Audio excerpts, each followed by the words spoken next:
we're here for the cult stuff.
Why, hello everyone, and welcome to the official Action RPG live stream. My name is Aaron, owner and operator of the YouTube channel Action RPG, and today we are back from outer space.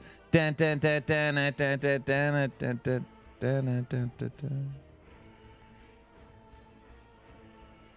Ready for patch notes season 4. And senior developer EHG Mike dev stream. That's the plan for today. Now, yesterday was my birthday. Also, yesterday was the day I traveled back home from Viva Las Vegas. And if anybody has been to Las Vegas for a birthday trip, I'm still not awake. I'm old and I don't bounce back like my former self. I'm still very tired. What happened in Vegas? What? Chuck Norris passed away, I heard. Go take 15 grams of creatine. We don't, honey, do we have any creatine? Happy belated birthday. Thank you. Thank you. Happy 47th birthday. It wasn't my 47th birthday. I don't remember. Then you won't feel like crap anymore.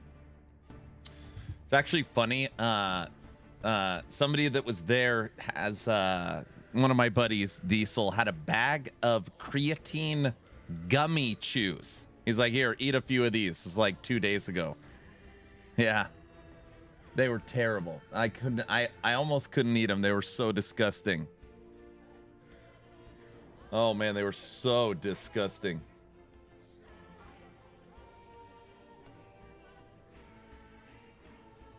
I mean, I ate them all, but they tasted like, it was like eating chalk, like the kids colored chalk. It was disgusting. Oh. Viva Las Vegas.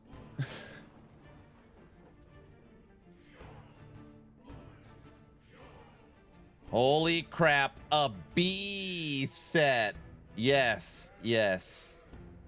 Anyways, sorry, I was talking to my wife now about creatine gummies because of Mr. Ben Diesel. Today is going to be a pretty wild day. When I mean wild day, we have patch notes that drop in 45 minutes. And then we have the last Epoch dev stream.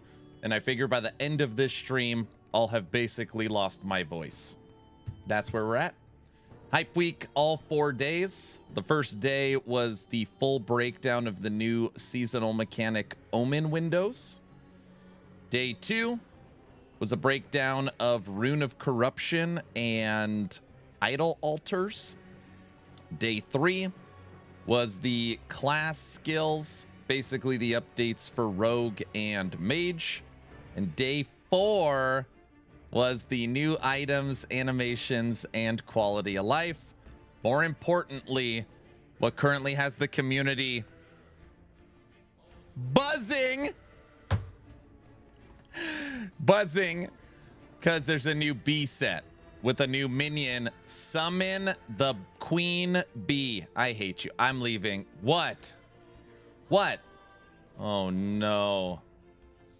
You've been waiting for that one. Go back to Vegas. What? We just lost 30 followers. Guys, come on. Only we can do the puns. S tier B meta. Oh no. Bazinga. Oh, then that's not funny.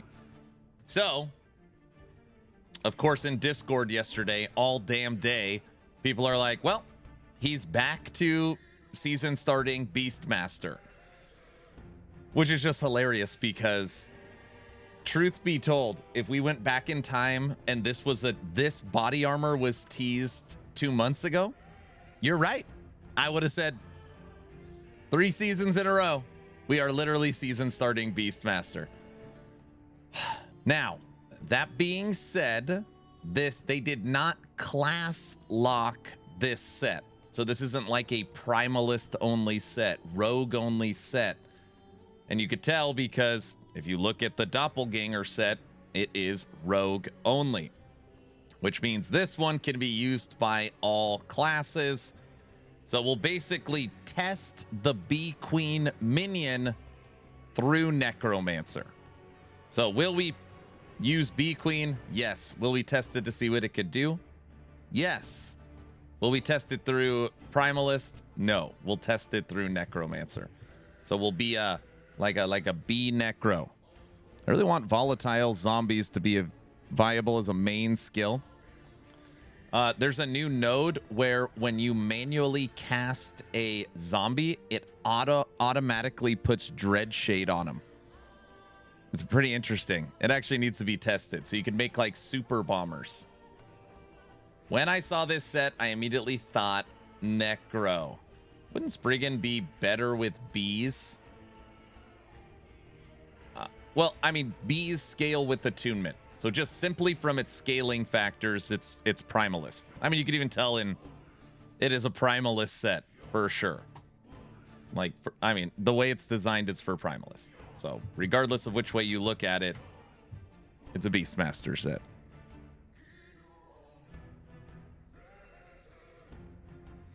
Isn't the queen bee the most passive bee? It can't hunt or sting. It just lays eggs. Bro, what if the bee queen literally doesn't attack and it just poops out bees the whole time? Don't say stupid stuff. That's not... They wouldn't do that. They...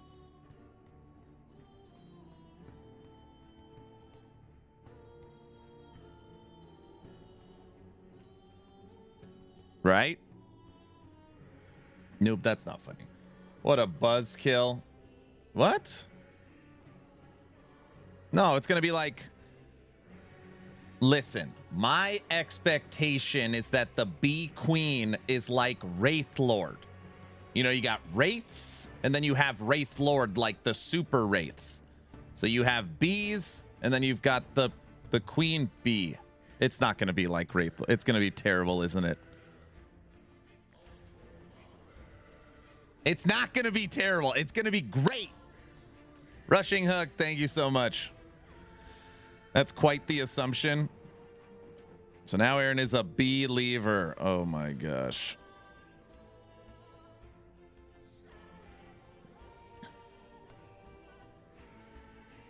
Abysmal. It's a Beastmaster. It's going to be amazing. There's no way I'm going to be able to say good morning to all of you. There's so much chat. Toxic, Marek, Banana, Frontier, Big Guy, Tom, Shin, Trollblitz, Mr. Ben, Diesel, Karek, Battle Bunny, Shmee, West, Rob, Birdie Boss. Good morning. Log out. Azo, October Fest. I'm going to start repeating names. Single Dad Gamer, Gildish, Slider, DMF, Mr. Orange, RPG for Life. Good morning. Oh, Teddy. Skadru? Good morning. Ra, what up? Nash, what up, Brow? Good morning. Vorvin, hello. Who else is here? There's a lot of people here. Think like, hello. Plunderer, Diarrhea Trap. Did I already say Bunny? Good morning. Nectin, Odin.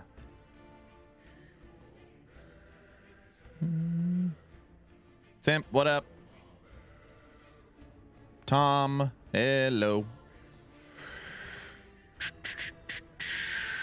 Who else is here? Yaku, what up? Rebody, hello. Drunken Taylor, hello. Bruce, the name's Bruce. Nordic, what up? MPK, hello.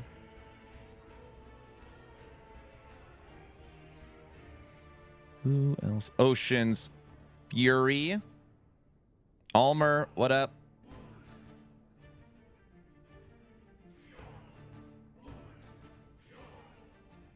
Roland, good morning. Devil Dog, good morning. CK Dev, what up? Otter, good morning. Thanos, Blue, Trento, Jergy. Is it season 4 on LE now? In 144 hours. We're almost getting into subathon clock range. Good morning, Mikey. Aaron, did you check out where your comfort grade is at? No, I downloaded Crimson Desert yesterday, Wicked update, Dragonkin hotfix, Last Epoch had it. I just got all the games updated, but I didn't log in.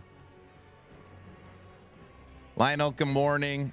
You said it. He said it. You guys know what I mean. What do you mean? It's a very normal subathon clock. Nash, good morning. Odin, what's up? Dragonkin hotfix, it good? Yeah. Shin, good morning. I hope you season start as a rogue and melee. I am not. I said the rogue will be my second class. I'm season starting Necromancer. It's locked in. We're going to test out all the new Necro builds and items, and then test out Bee Queen through Necro. You got a city to work on, so I can join. Troll Blitz, what's up? As a casual gamer, is 500 corruption obtainable? Yes, if you follow a build guide or you're very knowledgeable. Did I miss the treasure hunt announcement? Groovy, you did not. Treasure hunt announcement will be coming after patch notes. It'll either be Saturday or Sunday. Yesterday, we were working out the numbers and ensuring that the treasure hunt is possible and fun. It should be a good treasure hunt. It'll not be like any treasure hunt we've had before, but it is locked in. We ran all the numbers, did all the, yeah. COF treasure hunt, bro. I mean, you can be COF or Merchants Guild. It doesn't matter. In this treasure hunt, normally treasure hunt, you have to find the item factionless. Not in this one. Will the Rift items remain or go away? Last Epoch is not like Diablo or Path of Exile. Everything is core content, so nothing ever goes away. So if you played Launch, Season 1, Season 2, Season 3, everything's core content. Nothing goes away. Woo! Yep. Is there an only shopping on this channel? Because we're not shopping.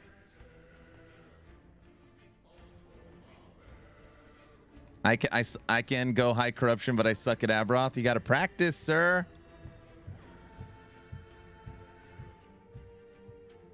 If they don't gut the Thorns chest, I might be baited to do it again. Why? You did that last time. That'd be like playing Cocaine Bear 2 seasons in a row. Do we have anything on the Bee Queen? No, nothing. Not even a picture. Talking about practice. This last Epoch game looks a lot like Undecember. You guys, how much of the patch notes am I going to get through? I might have to not look at chat today. Going Falconer like I do every time. I could put the Thorns chest on a Spellblade. Easy, that's true. We're here to help.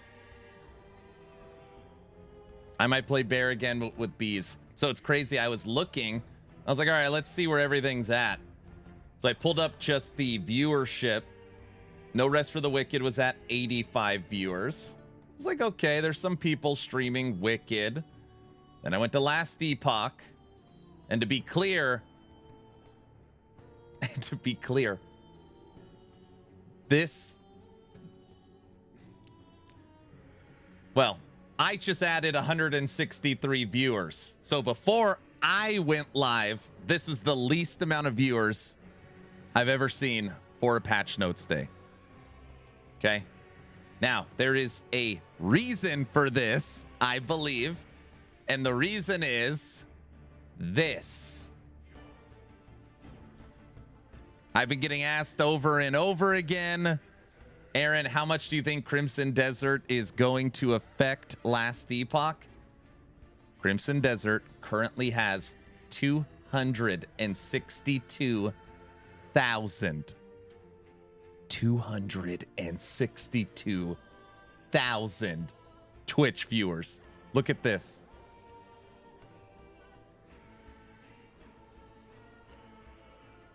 These are all the channels currently streaming Crimson Desert.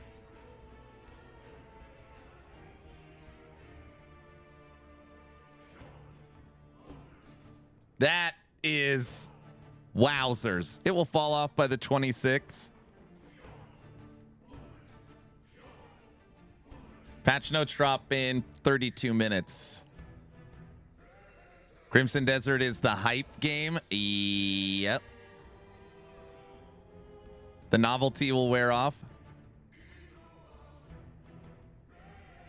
It's not even a good game. People will drop it soon. I'm loving it. I'm currently playing it. Shin, what do you think? It's really good. You like it? And then I checked in on Dragonkin. And I was like, wait, Dragonkin has 300 viewers. Wrecked by Protoss is playing it. There's like 3 of us. Believe it or not, the word is spreading slowly on Dragonkin. And I don't know, I guess Japan has picked it up or something. They're saying it's slowly growing. I'm playing Dragonkin right now. Borderlands DLC is also coming the 26th. Yep. Growth of player count is slowly going up. Dawn has been playing Dragonkin all days. Aaron's vacation time.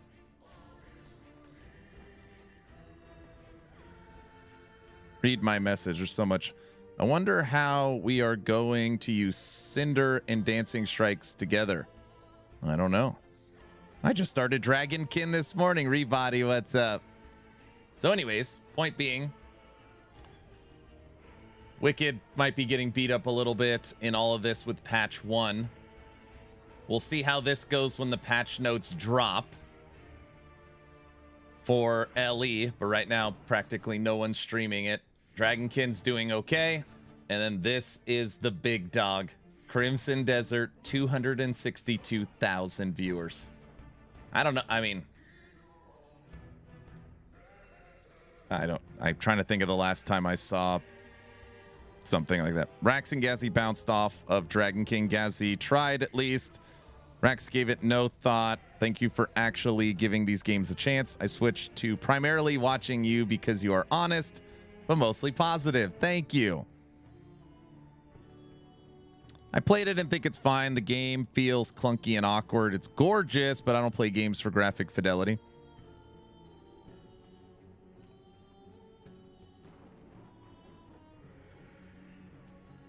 Okay.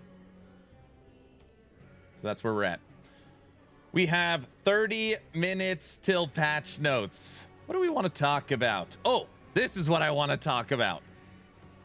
Now, it is not Uber Rye, but new Pinnacle boss. You ready for this? New Pinnacle boss. Vision of the Observer. It's not Uber Rye, but this is a boss that is in between the difficulty of regular Aberoth and Uber Aberoth. So this is a new, more challenging fight than what we have had. Oh, Lord, I can't even do the first Pinnacle boss. Yep. It's an actual boss, which is great. Yes. So you need to be 500 corruption to unlock Uber, but most people know if your build can only do 500 corruption, you have no chance at Uber. This case, you have to be at least 400 corruption to attempt the new Vision of the Observer. And I have heard some people say this is like a 3-second clip of the fight, that they're a little disappointed that it's another Void-related boss. You know, and I tried to have this conversation online that we're trying to stop the corruption. The corruption is evil. and you don't know, it could be multiple phases. So maybe this is just one phase of the fight, but ultimately it does look like another void focused fight. The game is focused on void. It's the lore. Yeah, exactly. The beams look like Aberoth is my problem. I think my problem with this is just, you know, we're going to kill him so fast with the Necromancer Bee Queen. If the Necromancer Bee Queen is as strong as I think it is, you know, this fight will be nothing, you know.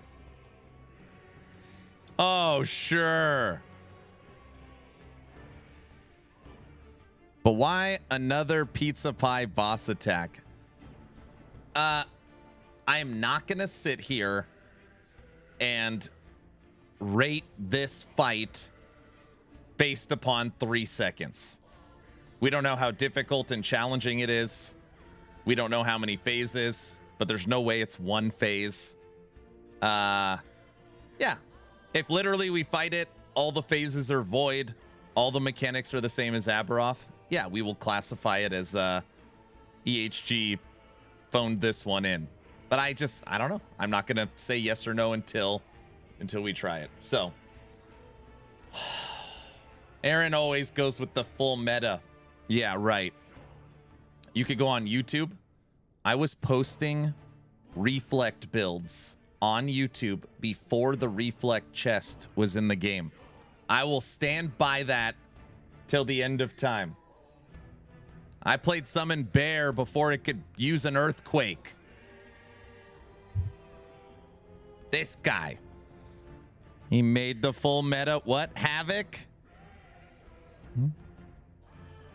He played Bear before it was cool. The reflect chest broke the game.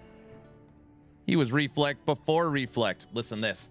I played reflect when you had to let enemies actually hit you as like a Thorns build. 100% it's got several phases. It has to, Groovy. I played frogs. That's right. That is right. All right, guys, patch notes in 25 minutes. Nevertheless, this is what people are excited about. It is confirmed we have a new last Epoch boss. Welcome back, Aaron. Hopefully Vegas treated you well. From a gambling standpoint, I did pretty good. Played in a poker tournament. Not that I'm sure people are like, Aaron, I don't want to hear about your stupid poker tournament. So my first table I was at, I knocked out 3 people. I was on fire. And log out, it wasn't like skill based. It wasn't, I was just getting good cards. Limp into the flop with King 6, flop King 6, 2 pair. Limp into the hand with 10-7, the flop 6, 8, 9 straight. Slow play it till the end. I was just killing. I literally posted it on Discord. I like took out my phone, took a snapshot of my chip stacks, and I knocked out 3 people, and I was the big stack for the tournament. And then I made it to the second to last table, and I went all in 3 times in a row. Lost. Done. I got killed, defied. Oh my gosh. Guy, greed. It's always the same thing. I even said it before I went to Vegas. I even said it. I was like, I don't know what it is about flush draws. I can't get away from flush draws. I had 9, 10 suited diamonds, and the flop was 2 diamonds. So I've got the turn in the river to hit my diamond. After the flop, guy goes all in. He had pocket queens. I called him, didn't hit the diamond. Oh, it was brutal. I don't know why. I can't. Oh.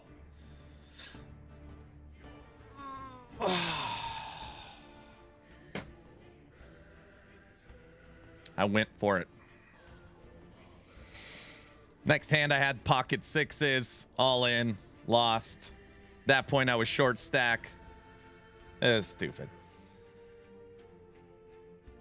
From having the nuts to getting baited. Aaron's biggest weakness, flush draw. I can't get away from flush draws. I don't know why.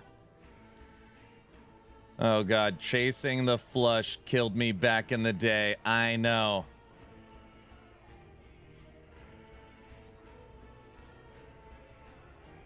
I don't think EHG will tell us. So my question on the B Queen, by the way. But no, Vegas was a lot of fun. I got there very late because my flight was delayed on Monday. So I literally I was checked in stuff in my room at like 11 p.m. So we really lost night one. And then and then 2 days. And then it was basically a 2-day trip because my flight was at 7 a.m. So I left for the airport at 5 a.m. yesterday. So it was basically 2 days. It was 2 days. That is fine.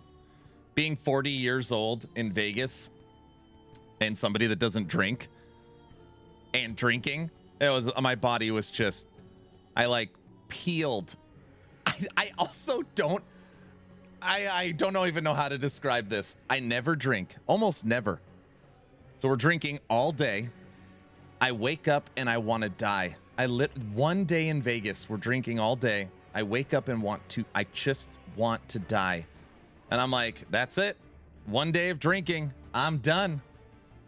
It's like 10 hours later. Cocktail waitress comes by. You want a drink? One of my buddies orders one. I don't know how this happens. That's not funny. That's how they get you? That's not. I was like 8 hours ago. I said, I'm never drinking again. I feel terrible. I hate it. I'm never drinking again starting right now. Right now. No, it was a lot of fun. It was a lot of fun.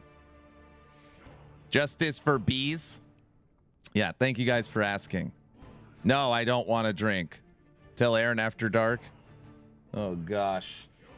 Anyways, my question for 11th hour games. Sure. On the B Queen is when I think of a higher end unit, right? You've got Skeleton Mage, and then you've got the Archmage.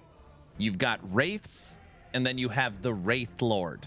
You have bees, and now you have the Bee Queen. Again, I hope they didn't phone this in and that the Bee Queen is just simply a bigger melee attacking bee. Oh, please don't let that be. I don't think it is, but I will be saddened if it's just a horrible big flying bee. I really want it to be in the same level as the upgraded units that we are used to in the game. That's what I hope for. Be all you can be. What's up, Danny? I guess we will just have to wait and be. Oh my gosh. Where's the unique to get? Bee blade form? A killer bee?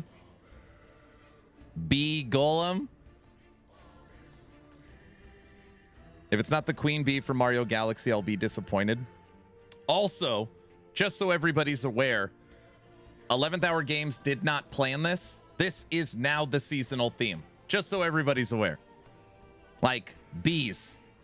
I don't care what 11th Hour Games says. They could say it's Shattered Omens. They could say it's awesome. They could say it's corruption. Nope. Nope. The community has spoken. It is a seasonal, it's the bee seasonal theme. Yep. Yep. Bees are the theme. Yep. Season of the bee. Unbelievable. Yep. It's the bee season. Ugh. They should send you a pot of honey. That's not funny. That's not funny. What is funny is if they locked this set to Primalist only, I probably would have switched my seasonal starts. That's a honey trap for sure. Okay, I am a little concerned with the sheer amount of bee puns that this community has already come up with. I'm a little nervous that, you know, you guys Rax hates that they put this into the game. The bees? Wait, what do you mean? You're saying I should become one with the hive? Become one? Get it? Because the hive is a bee. It's a bee thing. Oh, God. What? He can't keep getting... What? Okay, that's it. John Spartan, you are fined 1 credit for a violation of the verbal morality statute. Aaron, will you behave? Leave the bee puns to us.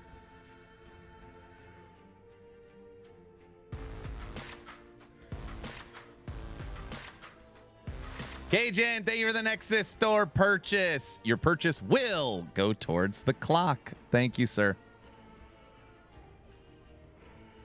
Hold on, wait a second, guys. We're still waiting for patch notes. They drop in 15 minutes. Rax read this post and specifically said he hates, like, is it like he hates it because now I have to try it? 11th Hour Games is making me try it like a, you know, joking around, or like really hates it. I don't understand. It's hard to read chat and understand. I think he hates sets in general, but he said we shouldn't encourage EHG with the bees. Aaron, you have to eat your pride and play the Beastmaster again. I can't do it. I can't do it. I can't season start Primalist for the 3rd time in a row. He said someone is obsessed with bees at EHG. He wouldn't even read it.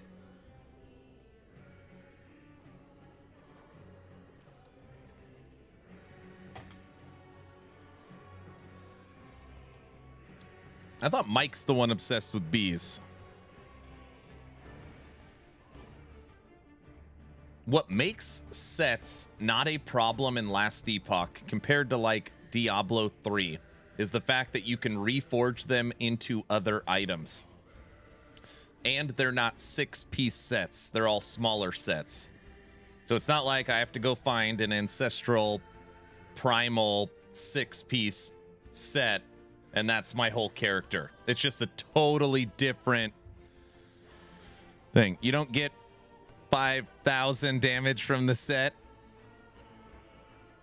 Aaron, can you ask EHG why there's so many Beastmaster uniques? EHG, if there's anybody watching, if you go through the last 5 years of content and look at how many uniques Primalist has, you'd probably be shocked by the data. Because VC did that yesterday on Discord.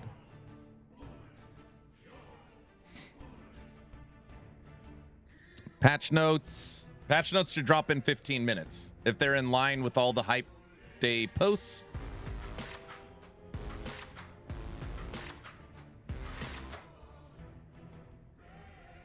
Yeah, so patch notes should drop in exactly 15 minutes. Strong build, not melee. Oh, I mean, you can go Rune Master, Source, Marksman, Beastmaster, Necromancer. Thanks, guys, for the supporter pack purchases. Thank you. Do we get a video from Judd? Yes. Oh, actually, well, I mean, I shouldn't say that. I don't know. But there's been one for 10 years, so I would hope so. How many hours will it take you to read the patch notes? Eldrick, I have never, ever been able to finish a patch notes read on a stream. Ever. Never. There's so many questions. There's hundreds and hundreds of questions. And then someone on Discord nailed it. And then one person shows up. Hey, Aaron, I just got here. What's happening this season? And then we restart. And then we go back to the top. All right. You know, it takes forever to read the patch notes. It takes forever. Oh. And then people will be like, and then people, yesterday were like, honestly, we just want to see you lose your mind when you see all the buffs to the stuff that drives you crazy and all the nerfs to the, you're just going to lose your mind. I was like, no, I am not. I'm not going to melt down today. My goal is to, I'm not going to melt down today. Nope. Hey, you guys want to see something else interesting? Yes, you will. No, I'm not. No, I'm not. Thanks for the Nexus store purchase. So what is the new season for anyways? It's a bee theme.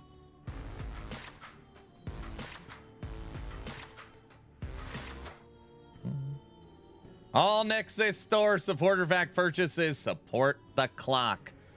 This is something the Jormans set. So listen to this. 20% more damage while dual wielding if your main hand is a different item type than your offhand. So just basically you're dual wielding, but you use two different weapons. And the set is a sword and an axe. So a mace and a sword and a dagger. Basically two different weapons. You get 20% multiplicative. But this is what's weird. This is what's weird, okay? The 3-set bonus is critical strike multiplier 10%. Not critical strike base. Just a T3 critical strike multiplier. It basically doesn't have a 3-set bonus. And 11th Hour Games said yesterday that they want this to be the first set where you have 3 options, a belt and 2 weapons, but you only have to use 2 of them. Because it's basically a 2-set. It's a 2-set bonus set, but with 3 items. This is what they're trying to get to.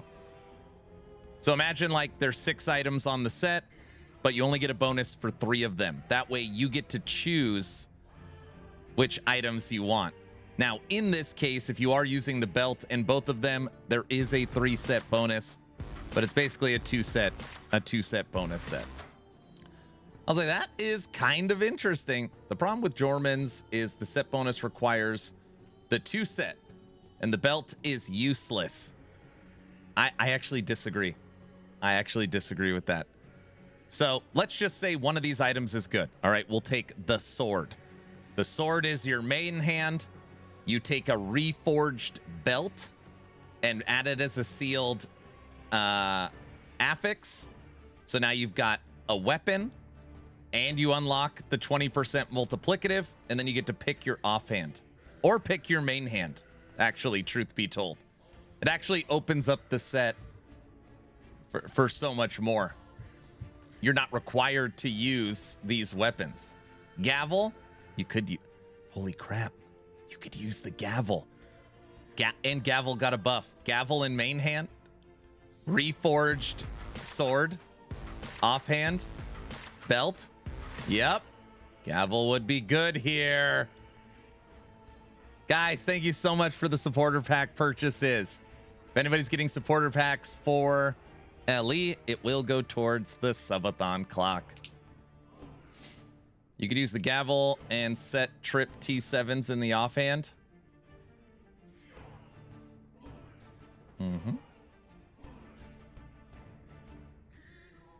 Tricky, thanks for the Prime sub. I didn't even get to see any of this. Shin is on a 120 stream streak. Orange, thank you for the Prime sub. Shmi, thank you for the Prime sub. Mark, thank you for the tier 2. Happy belated birthday. How was Vegas? It was great. Thank you so much. Divine, thank you. Yeah, it's an interesting set. This one we've seen. So we have a new unique. Shadowren no longer moves you. It ensures that the shadow hits before or in front of you and the bow hits behind you. It's like, okay, this is the new Dusk Till Dawn. Scale of 1 to 10, how much did you lose in Vegas? Okay, you're not going to believe me. Night 1, all day night 2, and evening night 3. I'm even. And like, I'm not saying I'm even. I'm actually up because, you know, we're paying for food and stuff with cash.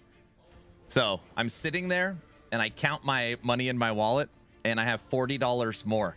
And I'm like, damn, $40 more. Now, I did not, after the final night, I did not come back a winner. But it's not what you think. I mean, I don't care. I'll tell you. So, at basically 3 days gambling 18 hours a day in Vegas with my hotel comped, I came back with $400 less in my wallet. That is a cheap vacation. That is a cheap vacation. Holy crap. Yeah. That's a pretty cheap vacation. Yeah, I actually thought I did pretty well. It's impressive.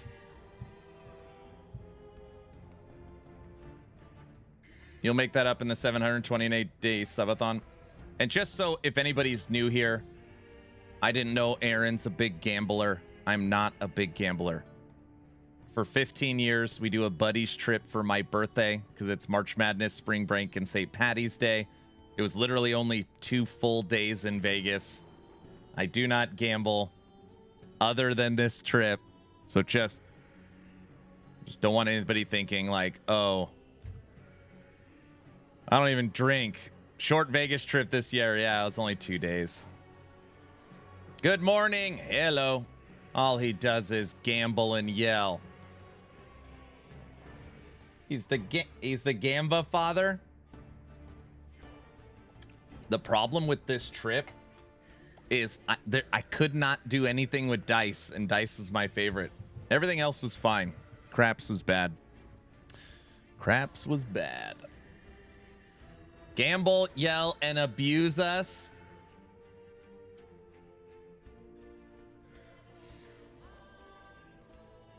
Did you win the poker tournament? No, I got knocked out on a flush draw off the flop at the second to last table. I made it to the second to last table, butt naked.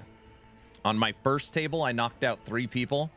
And for an hour and a half, I was big stack for the tournament.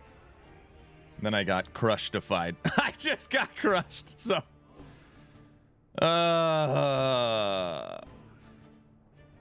This one's interesting. This one's interesting. Natural Wrath. This is the new... Oh my gosh, VC. I didn't even put 2 and 2. It's another Primalist item. It's another. They're everything. Upheaval and Earthquake are converted to lightning.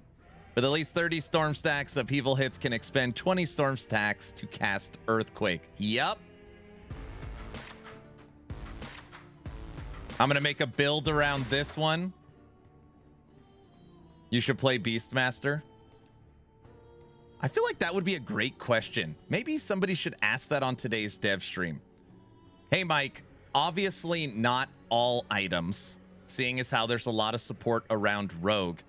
But if you go back the last 2 years, consistently, every single update has a large majority of Primalist items.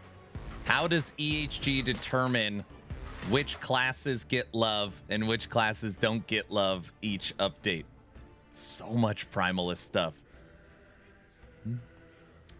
Peppers, thank you. Thank you guys for the supporter pack purchases. Just clip it and ship it later to the LE stream. What? Why is that a bad thing? Well, okay, hold on. So just to be clear, everybody will have their own opinion on this. But as a small example, if you looked up Shaman, we looked up when Shaman got its last actual item in its Stormcarved Testament. It was 5 years ago. Oh, it was supposed to be a joke, which was made us laugh because we're like, even though Primalist gets so much, Shaman gets nothing. And next season, Shaman's likely getting its fifth skill. So, which means Primalist will get more items. The Judd video is early by 5 minutes. Where is it? YouTube? I'm on it.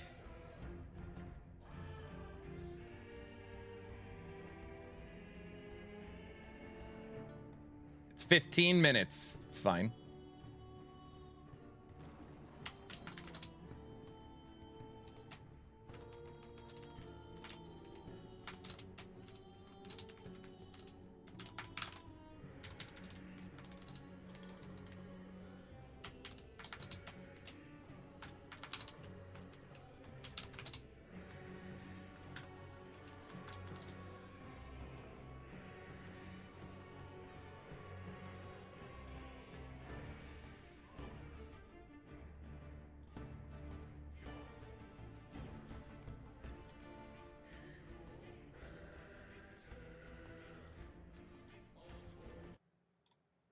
All right, ready?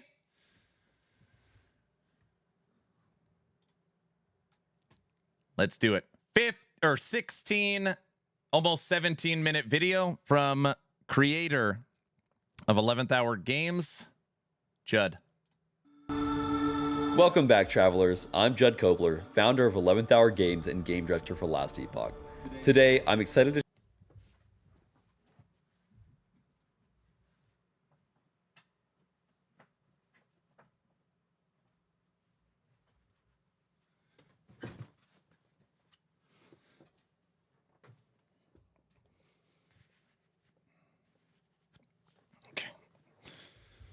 What? Oh, sorry. I don't. Okay. He's already paused it. Paused already. What? If everything you're doing is bad, Oh, I brother. want you to know this. share with you what's coming in Season 4, Shattered Omens, which is launching on March 26th. This season, we're introducing a new horde-based mechanic called the Omen Windows, a shake-up to the idol system, a powerful new way to empower or ruin your items by corrupting them, and a new epic pinnacle encounter called the Fractured Prison. We're also adding 2 new skills for the Rogue, a trove of powerful new unique and set items, and an update to the Monolith of Fate. Wait a second. How often am I allowed to pause this video? Can I, or is this like a just let it play and don't comment? 0 more times. That's the last time. All right. With echo chains. And of course, as is with any other patch, many other quality of life improvements. Let's dive into what's waiting for you in Season 4, Shattered Omens. The Void's reach extends further than ever before. While journeying through Atera, you will now encounter Omen Windows, which spawn a relentless new threat from the very shadow of Oblivion. Omens are servants of Oribus, who work to overwhelm you by buffing their allies and casting dangerous spells, all while being temporarily invulnerable. To defeat the Omen and complete the encounter, you must kill the fractured enemies while remaining inside the ring. Leaving the designated area causes the countdown to begin, forcing you to fight within the confines of the Omen's sphere of influence. Once you have defeated enough fractured enemies, the Omen loses its invulnerability and consumes any remaining fractured enemies, empowering it and making it susceptible to your attacks. If you succeed in killing the Omen, you will be handsomely rewarded. Drops include a new currency called Time Glass Fragments, Runes of Corruption, Corrupted Items, Omen Idols, and Idol Altars, but more on that later. Greater Omen windows can be found in the Monolith at the end of the Omen window echo chain. Greater windows will spawn 2 Omens at once, along with more challenging enemies. Omen window echo chains generate naturally in your echo web and can be inserted by completing a Greater Omen window. Upon completing a Greater window, a Time Glass core will form. You can shatter the core to receive a ton of additional Time Glass fragments, or spend your existing Time Glass fragments to generate one of 5 echo chains of your choice near your current echo. You can use these to hunt down Omens or chase other priority targets. What? Omen windows have 5 tiers of difficulty. Increasing the tier adjusts the difficulty by altering the number of magic, rare, and champion enemies that spawn. Higher tiers also have increased chances to drop rare idol altars, as well as dropping more Time Glass fragments and loot. Now, let's talk about some of the new rewards and item types in more detail. You can spend your newly acquired Time Glass fragments by talking to Apophis, the Oracle at the crossroads in the Monolith of Fate. She sells a new woven echo called Omen's Veil, crates of corrupted items, and bags of generally useful reward types. Notably, she also sells Runes of Corruption, which can only be acquired by purchasing them directly from her or by killing Omens. The introduction of echo chains to the Monolith gives players more agency over the content they enjoy the most. These are sequenced echoes that share a common mechanical theme, culminating in a formidable final challenge that offers greater risks and even greater rewards. There are 5... I'm sorry. Look at how many echo chains are on this scene. There was 1, 2, 3, 4, 5, and 1 to the left. 6. That is... types of echo chains that spawn naturally in the Monolith. Nemesis chains, high stability chains, Rift Beast chains, Omen window chains, and the Pinnacle of Chaos chains, which include a greater Omen window filled with champions. We've also added a new Weaver tree node that causes more regular echoes to be arranged into echo chains as well, without impacting the spawn rate of special echo chains. In Season 4, players will have more freedom with how they interact with the Monolith system. Players will immediately have access to all of the regular timelines, except for the 3 level 90+ timelines. To access these last 3 timelines, Elder Gaspar now requires you to seek the knowledge of Orbis. To gather this knowledge, you must complete the final 2 chapters of the current campaign or conquer any of the first 7 timelines. Completing timelines or the final 2 chapters rewards you with 1 knowledge point. However, the level 80+ timelines provide you with 2, meaning players can reach empowered timelines much faster than before by simply attempting a more difficult path. In addition, we have improved and updated the Monolith UI to make it cleaner and more readable, so the search for this knowledge is clearer. In the Echo of a World, Echo rewards have been replaced with a single chest in the center that contains the Echo-specific reward and piles of gold. These rewards now scale with the number of bonus stability thresholds you reach inside the Echo. This means players can now earn more Echo-specific rewards than before. On top of that, the frequency of more powerful Echo-specific rewards, including timeline-specific rewards, now scales with Corruption.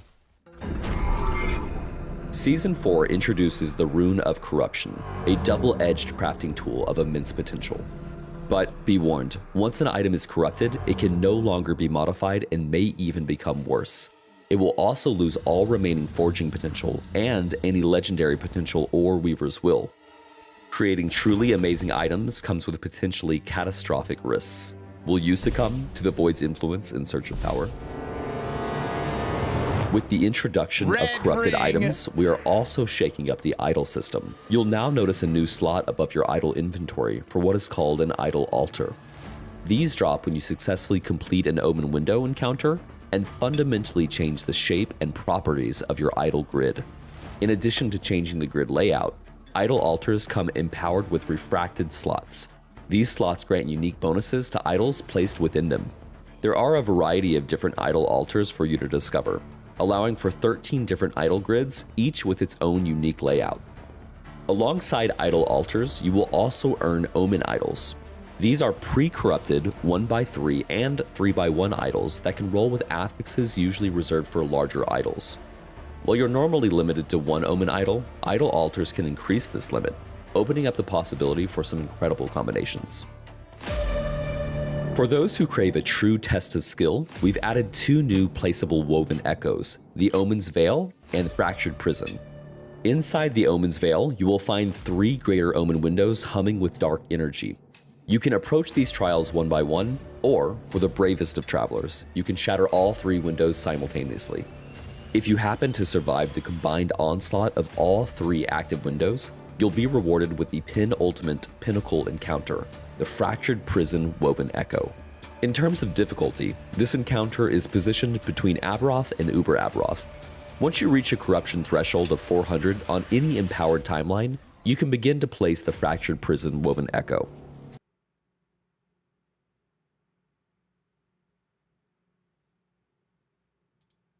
It's a grueling gauntlet designed to test your build's strength and mastery of the Omen's mechanic.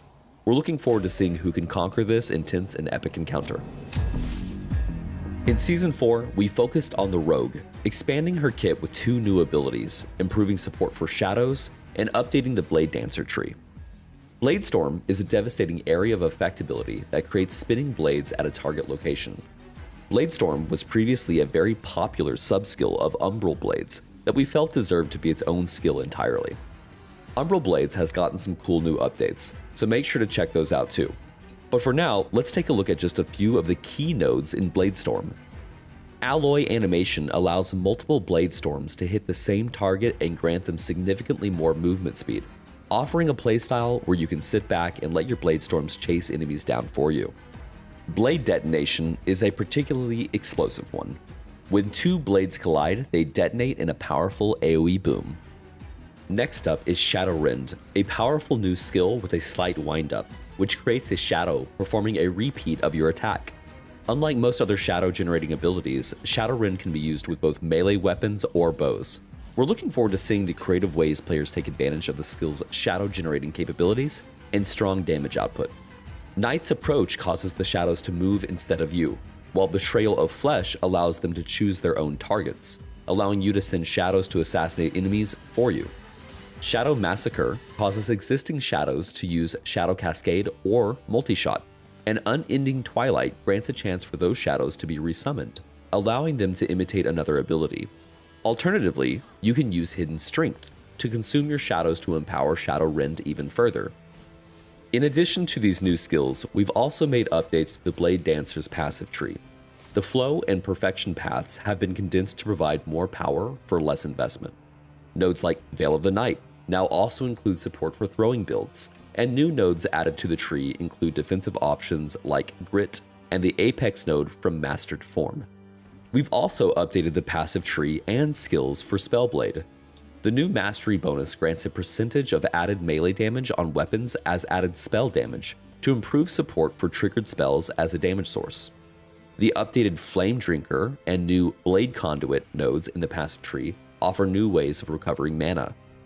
Incinerating Aura's new Threshold bonus allows Fire Aura to deal considerably more damage than before. Boom! We've added new ways to trigger spells. Righteous fire, Shatter baby! Strike can now trigger Glacier, Flame Reeve can trigger Fireball and Lightning Blast, and Mana Strike can trigger Static Orb. There are many more changes to Spellblade and Rogue skills. You'll find the full details in the patch notes. As usual, we've also implemented a wide set of balance changes and bug fixes to all classes and skills. For example, Acolytes, your skeleton archers can now permanently have cold or fire arrows instead of relying on a cooldown. For our Primalists, Maelstrom Tsunami is now much more powerful and gains increased area from each Maelstrom stack you have, allowing Maelstrom to be played as a hit-based build with massive area. Mages, Black Hole's cooldown can be reduced further than before and can now gain an additional charge. There's lots more, so make sure you check out the patch notes to see the full list of updates. And of course, there's new loot. We're adding 9 new powerful uniques and 15 new set items, and we've buffed many underperforming uniques. We felt it was important to continue to expand and utilize set items to create interesting playstyles and interactions. We've been hard at work on continuing to improve the feel of combat in Last Epoch. We've overhauled the majority of Primalist animations, tackling everything from idle and run animations to individual abilities. We've updated our core animation tech, allowing us to improve the quality of individual animations. Attack recovery now blends smoothly into any follow-up actions. The Primalist now has specific idle poses for both in and out of combat, and attack and run animations have variations based on the attack and movement speed. The player character now reacts visually when taking hits. In addition to the Primalist, we've updated a significant amount of the Rogue's animations, including new bowstring animations. We plan to continue updating all of the classes in the lead up to Last Epoch Oribus. We have also added hit reactions to all enemies in the game. They will now visually react to being hit by your attacks through new additive animations. We've updated our audio to better prioritize sounds that will improve player feedback and hit satisfaction. This includes a small melee hit sound update for select skills. More changes are coming, but this work is the foundation for the larger changes we look to make in future updates. We've adjusted loot drop sounds to make rare drops more distinct. All loot is now placed into a default tier.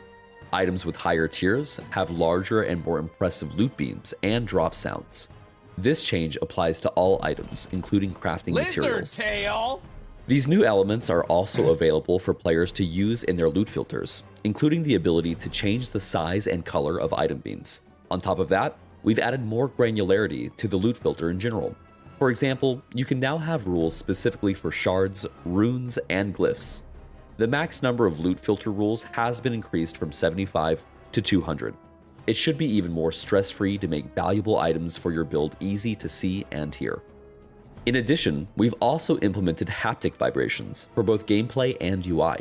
You will now see a slider in the options menu where you can adjust the amount to your desired preference. The Chapter 7 fight of Hierot vs. Raye is now a full 2.5D cinematic, featuring new music and new voice acting for both characters. There are plenty more quality of life improvements that you'll be able to find in the patch notes, so keep your eyes peeled. With this new season, we're launching our brand new set of Fractured Supporter Packs. As always, everything included is cosmetic only and provides no additional player power. Supporter packs are linked at the top of Twitch. Anybody that gets the last Epoch supporter pack, even right now, will go towards the subathon clock, as always. These supporter packs are a great way to support the game's development while looking awesome in the process. Starting with the Fractured Traveler, you will get the Sinister Wraithblade's dagger and sword, the Eclipse Ascendant cloak, the Fractured Traveler title, and champ, your very own Red Panda, who's ready. Oh my gosh, it's got like a WWF belt around it. To jump into the heat of battle with you, cosmetically that is. Keeping with the Wraithblade aesthetic, the Fractured Templar supporter pack is here to stab fear into the hearts of your. It's kind of like an Acolyte one. Wait, is that the portal? I haven't. Ooh, the Fractured one's pretty cool. Yes. Your enemies. The Fractured Templar contains everything in the Fractured Traveler's supporter pack and also includes the Wraithblade's Death Leather armor set.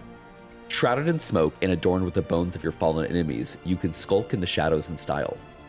It also contains the Wraithblade's Omen Bow, the Wraithblade's Shadow Omen Bow. You can. That is the closest cosmetic I have seen to Path of Exile. I swear, Path of Exile has this exact same looking thing. I could be wrong. I don't know.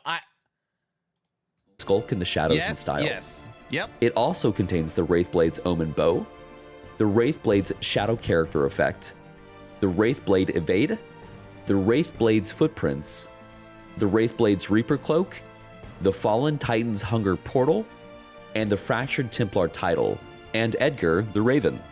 Or is it a crow? Yours to decide. If you're one to seek control over the powers of light and dark, then the Fractured Vanquisher is just the pack. What's happening? Another void portal? What's this going on here? Never mind. For you. The Fractured Vanquisher supporter pack contains everything in the supporter packs before it, and also includes the Eclipsed Vestments armor set. Finding balance between dark and light can be tricky, but with this beautiful duality, you need not to Forged pick. weapons! It also contains the Eclipsed Division Axe, the Eclipse Embrace Portal, the Eclipsed Division Footprints, the Eclipsed Evade, the Eclipsed Spirit's Character Effect, the Eclipse Shawl Back Attachment, and Tai-O and Kage, the light and dark koi fish duo that complement and oppose one another. If you truly want it all, the Fractured Legends supporter pack is the best way to collect absolutely everything. I gotta say, and again, I'm not trying to be a jerk, the skull, so like the Fractured Templar is my favorite pack.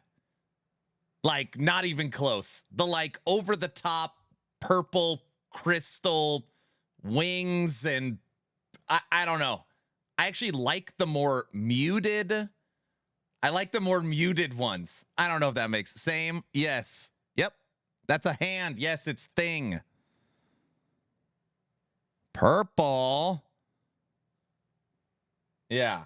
Somebody made a joke that the hand should auto pick up shards.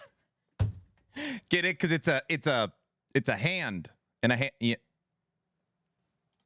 Themed directly around the Shattered Omens patch, this sharp new armor set will have you breaking those Omen windows and look incredible while doing so.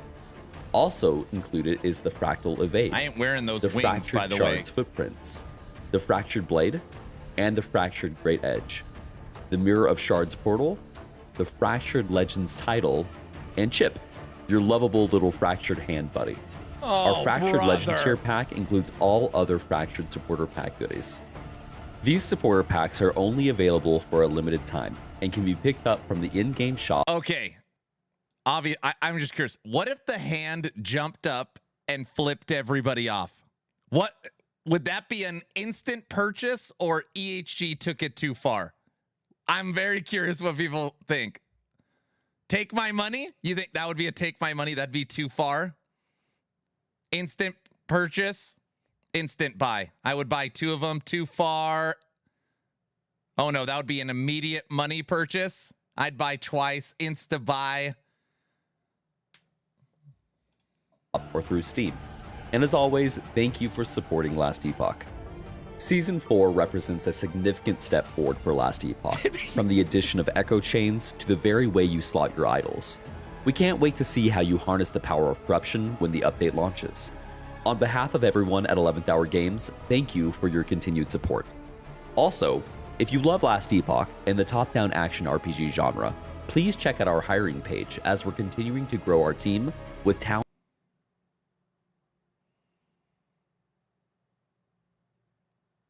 They have never added this to one of their videos. This is pure strategy. Somebody understands what I'm talking about. We're growing, we're hiring, we're looking for real people. You know, this is put in the video for sure. Yep. Talented and enthusiastic people, often from our own community. Link in the description below. We'll see you in Atera for Making Season a strong 4, statement. Shattered Omens, on March 26th.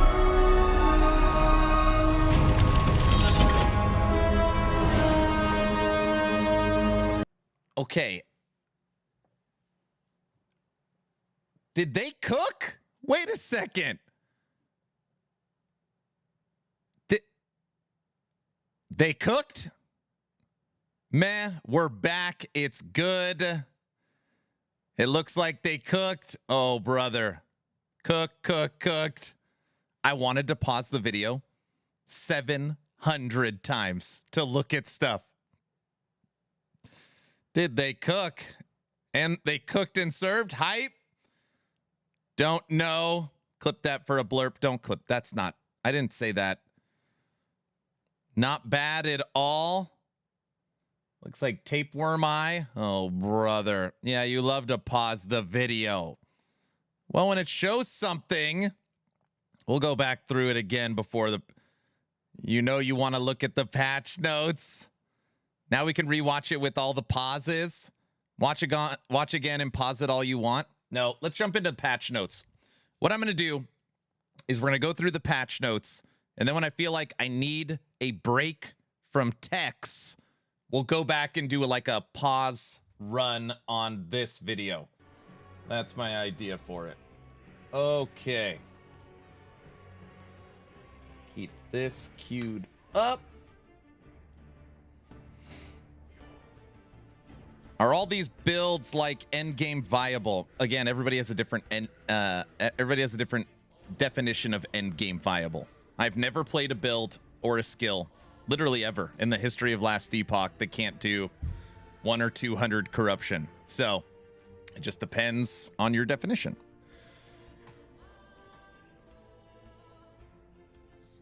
Last Epoch Shattered Omens patch notes. Okay.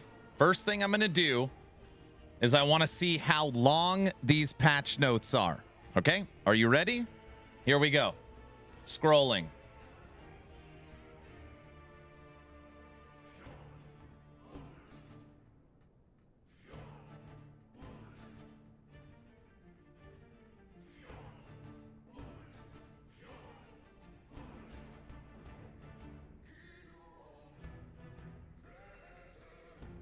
Oh my.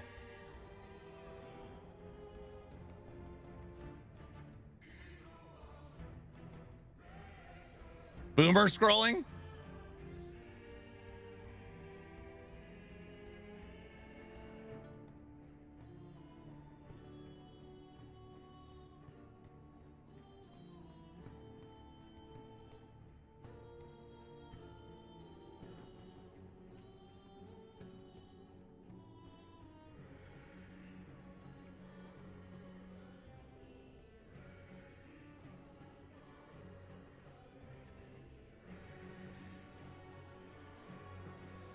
It's still going. Wait, I saw Bazaar. Never mind. Don't look. Look at Aaron's will.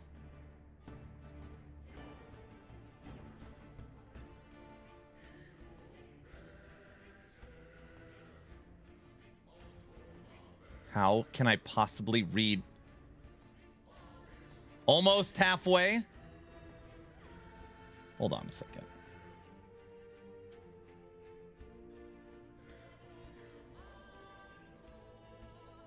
There. Okay. That's how I could read all that. Read every word. Every word.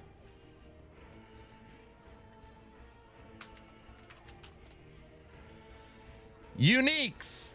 Aaron's Will. What a stupid name. What a stupid item. What idiot made this?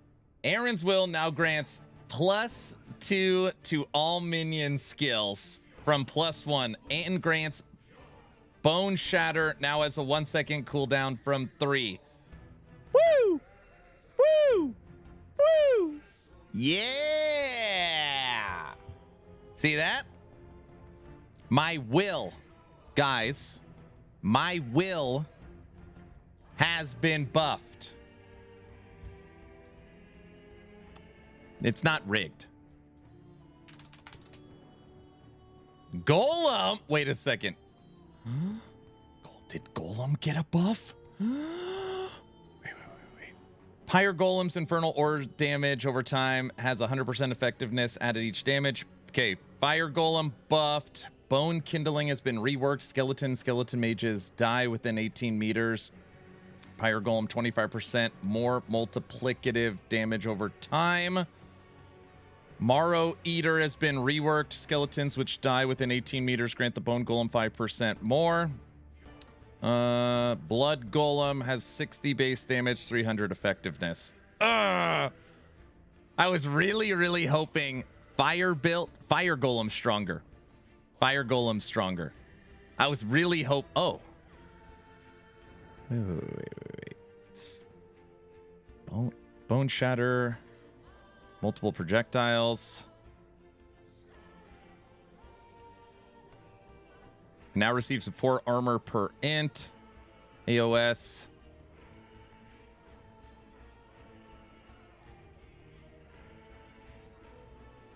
It did get a buff. AOS now gives 8% multiplicative damage. AOM, 15% multiplicative spell. Damage bonus for golems? Aaron's Will buff? What is happening? And attack speed. Golems got multiplicative spell, multiplicative melee damage, and movement speed and attack speed buffs.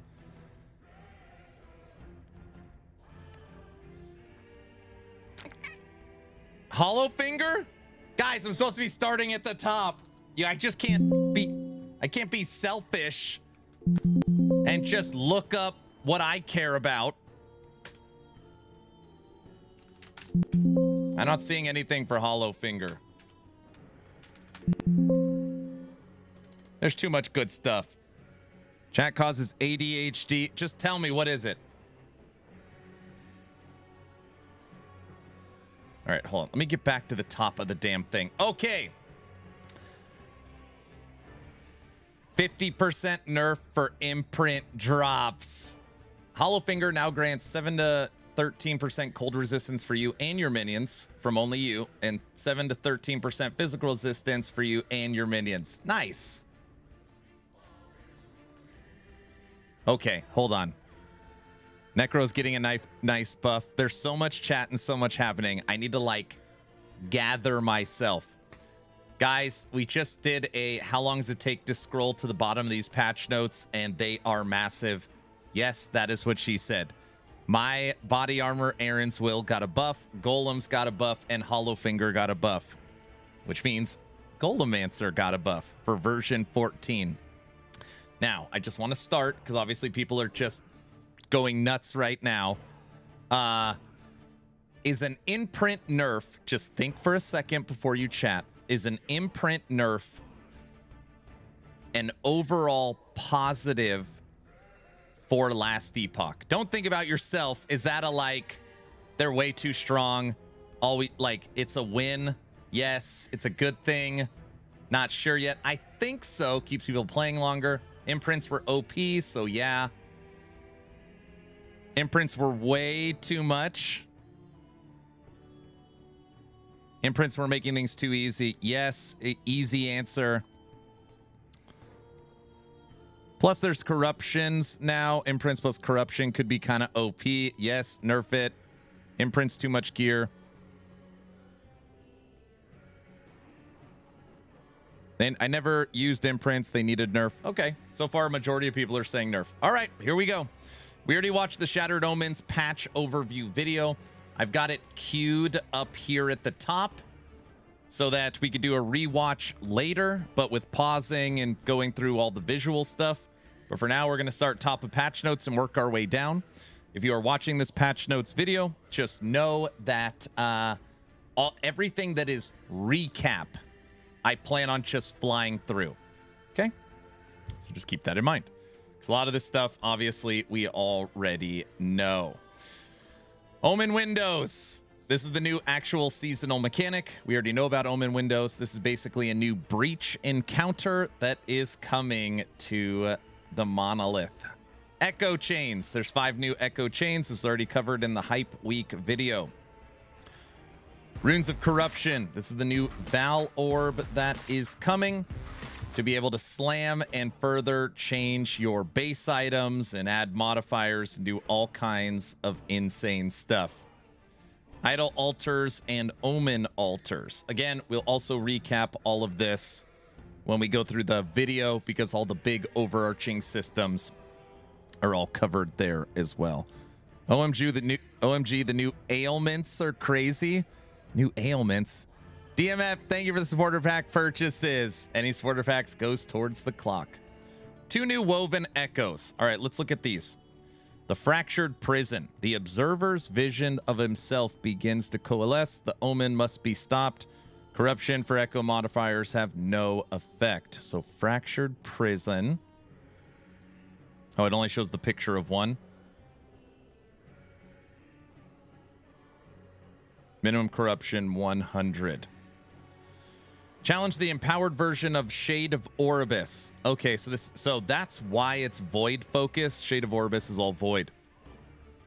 So an empowered version of Shade of Orbis. Corruption 400. Had to get Fractured Temp just tipped. Thank you so much. Derek, how am I supposed to go through all this? Season 4, there are 9 new uniques and 15 new set items across 6 new sets.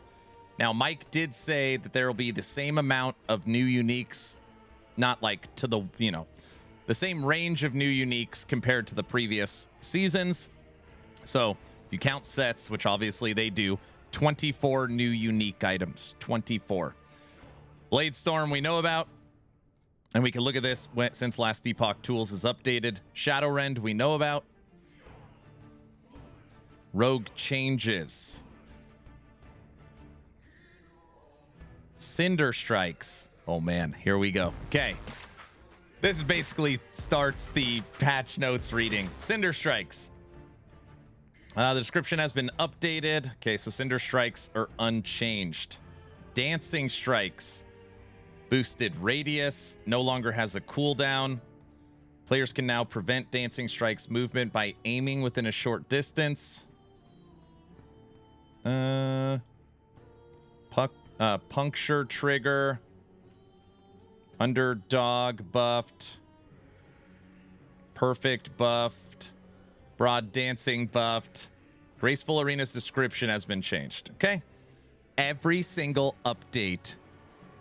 Aaron doesn't read, he skims. I mean, this stuff, I'm looking at big stuff. These are like, I'm not going to read a whole sentence for a 5% change. It's 17 pages. Dancing Strikes, they continue to update every single season, trying to get it closer and more in line without going crazy with it. But again, this should be a nice buff to my Dancing Strikes build. My Dancing Strikes build is basically a Shadow Dagger build, so we'll see how that works. Dark Quiver, basically unchanged. Decoy, basically unchanged. Detonating Arrow, unchanged. Explosive Trap. Instruments of the Alchemist now grant 10% chance for traps dropped by the Trap Sprinkler to also throw an Acid Flask from 100%. That is a 90% nerf. Instruments of the Alchemist now grants a 10% chance for traps dropped by the Trap Sprinkler from 100. Damn. That is... I can't wait to play again. I wish it was today. What? Updated the skills description. Applies 150% effectiveness. Previous said 300. This was a description change. Cluster, mana. Lightning bomb, nothing. Nothing. Prepared demo. Yeah, practically nothing. That is an explosive trap. That's obviously the main way people play explosive trap. So, rest well, explosive trap. Yeah. Yep. You were fun. Falconry. Falconers. Mark, dude, they're going after Falconer. Falconer's Mark lost 25% multiplicative. Marking strikes also grants 10% less chance for your Falconer's other hits to inflict Falconer Mark. Falconer Mark cut in half. 20 to 10, 50 to 25. Did they buff the streamer client? Explosive trap deleted. It's not deleted. Lethal the Mirage now has 2 base damage from 50. Now has 100% added effectiveness from 100.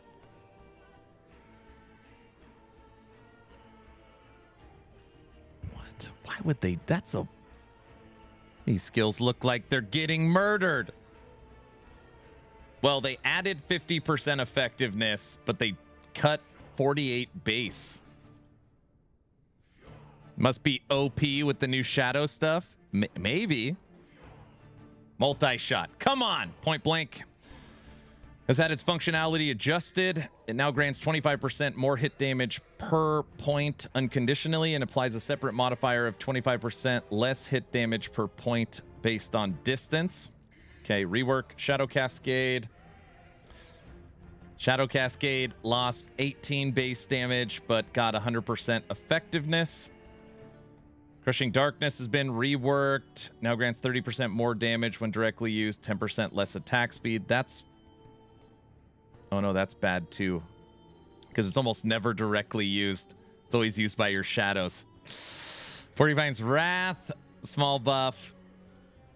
Hurricane Blades, less mana. Careful Assault. More damage per point if you have at least a certain number of shadows. I don't know about that one off the top of my head. Shift now unlocked at level 6 from 3. You guys can't speed run the game. You got to wait to get Shift. Shurikens. Blade Shield now allows Shurikens cast this way to stack. Oh, that's actually kind of nice. So if you have like a 2-second cooldown, your Blade Shield stack. I actually like that. Blade Armor's been reworked and now grants a stack of bladed armor when you directly cast shurikens. No one's directly cast them, really. Chakram grants 50% more damage doubled if used directly from always 100% more. They nerfed it! Temporarily disable the shuriken immobilized node called Stagger. Okay, they ruined it! Uh-oh. Read at top of rogue changes. Several rogue skills have had their base damage lowered from higher amounts down to 2, similar to other melee skills. We typically give these weapons attack styles skills a base damage of 2, regardless of their damage effectiveness, so that your equipped weapons have a significant impact on the skill's power. In cases where these skills have had their base damage reduced significantly, we have increased their damage effectiveness. The result of these changes is these skills may be weaker at lower amounts of added damage, but will deal more damage than before once you get enough added damage. Sure. Sure. Wait, why'd you put that in my mouth? Because you have to talk here. I was just trying to distract you and make you feel awkward. I wasn't trying to, like, talk about something. Now I gotta listen to this. Gamer stuff. Are you matching with Judd? Yes. You guys are such dorks. So embarrassing. What? That's not... You know, I'm trying to go through this seriously.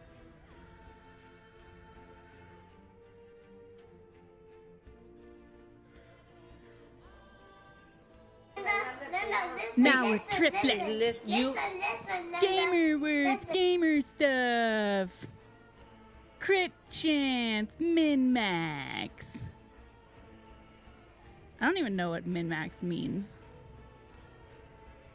Remember when we were in Germany and Lizard kept saying min-max over and over, and I was just staring at you like, this is the dumbest trip I've ever been on. I was like, what's min-maxing? Why does Lizard only want to talk about it? And then remember when that other guy told me that I don't know anything about music? Remember that? You remember it? You remember? Remember?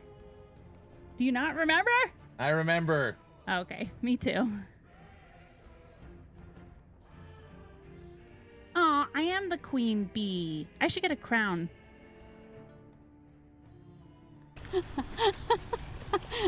Just like, I cannot believe that I am married to this person. Did I say that? Yes. Was that me? Yep. You want a kiss?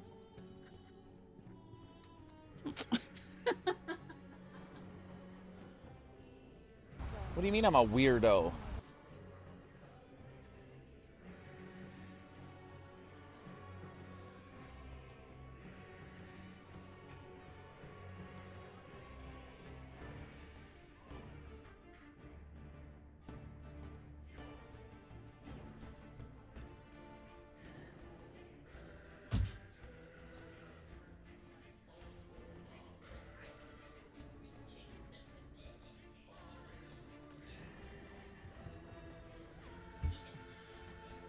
At this point, I'm numb to everything, so it doesn't matter.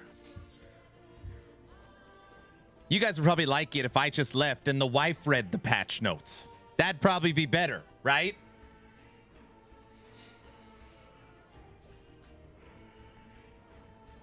Hell yeah. What?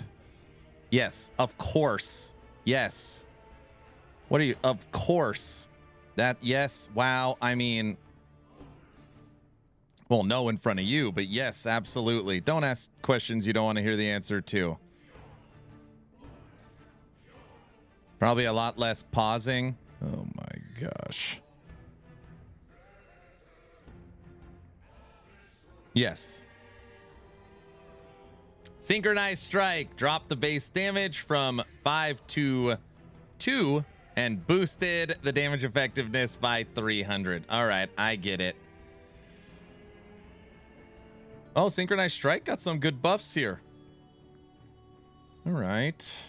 When are we going to look at all the minion stuff? Umbral Blades. Umbral Blades now unlocks at 20 points invested. Now stops at the cursor by default, which is big. You don't got to take the... I love in Synchronized Strike, yeah. Precision Cuts requires 1 point. Yes, Backstab node. Small buff. Added a new node, Calling Card. Recalled blades have a chance to create a shadow. We saw that. Added a new node, Honed Edge. Critical Strike Point and Critical Strike Multiplier. So they reworked Umbral Blades, where it could create shadows, has a crit multiplier, and a base crit. All right. Rogue's base class tree. Updated description. Blade Dancer. Oh my gosh. Guys, just, I want to be clear. If you've never been here for patch notes reading, we will go through this when we look at last Epoch tools. This is a new Blade Dancer passive tree. I'm not going to read this. I'm not going to read the text form of the new passive tree. Blade Dancer explained is 3 hours long. I know. This is great. You guys are going to love this. All right, everybody. Here is the update for Blade Dancer. All right, ready? Look. All right.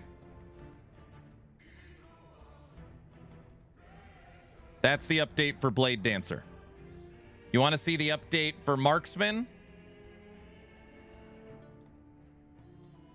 You want to see the update for Falconer? There's no Falconer one. That's the fastest reading ever. OMG. There's nothing for Falconer, and Marksman got a description clarification. Marksman saved? Ugh. The price for pausing? What? Okay. Rogue done. What do we need to look at? The new Rogue passive tree. Mage changes. General. We've made updates primarily to the Spellblade, both its passive tree and individual skills. Mage mana refund effects. The mana refunds from Teleport's Mana Tunnel, Meteor's Aftermath, and Archmage passive node in the Sorcerer trees are now capped at refunding up to 100% of the mana cost, meaning that combining them will not refund more mana. They killed the Meteor Aftermath Mana Tunnel. They killed it. Guilty. Rip Meteor. I mean,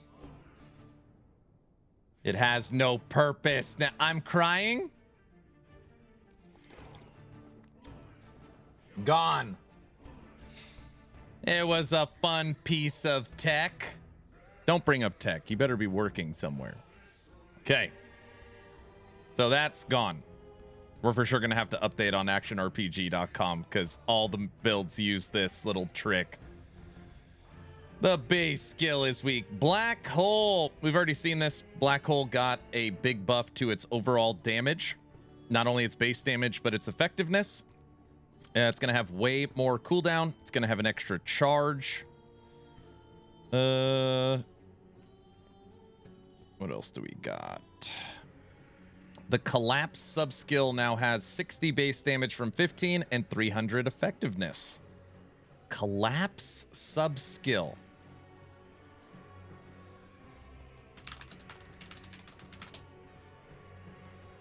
Collapse, I don't know what that is.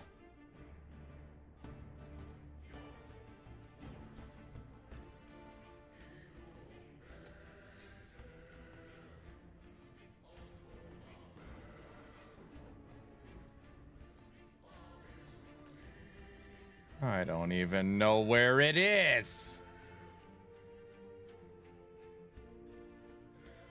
Collapse.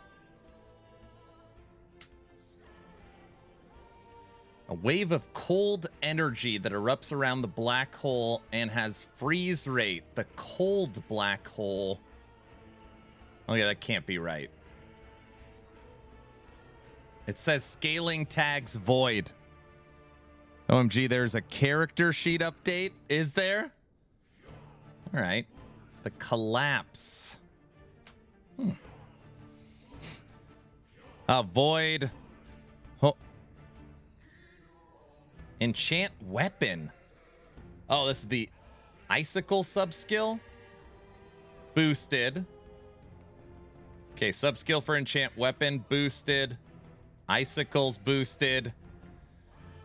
The bone has been reworked.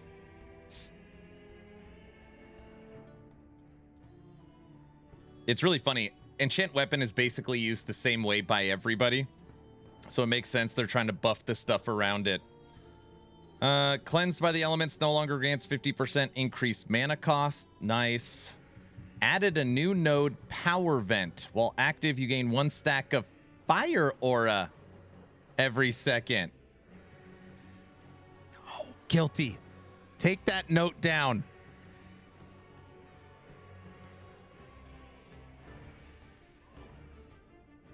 So you can now, and there's 2-point max. So you can now get 2 stacks of fire aura every second while you have an active enchant weapon. It's another source. Wow, they nerfed Druid? What build in Druid? Reflect? No, they don't even use Reflect. It's on like Donkey Kong.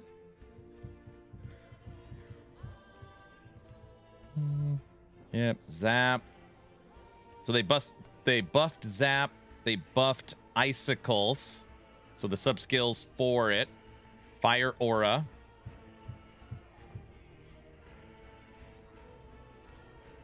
No. Burst of Fire's been reworked. Flame Blast. Boosted. Kindle Blade. Kindling Blade now automatically activates enchantment weapon when you use a melee attack, from activating it as soon as it's off cooldown. These are such smart up. This is so normally you're just standing in town and you got to listen to this stupid thing going off every second when it goes off cooldown. Now, once you actually engage in combat, it triggers. It's a small little change, but way better. Updated the visuals of enchant weapon. Tornado Werebear got gutted. I don't know what build that is. Is that a bleed one? Spellblade's eating. It's going ham. It is. Fireball. Guys, when I say Spellblade, that doesn't mean you should type in blade. Fireball. Embers now states it applies directly to fireballs. Fireball got a little crit buff. Okay. Guilty, get out of here. Firebrand. Firebrand. We're going to have to look through all of this. Damage effectiveness dropped. Wait. Oh, no. Buffed. 25%.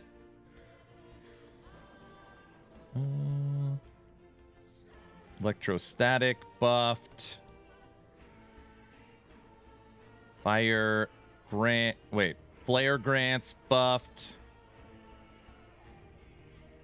Added a new node connected to Flare Heatwave. When you directly use Firebrand, you have a 5% chance per point to stack of Firebrand to grant a stack of Fire Aura. What? Okay, I really think this. EHG sat down and said, hey, we need to be realistic, okay? Righteous Fire for Path of Exile is the probably most popular build in the history of action RPGs.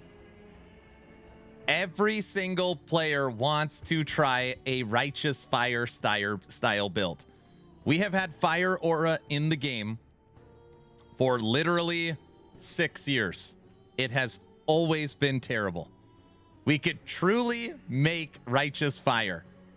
They did a big buff to it 2 seasons ago, small buff last season, and they're probably like, we just got to do it. Never played it. Can't wait for your build guides on this. Yeah, Fire Aura can now generate from your Firebrand, and you can get Fire Auras from your enchant weapon, and you're going to have up to 1,000% multiplicative on it. Guilty's so ahead of me. Guilty just put, you could tell the damage on the dummy now. And I'm not saying, sorry, I shouldn't say that. I know not everybody likes Righteous Fire. I'm just saying collectively as a whole, it is a very popular play style.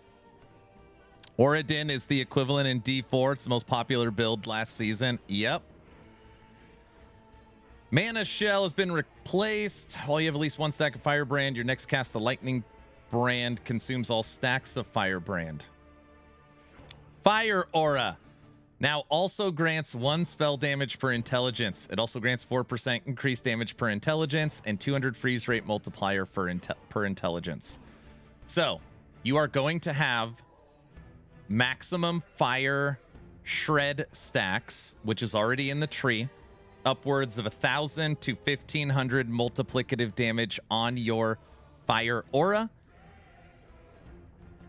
And if you can get up to 200 intelligence, an additional 200 base damage. And you'll be able to stack this upwards of 30 times.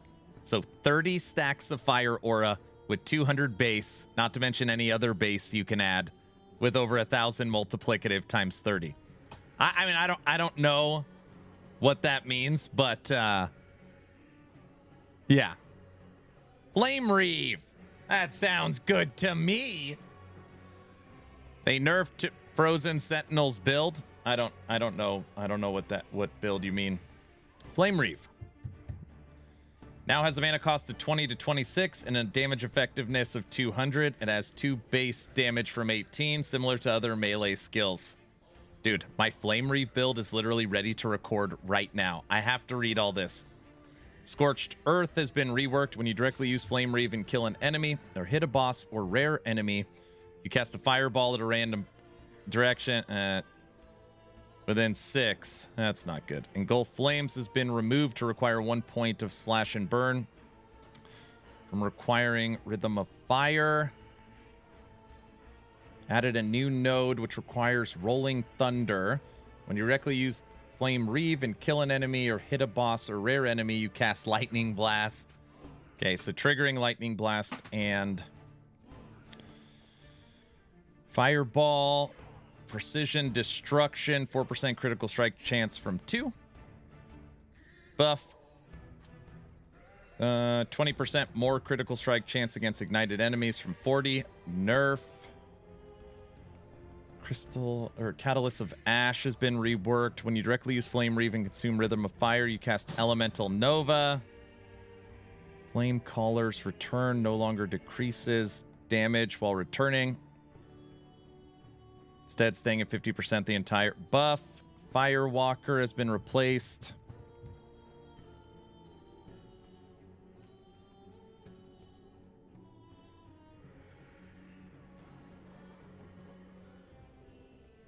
Now has a 3-second cooldown. Nerf. I'm telling you, half the chat people in this chat are over 50. No. Everyone in this chat's 20, 26. Nobody's old like me. Okay, do you guys think even 20 people in this chat are under 25 years old? Are there 20 people here under the age of 25?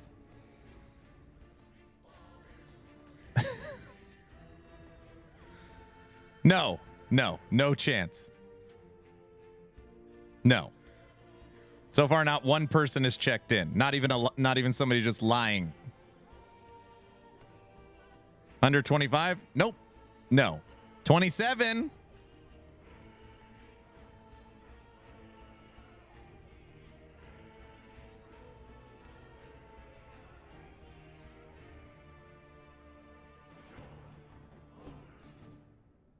Naked, I have no idea.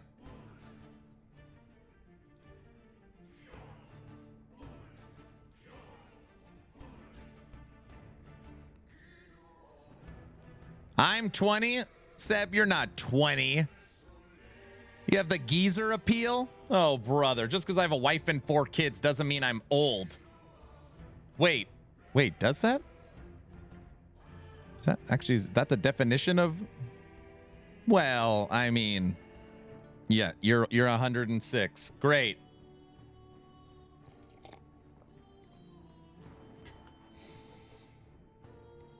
Okay, Flame Ward, updated fire visuals effect.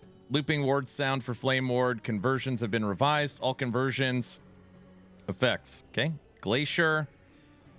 Teleport effect to Snowblink node now applies immediately instead of creation of the smallest Glacier explosion. Visual effects updates. Mana Strike we're not going to read through. They're trying to turn it into a damage dealer. Meteor. All right, let's see. Somebody said Meteor's eating good. Let's look at Meteor. I got to ask.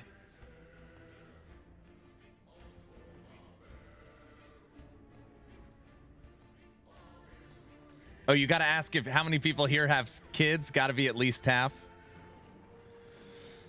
Oh, I would say half the people in this chat have a child. Where's Disintegrate? Disintegrate's on here. There's no Disintegrate. Oh, Disintegrate got nothing. Oh, I'm sure that's in the other patch notes. Don't worry about Disintegrate. Damn it. Guys, don't forget, as long as you're following the channel on Twitch or subscribed on YouTube, type in !giveaway. Get into the patch notes. Giveaway. All right. Meteor now has a base damage of 240 from 180. Buff, damage effectiveness 1200. Okay, so just in case you do not know this, Meteor is Judd's favorite skill. Judd's favorite skill? Meteor. So the joke is that Meteor never gets nerfed, it only gets buffed. Which it just got. I could not tell. That's a big numbers. Aftermath now recovers 20% of mana spent because you can't use the trick. Apocalyptic grants 20%, 25% more area instead of increased. No way. Guys, hold on a second. I'm going to read this one more time, okay? Just for the people in the back of the room. A 60 base damage buff, a 250% increased buff, a 4% mana recovery buff, and they've moved it from 100% increased area to 100% multiplicative area. That's like a meteor wiping the whole screen if you're spec'd into area. That is. And keep in mind, black hole can trigger your meteors.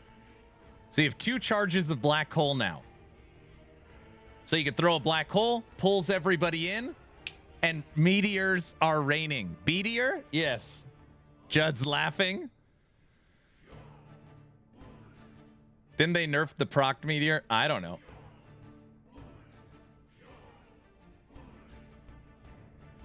Okay. Extinction has its tooltip updated. All right.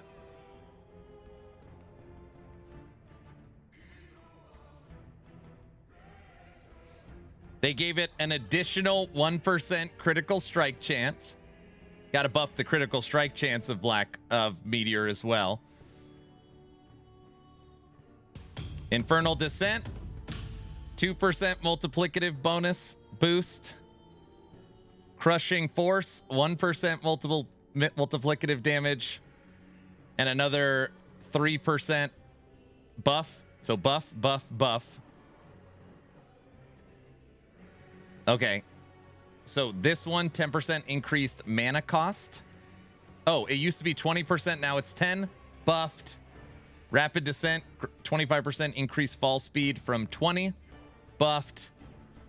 Twin Meteors requires 2 points instead of 3. Buffed. Meteor 8.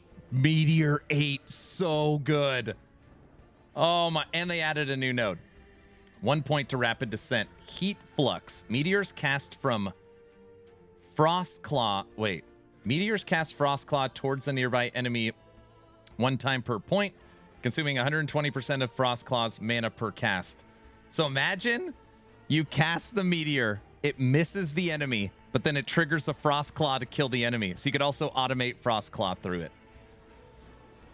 That also means that you could make a black hole that drops meteors, and when the meteors hit, it shoots Frostclaws.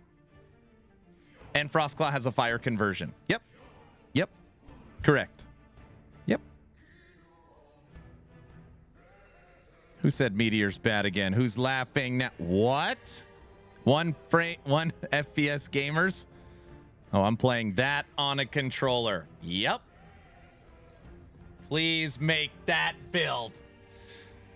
Oh. This is my build. The Black Hole Meteor Frostclaw. I want to do a lightning fireball. Fireball. Okay, Shatter Strike. Damn. So far, Meteor is the #1 skill I've seen. All buffs and a new way of playing it. What will Aaron League start? So many choices, such little time. The problem with my League start is I know that the subathon's only going to go 7 to 9 days. So knowing that this is going to be an uncapped, smaller event, I got to really consider where my time goes. Big guy. So, oh, right. Yes. I'm sorry, fellow warlocks. I'm a mage main now.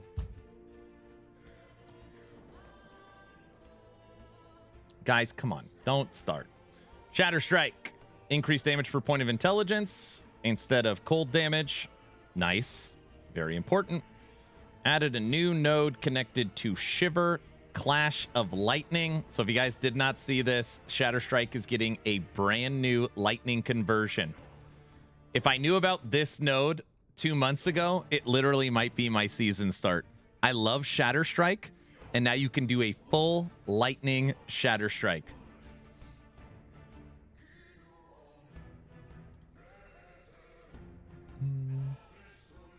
Shatter Strike deals 2% more lightning damage per stack of shock on the target. You can have 10 stacks of shock, right? 20%.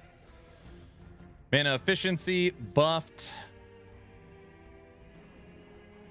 Frozen Shrapnel, we've seen this, buffed. Unrelated Winter, Ice Spikes, buffed. We know all this. It was in the Hype Week post. I agree with Guilty. Thank you, EHG team. Thank you for the extensive and impactful list of bug fixes. Man, I do think from Judd's video, the rework of the end game with echo chains, the updates to the visuals, and little things like you end the echo and you have the chest in the middle instead of click on the middle spinning stupid thing and then run to the right to click on the chest that doesn't drop anything, which most of the time you don't even go, you just leave it, you know, like there's just so many little like polish features that are going to add a lot to it. We haven't made it to Sentinel yet. We're starting with Rogue and Mage. I'm guessing the other ones will go quick. Shatter Strike, cast without or wide out now, have dedicated sound. Okay. Those small little details add up for sure. Teleport. All right, guys, buckle up. Teleport has a new sound effect. If you guys are going to main teleport, you're eating good. Volcanic Orb. We already know about this. What? No way. Volcanic Orb. No longer destroyed when colliding with terrain. Boom. Damage effectiveness, base damage. Boom. Shrapnel, big buff. Mana cost dropped. Frozen Orb now also gives you Frostbite. Dude, if you want to play Mage, you could go Volcanic Orb, Lightning Shatter Strike, Meteor,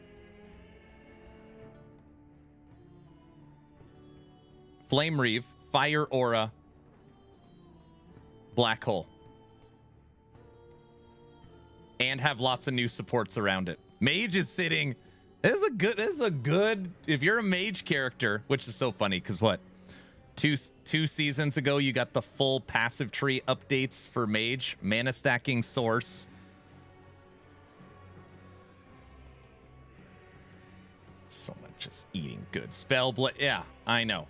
Okay, Spellblade, just like Blade Dancer, Burn Division.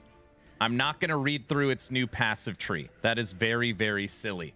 We can just look at their new passive tree on Last Epoch tools after the patch notes. So I'm not going to read each one of these nodes out loud. We will look at that together. Now, if you guys want to see the updates for Rune Master, okay, if you want to see the updates for the Rune Master passive tree, that is right here. It's just invisible. And if you want to see the updates for the Sorcerer passive tree, they updated the description. Okay? So, Not appearing in this patch. Yes. Ugh. Firewalker has a 4-second cooldown. I know. I bet the wifey would read it. I ain't reading that. So, passives wise, Spellblade. EHG hates sources. No, it just already got a new one. Okay, this is also kind of funny. So, I'm just follow me down the rabbit hole for a second. So we're still scrolling. You have Mage changes, and then at the top you have Rogue changes. And then at the end of the Mage changes, what does it say? Come on. Now, we almost forgot that there's other classes in the game. So we might as well, you know, we'll cover a couple of whatever the hell else is in the game. We'll go through it. What? Other class change. You could put Acolyte class changes, right? No, we'll just bundle all the other crap together and, you know. Not gonna work here anymore. I know, Aaronsville got a buff. Acolyte. Assemble the abomination. Here we go. Minions absorbed when assembling an abomination are now unsummoned rather than killed. This means the chance when one of your skeletons dies to resummon a new one after 3 seconds effect no longer triggers the skeletons being absorbed. Woo-hoo-hoo. Horrific Volley grants 35% recurve chance per absorbed archer. Buff. Noxus Stench. 30% poison chance from absorbed. Buffed. Sharpened Bones. More melee damage. Buffed. Increased attack speed. Buffed. Increased area. Buffed. What? Cruel Monstrosity grants 2% increased movement speed. Buffed. Engorgement grants 4% more damage and health per minion type. Absorbed from 5. Nerfed. Abomination now devours minions 20% faster. Why is A-Bomb going bigger again? So, buff, buff, buff, buff, buff, buff, 1% nerf. And it absorbs 20% faster. They love Abomination. They love this skill so much. A-Bomb will be nerfed. Why? What else is in there? Aura of Decay. Absence of life heals 1% of missing health per point. They nerfed Aura of Decay. Nerf. I don't like this one. Boy, did they ever. A-Bomb's so good. Bone Curse. Crimson Enlightenment can now cast Rip Blood. Nobody cares. Bone Eruption can now is an area spell. Chaos Bolts. Can no longer trigger from recast. Nerf. Chthonic Fissure. Spirits and Flame Whips will now prioritize targeting enemies that are not invulnerable. Buff. Dreadshade. All for one grants 30% more damage to the targeted minion from 40. Nerf. Okay. Well, they did cut a 10% multiplicative technically to Abomination because everybody uses that for A-Bomb. So there's a nerf. That's not cool. Infernal Shade. 3% movement, attack, and cast speed per point up to a maximum of 54 from 4 to 72. Updated the visuals. Okay. Morrow Shards. Isn't A-Bomb already OP? Yes. They nerfs in my ARPG. The people that are one-shotting... No, they're not one-shotting. The people that have Uber Abbey on farm with their Abomination is saying, oh no, you nerfed us 10% multiplicative. They don't care one iota It doesn't change anything. Classic? Oh no. That's big, dude. Yeah. Instead of it being better by 10,000%, it'll only be better by 9,800%. It's terrible now. Unplayable.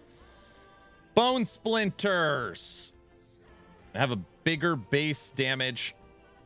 Okay. Just for perspective, Meteor got a 250% damage effectiveness and 60 base damage effectiveness boost. Bone Splinters got 5 more base damage and 25% more effective damage.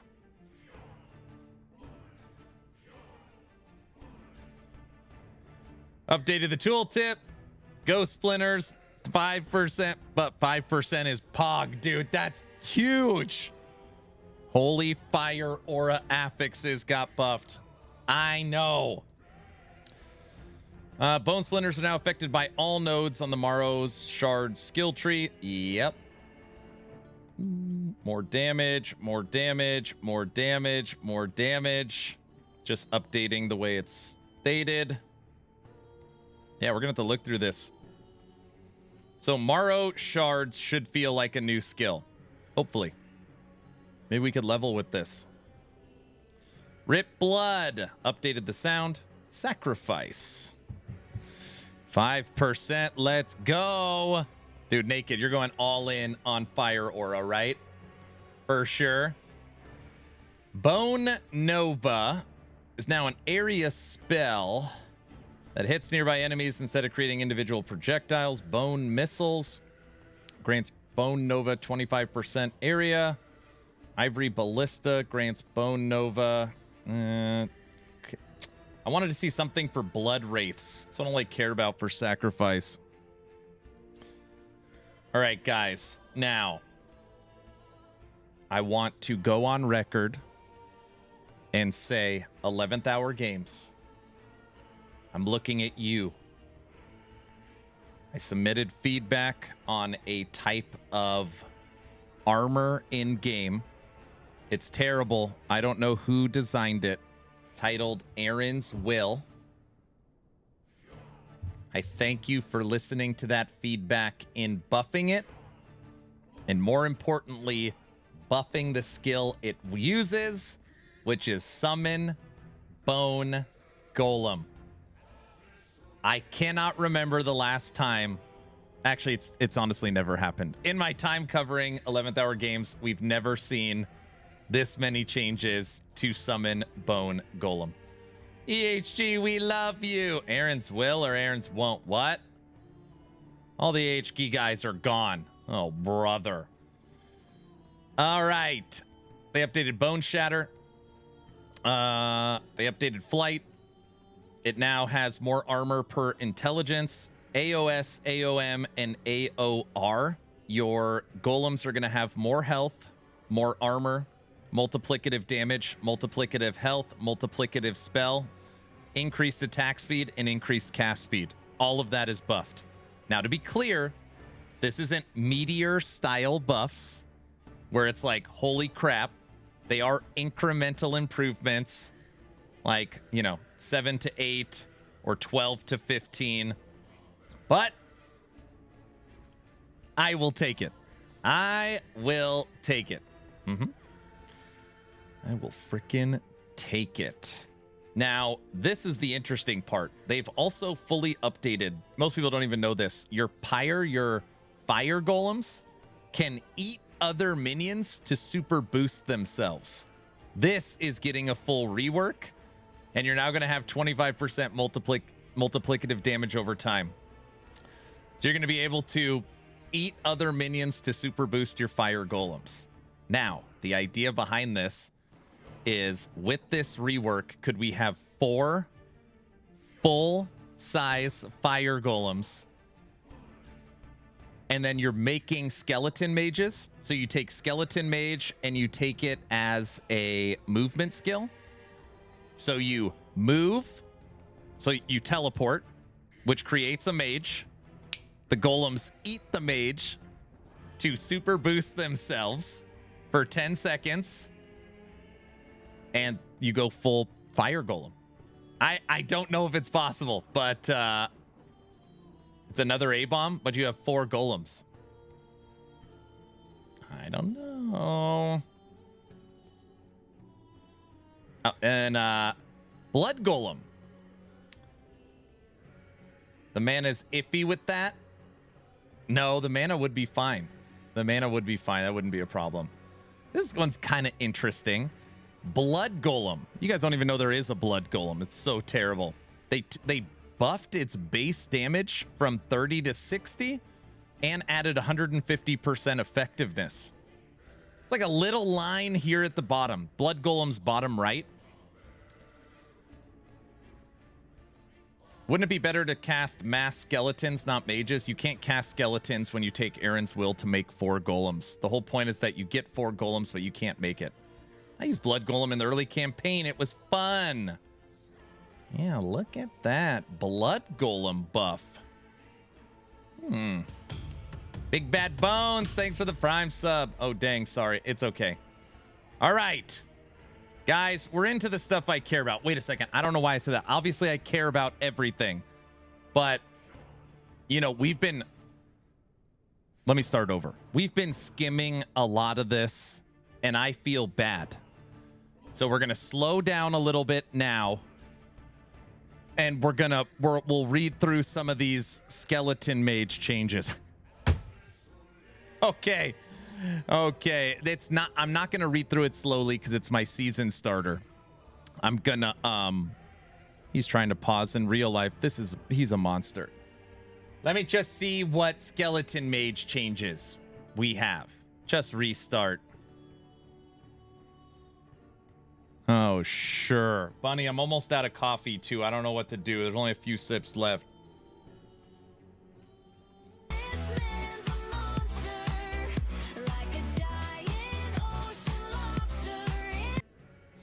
The mage reworks are nice. Yes, they are. Can you start from the top? What? Wifey alert. Okay, summon skeleton mage.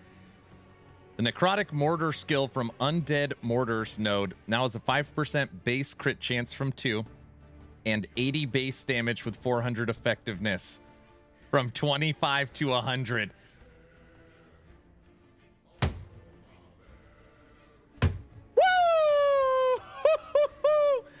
They freaking buffed guilty. They finally...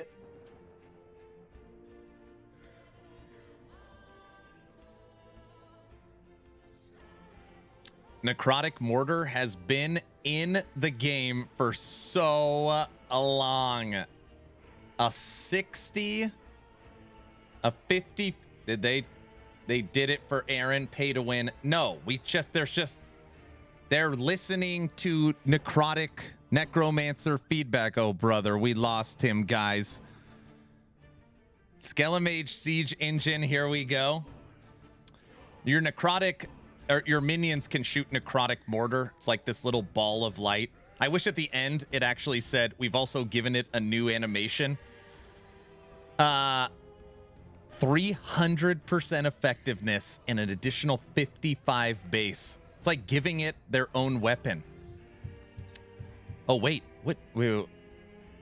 Battle Hardened grants 50% increased cooldown recovery speed for necrotic mortar per point from 34 and now has 20% increased area for necrotic mortar per point.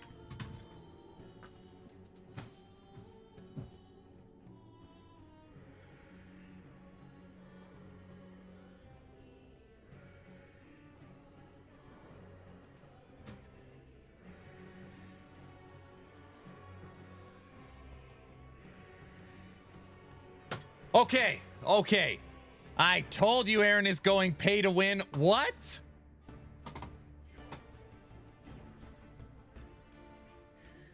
Stream end? No.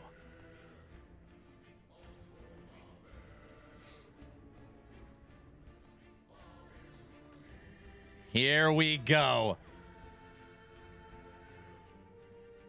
How much mages can we get up to? 7. I already have the full planner. No, wait, I don't mean like Hold on. That's going to sound bad. I don't mean I prepared like I had a made planner for it. I don't mean it like that. I mean, no, we did it. I already prepared a setup. Leroy Jenkins. Oh, yeah. 7. You're a monster. No. You planned ahead of time. Yes, that's all I'm saying. Caught in 4K. So that's where he spent his birthday. Oh, brother. Now, I will say, actually, I need to look at this right now. I got to look at the wording. There's one thing on here that scares me guilty.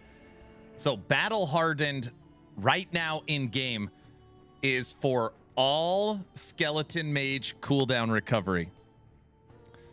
This says 50% increased cooldown recovery speed for necrotic mortar. Did they update it so it won't benefit hungering souls? See what I'm saying here? Wait a second. All right, take a deep breath. That's something I was worried about.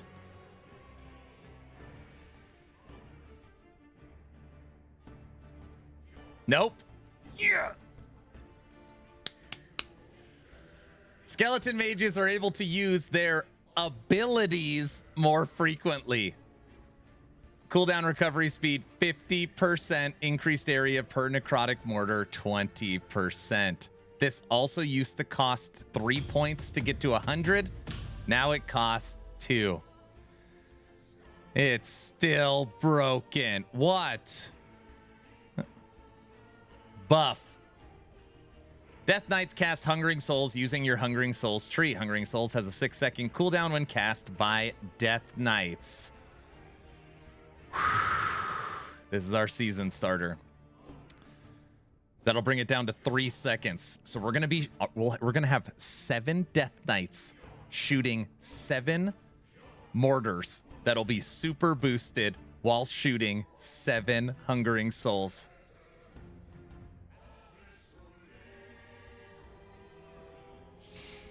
And it'll be every 3 seconds. And on top of that, we don't know yet what we can do with idols yet. Because you could also have up to 92% minion cooldown recovery speed. So you can cut it in half again. So now you're at 1.6 seconds. So 1.6, 1.7 seconds. You're shooting 7 meteors and 7 hungering souls through your idols. Sorry, back to the patch notes. I got sidetracked for just a second. They're going to be blasting mortars and hungering souls everywhere. Maybe. Theory craft later. More patch notes now. Okay, sorry. Remove the hidden 40% less damage modifier that was on skeleton mages for pyromancers and cryomancers.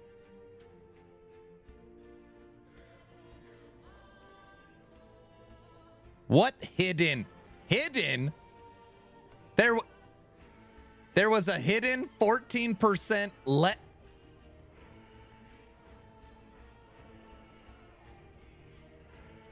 So you're saying that's a 14% damage boost. Buff. Now I'm pissed off. I've been playing this build for 7 years and I didn't know that they were just screwing me over all that time. It's okay. We're moving forward. That's the hidden buff is the deadliest. That's what you get. Grave Passage now requires speed from Forbidden Arcana. That's fine. Oh my gosh. Forbidden Arcane grants 2% more damage per 25 max mana from 1 max 4 points.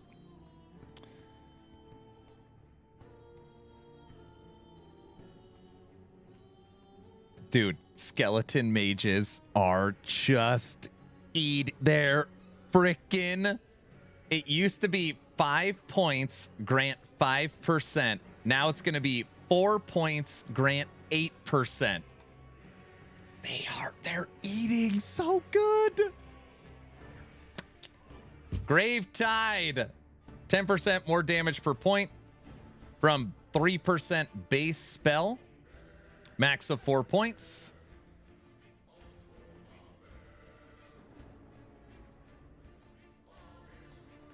Is the new season starts in 142 hours. So guilty.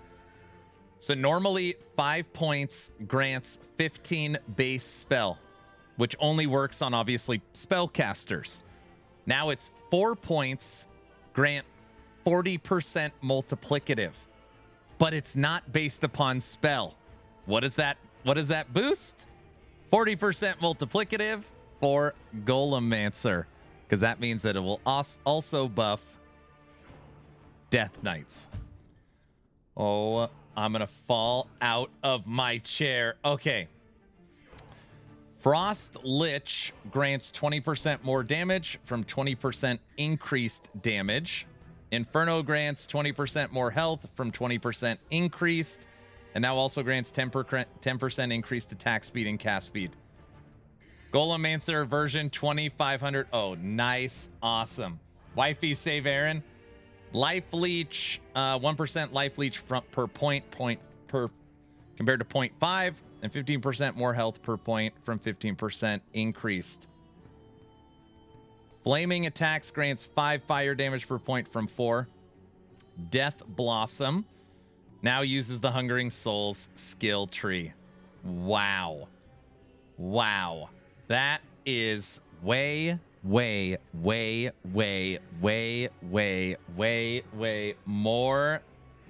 This is great. This is I'm very happy about this. I'm very happy. When does the Elite Planner get updated? It's up. It's done. It's an overbuff. It's not an overbuff. It's not an overbuff. It's Aaron's Christmas. No, it's not. Oh, yeah. They take my favorite builds and they update them. Oh, yeah. That's like I had, like, it's a streamer client. Summon skeletons. Now fire arrow. We know that. Basically, they have a fire conversion and an ice conversion. Skelly builds will be needing a nerf. So let me get this straight. We haven't even played it yet, and we already have to nerf it. Is Aaron, how much did you pay EHG? What? So nice that they fixed the arrow conversions. Yes. He's hyped as yes. You donated subathon donations to EHG for this. No. Ice arrows now converts ignite chance. Yep. Added a new node. We know about all this. Know about this. This is the one I'm most, I don't know if concerned or more intrigued about, is the update to individual operator. This is Skeleton Rogues. Skeleton Rogues deal 25% more damage per point of each skeleton warrior archer you control. Very different. Does Frostblight slow enemies? I don't think so. Fallen, thanks for the 2 subs. My rogue is good now. You finally got your rogue is eating. These are streamer patch notes. Guys, it's not. Okay. Why is there so many bullet points here for summon volatile zombie? Uh-oh. What did we get? Skills description now states the zombies explode and has a damage effectiveness. Leap attack now grants 3 meters of leap distance from 2. Vomit, 1% poison chance per 2 max mana per point from 50%. Not scaled by max mana. Change. Daunting Blast, 75 increased stun chance has been removed. Dreadful Horde and Ravenous now requires 2 points of Forceful Commander. Reworked. Added a new node that requires Forceful Commander. Emerging Tears. You have 34% chance per point to cast Dread Shade on zombies created by a direct cast of volatile zombie. Consumes 50% of Dread Shade. This is the node that has people very intrigued. So you cast a zombie. You just summon a zombie. It automatically gets a Dread Shade around it to go blow up. So you basically just super boost your bombs. And then remember that zombies can trigger sacrifice. It's very interesting. Very interesting. Can we pause? I gotta go poo. Just go, dude. Just go. Bone Pack grants 34% chance per point to cast Marrow Shards when a zombie dies. Okay, so you now auto-trigger Marrow Shard. Auto Bomber OP, maybe. Fervor grants 10% more damage per point from 8, 10% movement speed per point. Buffs. Path of Destruction grants 30% increased explosion radius. Buff. Forceful Commander grants 8% cast speed and mana efficiency. Buff. Nice. Okay, so far. Zombies, skeletons, mages, and golems. Buffed.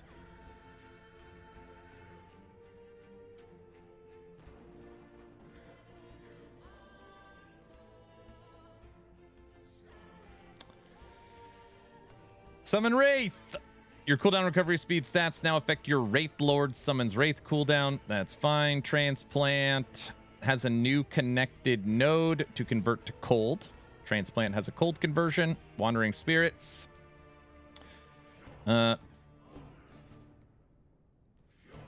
Is now affected by the fire conversion. Added specific audio for fire wraiths. Acolyte sub-skills. Blood wraiths. How funny. I was literally just talking about blood wraiths. You never read. No, most people don't even know the skill exists. There is a red blood minion in this game. And I was like, when we were reading through Sacrifice, I was like, oh, there's nothing on blood wraiths, so who cares? It got its own little section. Wait, where did it go? Acolyte subskills. Blood wraiths are now limited to 13 active at once. Blood wraiths deal 100% multiplicative damage and have 20% multiplicative attack speed.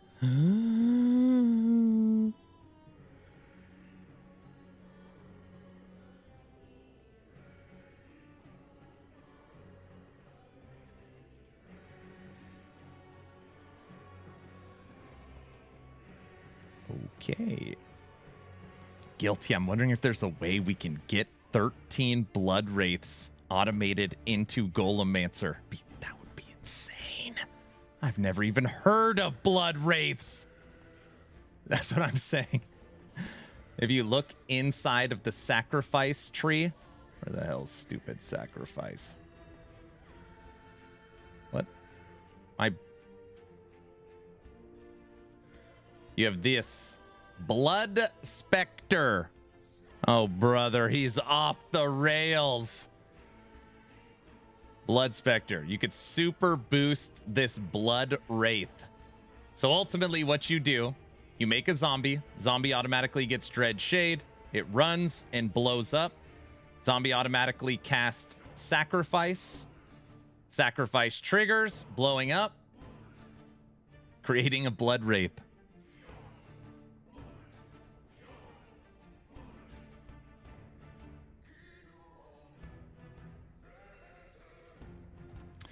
Necromancer passive tree. Cling to right life grants 2% all resistance per point from 1 and 6% all resistance to minions. Okay. Empty the graves. 5 armor from 4 per minion up to 20 and 5% health regen from 5 per minion up to 20. Okay. We use I use this node. For when you have 20 minions, you now have 5. It's 100% basically health regen increased for your minions. So small one. Okay. Aura Decay nerfed. Yeah, there's one. Like, they basically took the quintessential node for Aura of Decay and was like, okay, 99.99999% of all people use this node.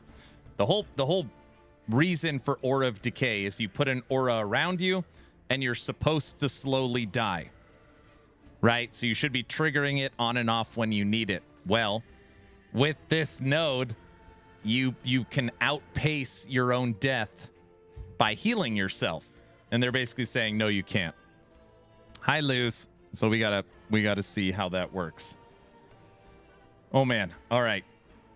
I'm very happy with the Necromancer changes. All right, Primalist. Ugh. Bees are gonna be lit. I hope so.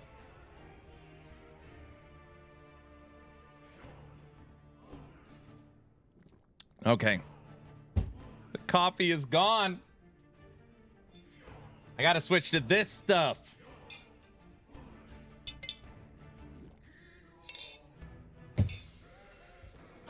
Primalist is all nerfs. Okay. Wait a second.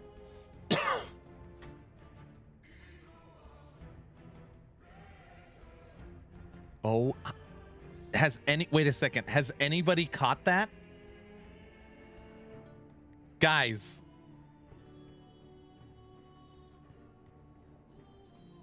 Everything we just read is all of Acolyte. Lich and Warlock got nothing.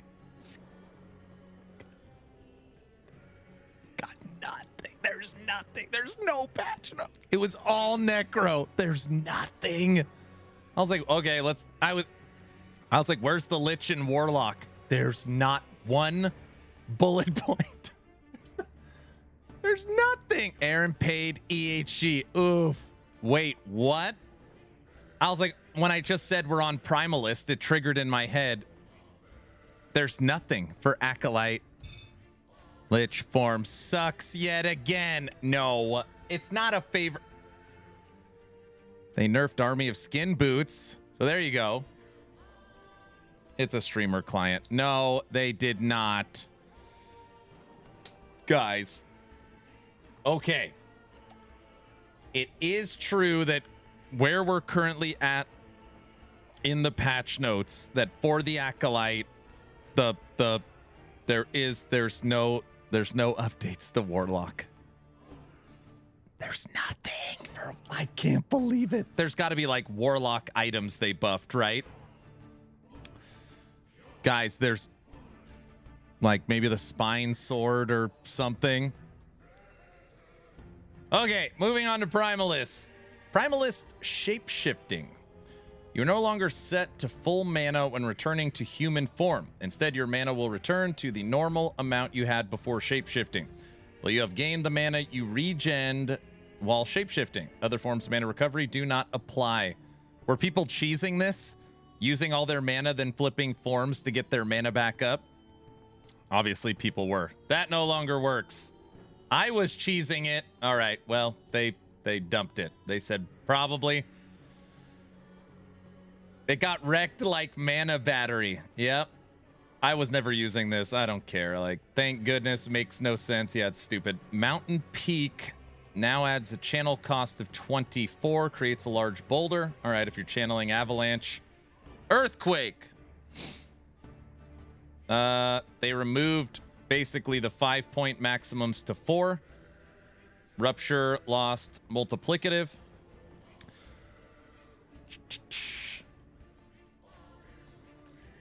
That's fine. Aftershocks are now converted to lightning when Earthquake is converted to lightning. Okay.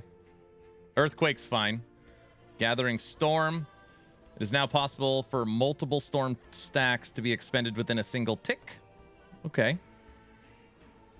Diplomacy now. Additional alt text explaining. Nothing. Maelstrom. Now is 100% effectiveness from 80. Small. Tsunami. Buff. Typhoon. Reworked. Buffed. Grip of Chaos has been reworked. When you directly cast Maelstrom, you have a 10% chance to also cast a Tornado. Okay. Spirit Thorns. Now it's 100% added effectiveness from 60. It no longer has 40% less chance to apply ailments on hit.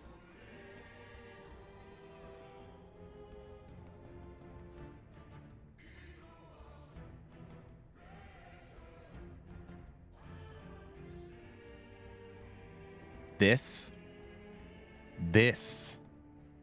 I love that one. Bamster, it caught me off guard for a second. Machine Gun Spriggan, my Frostbite Spriggan, is going to eat this season. Yeah, this one little line. So I can already apply 800 to 900 stacks of Frostbite, and that's just from nothing. It's going to have 40% more damage effectiveness and 40% more ailments on hit. Oh, Spirit Thorns is going to eat this season. Thorn Shield grants 40 damage reflected to attackers from 50. Briar Shell grants 20%. That's fine. Summon Bear. Ground Shaking Might grants 60% less damage from earthquakes cast by your bear from 50. Dude, come on. They nerfed Bear 10%. Vicious Strikes grants your bear 10% more damage with swipe per point and 10% increased area. And they buffed swipe. And they...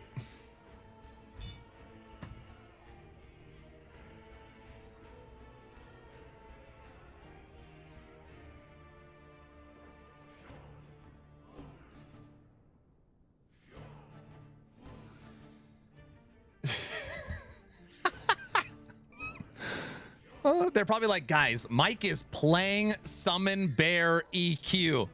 We can't nerf the dev build. Bro. So, I mean, S tier EQ Summon Bear. Like Cocaine Bear will be, it'll be just as good.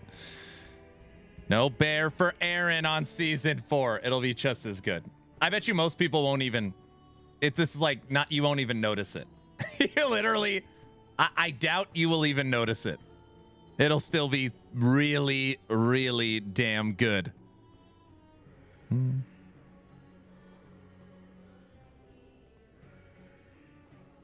Bears nerfed hard? What do you mean?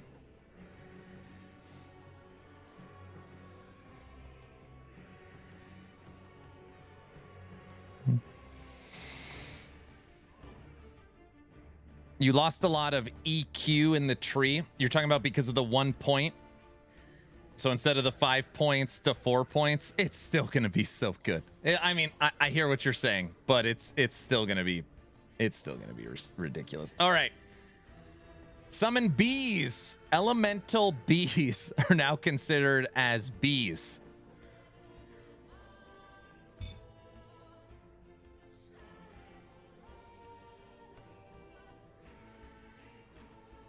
For effects that apply to your bees. Scaled the size of Summon Bees model down. The bees are smaller.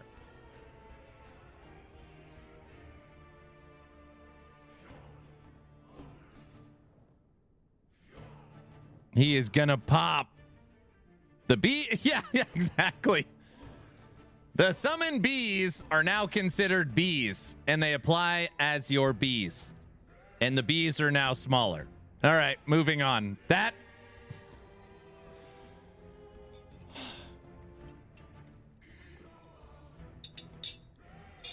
Hey, Aaron, I have a question. In last Epoch tools, some T7 seems to have big, massive nerfs, like less attack speed on weapons, crit, amulets.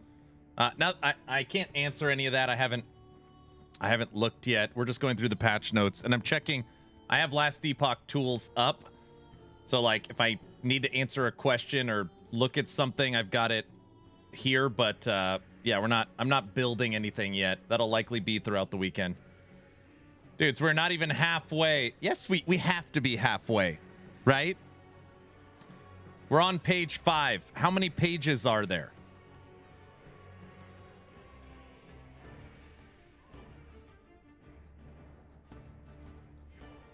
You're not even close. 40? What do you mean? No, because this is like comments too. It's a year of patch notes. Oh, brother. Like 300? Well, I can't. Hey, I missed the Necro notes. You could go back over them. Summon Raptor. Updated a stat line. It says reduce the cooldown of companions. Previously, it said minions. Summon Spriggan. Summon Spriggan's Thorn Volley now grants 100% added effectiveness from 60. No longer has 40% less chance to apply ailments. Updated the behavior of Spriggan's Thorn Volley. It no longer has homing and erratic movement. Instead fires the projectiles in a tight volley. This will significantly reduce occurrences of the ability projectiles missing their intended target. Updated the visual effects of Summon Spriggan. So last season we did a I'm sorry, was it season 2? I don't know, season 2, season 3. I was like, okay, we're gonna do a dual Spriggan minion build, and if I was gonna make a tier list for minions and companions, this would be the worst damage minion in the game. Now, I'm not talking about its other buffs, how it gives you critical strike and critical strike avoidance. I'm talking about a summoned Spriggan killing an enemy. It is the worst. It always misses. It dies every 3 seconds. It's terrible. I still think it'll be terrible, but at least won't miss as much. It'll apply more ailments, and it got a small damage effectiveness. But I would guess this 100 would probably need to be 300, and it probably needs, like, it also comes with a base damage of 200 to even get even somewhat close. Aaron, I'm in the build planner. I can only with the Idol's Relic summon 144 bees in 10 seconds. Yeah, they're still all die. Everyone's making bee builds now. This is what I'm to deal with. It needs a huge revamp. Summon Spriggan. 133 bees every 10 seconds. On a Primalist, summon Thorn Totem. Thorn Totem's attacks now deal 20 base damage from 15 and small effectiveness. Summon Wolf. On Primalist, of course. Permanent Bond node will no longer cause Summon Wolf to be replaced with Howl when there is at least one active wolf. Okay. Added a new node that requires 1 point allocated to Permanent Bond. Lone Wolf. While you have additional wolf, the Permanent Bond summon wolf is replaced with Howl. You cannot have more than one wolf summoned. Updated the summon wolf model and textures. Default lightning and frozen versions updated. They updated the visual. They just did a visual textures update on wolf. Dude, this is the weirdest node in all of Primalist. This permanent bond node breaks everything. Let's hope it finally works. Tempest Strike.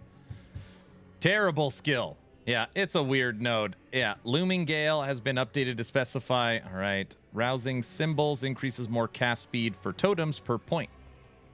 Tempest Strike unchanged. Tornado. Mana cost, little boost to effectiveness. Updated the description. Time to go lie down.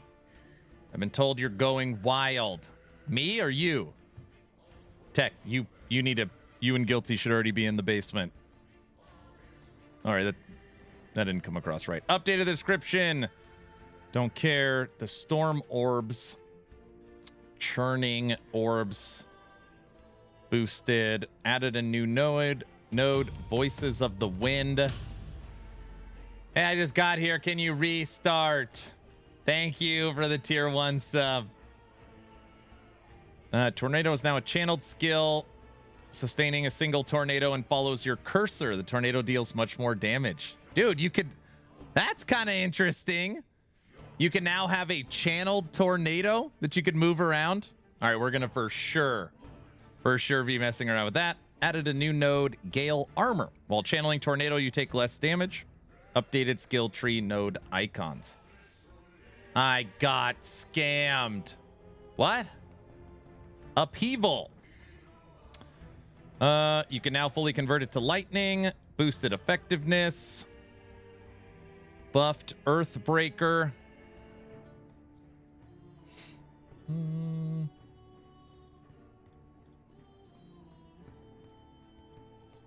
When you conversion, hidden tremors will convert.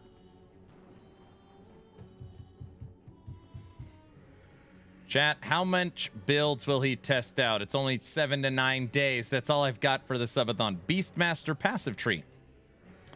Aspect of the Shark grants 10% more damage from 15. Okay, I'm starting to see a little bit what Bamster's saying. The Earthquake multiplicative nodes, they moved from 5 to 4. They reeled in 10% on Bear, and then they reeled in Aspect of the Shark. So it doesn't look like, you know, if you put it all together, it will be coming down for sure. It will be coming down.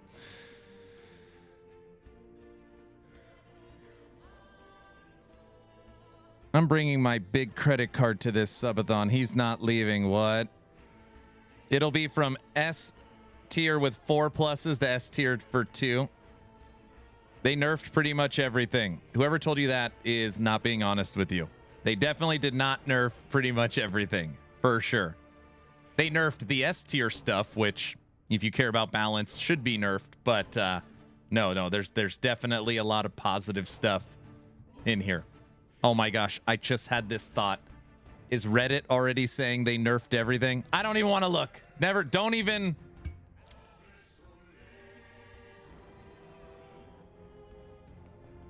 Forget I'm sure Reddit's ablaze. They nerfed all the max roll builds. That's okay. That's okay.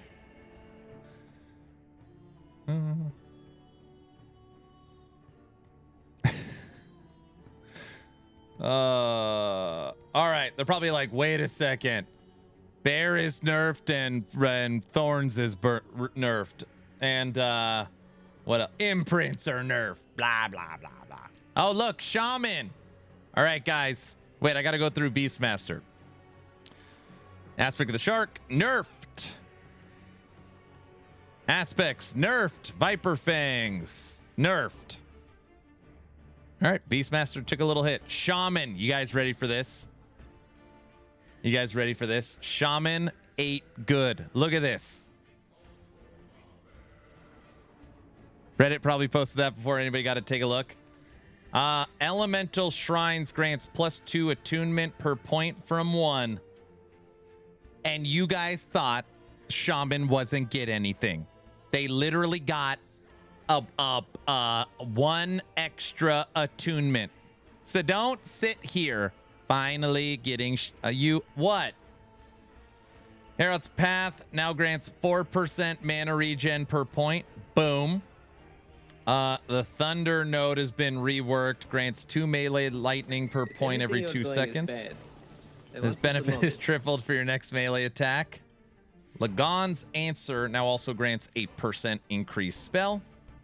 Thunder strikes triggered from storm bolts now have a limit of 3 per second from 1 per second. See, guys, 3 storm bolts per second, 8% increased, and 1 attunement.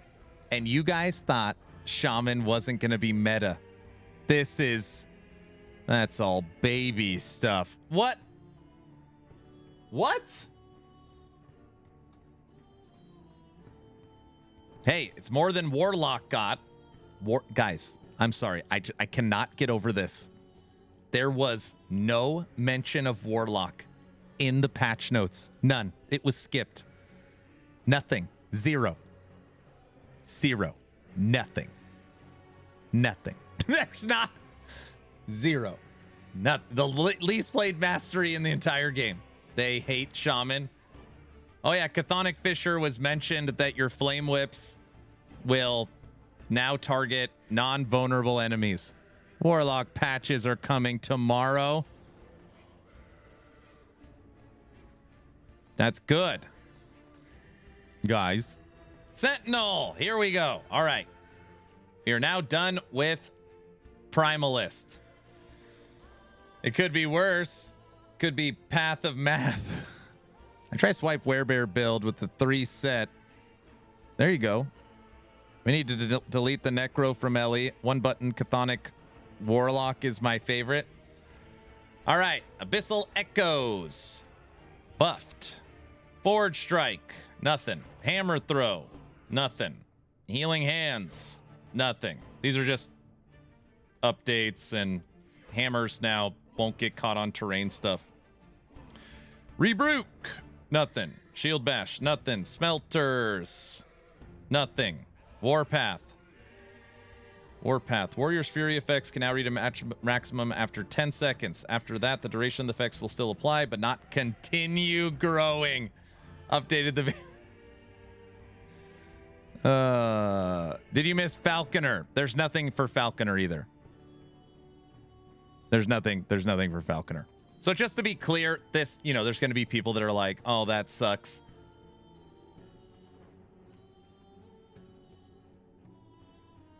What? There's nothing for the Falconer passive tree. Basically, your warpath won't keep growing forever until it's taking up the whole screen. All right, that's Sentinel.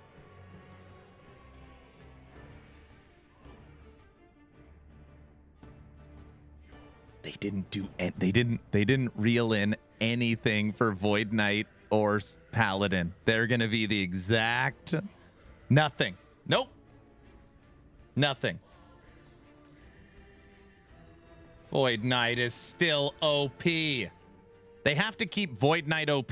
That way, if they release Paradox classes, they could be like, dude, Void Knight's still better. That's a good strategy. Come on.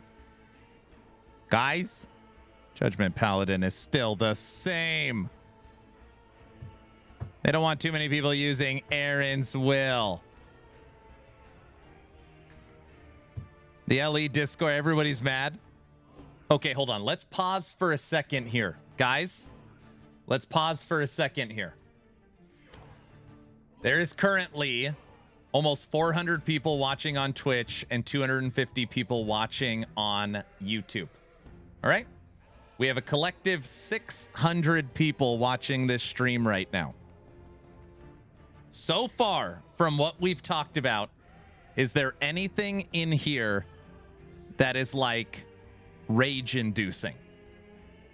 Is there anything in here that's like, what the F were they thinking? I want to just get a quick gauge check from everybody. No, not really. No Falconer buffs. Nope, everything seems fine. Going to sleep. Nope, no Falconer buffs. Reddit is flipping out over imprints. They already did that. Not with reasonable people. I just got here. No Happy Man here. No nerfing of Judgment is rage-inducing. Seems pretty good. This community is happy, though. Where the heck is the Forge Guard fixes? Bladestorm's not dropping from shadows. Rage is pointless. 0 Warlock changes. The bees are now bees. Got me in rage. Nothing in the patch notes about giving me $200. Pisses me off. I'm pleased overall. No new Beastmaster skill is wild. It took me a second. Thanks, Banana. Evolution's End nerf is still understandable. I gotta look at it. We're not there yet.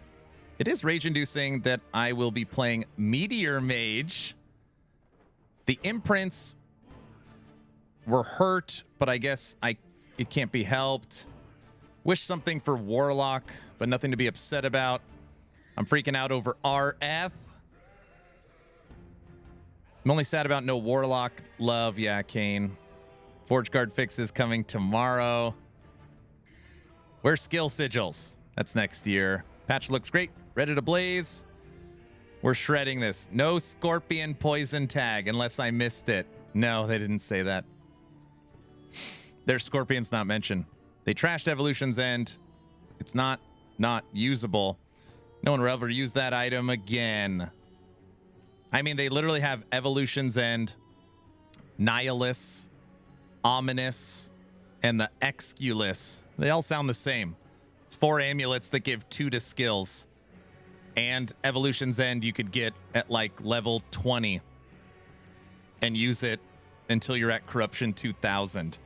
So you gotta, every once in a while, everybody knew that Evolution's End was like a leveling minion item that people were putting in every build guide. You gotta, we know why it's used so often. Patch notes looks good. Looking forward to the multi-strike smite. When will the new paid classes everyone complained about come out? Not till the free expansion hits. So the LEO, it's called Last Epoch Orbis. They're doing a full, huge expansion that they're going to give to everybody for free. That's when they come. Yeah, it needed to be toned down. Think they could have still nerfed more stuff. All right. I wanted to do a quick gauge check.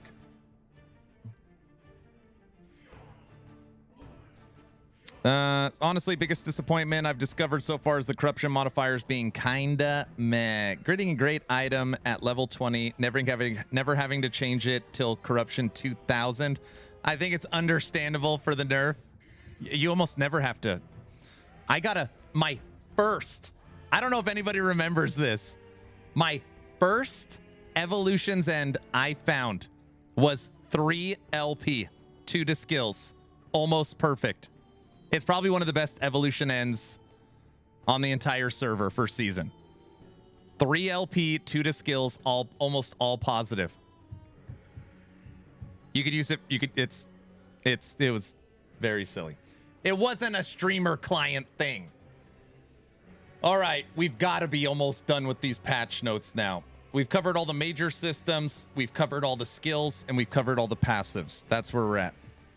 You cheated. What? Nope. What do you mean, nope? What are you talking about? You still have to cover the items. The items. Oh, brother. Continue on items. Continue the joke. Well, I'm just not funny today. All right. Affixes. I don't want to read affixes. A chance to cast Fire Aura on critical strike. Chance to cast Aura of Decay will be like RF now. No, Fire Aura will be like RF now. But technically you could make an Aura of Decay fire ring now. So I'll have a Coke. Oh, somebody caught it. Wait, who said that? Big Griff. Very good. I didn't think anybody caught that. Very nice. Very nice. All right. Chance to cast Fire Aura on critical strike. Chance to cast Fire Aura on hit. And chance to cast Fire Aura on fire skill. Affixes have a trigger limit to their effects increased from once per second to 3 times per second. Okay. Another Fire Aura buff. Very cool. Chance on hit to summon Thorn Totem affix on idols reduced to cooldown from... Wait.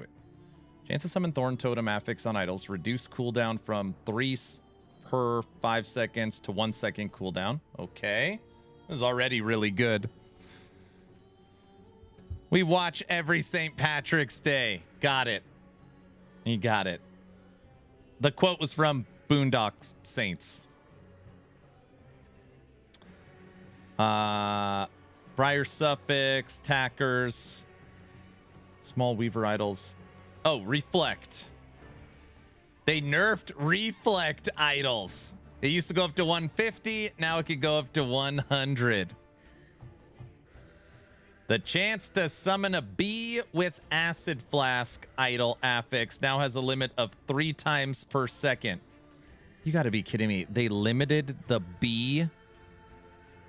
And if you guys didn't hear, in the patch notes, they did clarify that bees are now bees. So if you didn't know that, if you summon a bee, it is classified as a bee in the game. So just so you know that. Were bees not bees before? No, it's funny. It says elemental bees are now treated as bees if you triggered a bee. And bees are now smaller. That's what the two lines. That's what the 2 lines said. Aaron lied. There are falconer changes. Not the passive tree. There's no falconer changes. Bees are now wasps. They added a new prefix for Sentinel body armor. 100% of shield throw is now converted to void. Yep.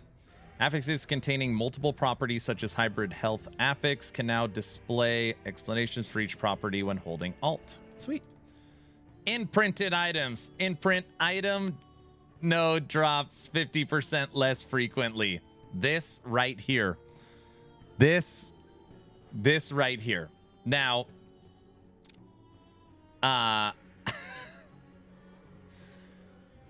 so this is where I think EHG could I don't want to say like take a step back or learn from this experience. Anybody that follows the game, especially the developers of the game, should know that this is a like WTF. It's going to be on all socials. It's going to be on all Discord. It's going to be on all Reddit, all the probably big COF content. Everybody is going to be talking about this. And just to be clear, anybody that actually cares about the future of Last Epoch that could be honest knows that it's required. Like, anybody that gives a crap about the future of the game, loot drops, knows that imprints are totally broken. I have 700 red rings in my stash. Like, this is a needed change, right? But this is where EHG could learn. They could, it's only one bullet point. We also, you know, they could have wrote, in looking at the standard and season 3 stats, we have determined that most of the main drops for your builds come from imprints. And this is a very powerful system that is dropping a large majority of all gear in the game. And as much as we want imprints to remain powerful, we do need to reel in this mechanic a little bit so it is not the only source of drops in the game. By doing that, you know, like they could have, what I'm trying to say is they could have like, as a community, I really feel this way. Or maybe just as human beings. My first red ring ever. Them adding one sentence, maybe 2 sentences, is less rage inducing. Sugarcoating it, I really feel that way. I really feel that way. Like, okay, 80% of build items come from imprints, not drops. And PoE is going through this right now with, you know, loot drops or, you know, ground loot. Ground loot is meaningless because of the Keeper's tree spitting it all out. This is the tree. Technically, Last Epoch's imprints is the Keepers of the, like, it's the tree. Anyway, I just wish they would have not just wrote 6 words here. Just don't give imprints to MG. What? MG keeps eating good. Wander, thank you for the tier 1 sub. Thank you. Yeah. But that's what I would have done. This would have been a paragraph or at least a 2-sentence breakdown as to why. Instead of just letting somebody read this, immediately go ballistic and head to the socials to say WTF is EHG thinking, which they're now going to have to respond. So they're already going to have to type out the paragraph. But of course, it is now reactive instead of proactive. So similar items dropped from imprint item nodes have a much lower chance to have multiple exalted affixes. The people that have broken down like how to get all your double T7s and triple T7s. Similar item drops from imprinted item nodes have a much lower chance to be rare, unique items. There it is. There it is.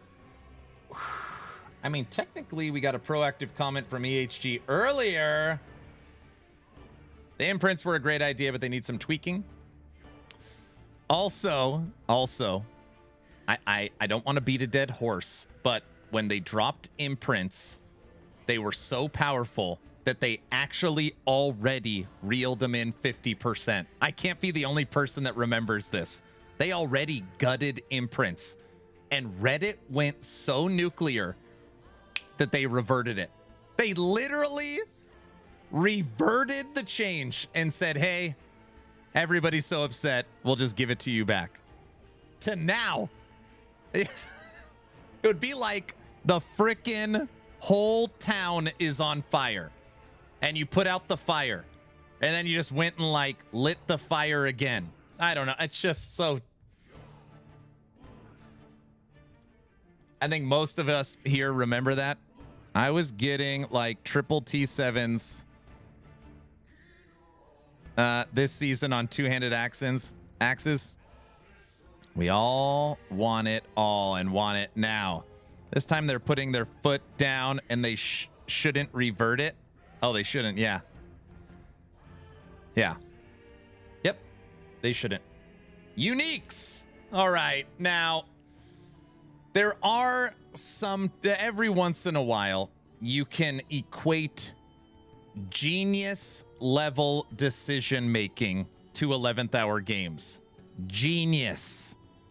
Albert Einstein, 11th hour games. Aaron's will now grants +2 to all minion skills.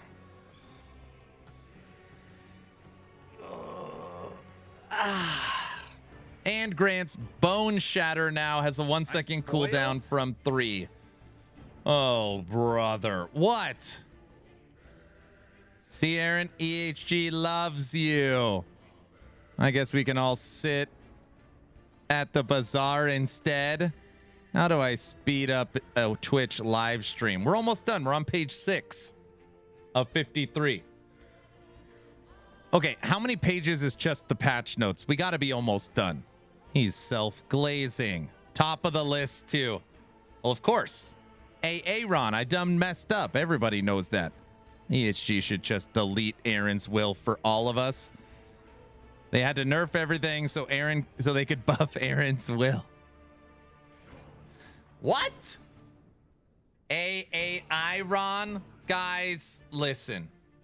As we all know, Aaron's will has been getting kicked in the nuts over and over again by Paleox. The Beastmaster body armor that is a common drop is better than the rarest body armor in the game, which, by the way, is my body armor. It is the only world drop that holds the very, very rare tag. Kicked in the nuts all day long. You can only handle it for too much. All the funding for buffs went to Aaron's will. Oh my gosh. You know that item is actually named for Aaron's will. The inventor of what? Paleox got nerfed quite a bit. There we are. Now we're slandering Beastmaster again. Oh, we already saw this. The sword will still suck. Army of Skin grants 3 to 6% increased melee attack speed from 26. Huge nerf. 5 melee damage from 6. Small nerf. And now it's an effective legendary potential of 70 from 49. Oh my gosh. Army of Skin got crushed-ified. Why was Army of Skin so good? Multiplicative damage, melee attack speed, base melee, good speed. But I mean, I non-COF, I think, have 2 3 LPs because the legendary potential was 49. So it had all this good stuff and crazy LP. It's actually, this is probably puts it more in line. Instead of a 2 3 LP item, it's a 1 2 LP item. The legendary potential is the biggest part of that nerf. Yeah. Okay. Bane of Winter. We already read through all this. We know about it. Battle Endeavor. We know about this. Blue Feather Band. We know about that. Doom.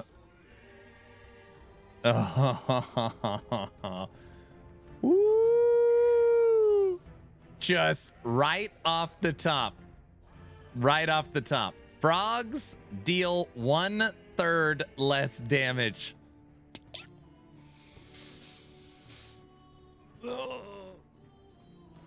Brings them in line. Oh no, frogs got nerfed. Told ya, frogs nerfed. You know what's so funny? If you just for a second, follow me down the rabbit hole. If you remove Abomination, okay, we take Abomination away from Necromancer. and you look at every Necromancer minion build and you compare it to the nerfed Earthquake Bear, the nerfed Frogs, Raptors, Sabertooth, Wolves, Squirrels, I bet Beastmaster still destroys it. I bet Beastmaster still crushes it. Probably. I bet you it's still not close. It's closer. It's for sure closer. But, yeah, I mean, especially with the new B builds. Oh, gosh. Dragonflame Edict. We know about this. Evolution's End. No longer grants +1 to 2 skill levels. Now also grants 15% resistance for minions. Oh, damn. They killed Evolution's End. Oh, they really did kill it. You could have made it 0 to 1. So in my opinion, they should have made it 0 to 1. That way it's still an item you can practically use, or just make it always 1, I guess. Who cares about minion resistance? Nobody. Nobody. I am sad for Wolf. Wait, Wolf?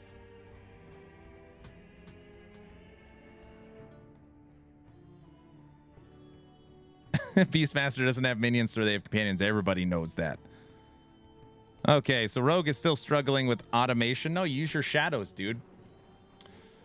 Fangs of the Berserker. Will this actually work? Updated the 5 visuals. Fragments of the Enigma. We know about that. Frozen Eyes we know about. Harbinger Needles are no longer giftable. Wait, people play this game with other people?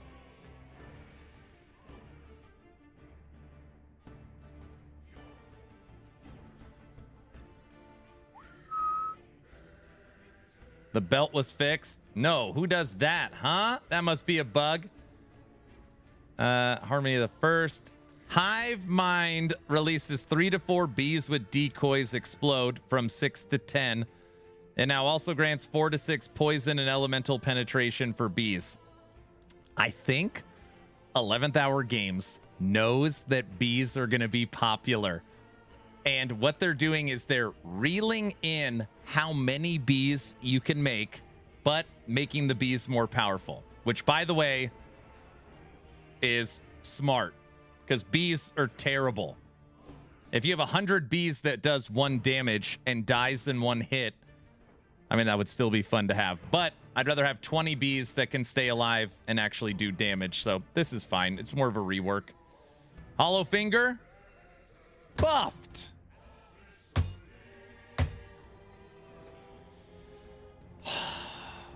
Logi's buffed. Mantle of the Pale Ox grants 8 to 12% increased health for you and your minions, down from 12 to 8.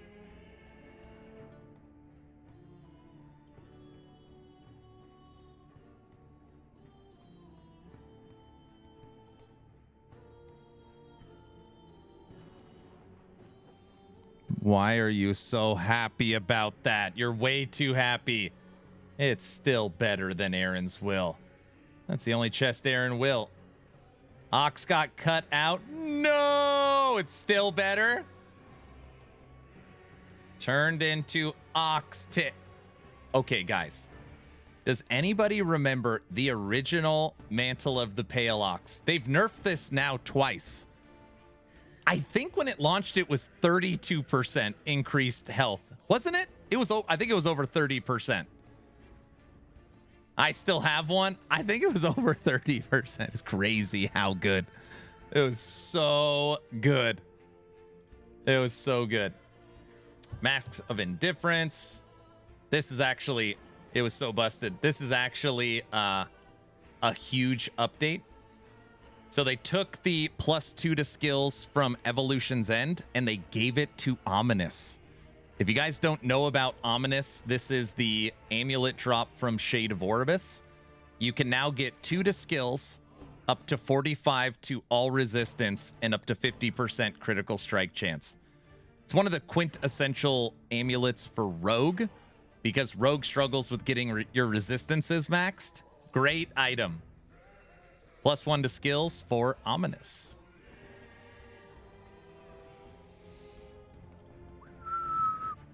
I love ominous. If you get a good roll range on it, I know. This is now the best pair of minion gloves in the game. I slammed like 40 of them. Raven's Rise now has a 28% increased minions cast speed. To be clear, they basically added a T7 minion cast speed to Raven's Rise. I never used Ominous because of this. Yep. Aaron, you will love the boots. What boots? Blight, minion damage, chance to electrify. Wait. Blight grants 140 to 210 minion damage from 170 and plus 70 chance to electrify. Hey guys, the weapon I planned on using for my season starter got buffed. Now, that's just a coincidence. I don't know what it's just a coincidence that all the stuff I wanted to use is getting buffed. Oh yeah, they buffed. Guys, how much did air?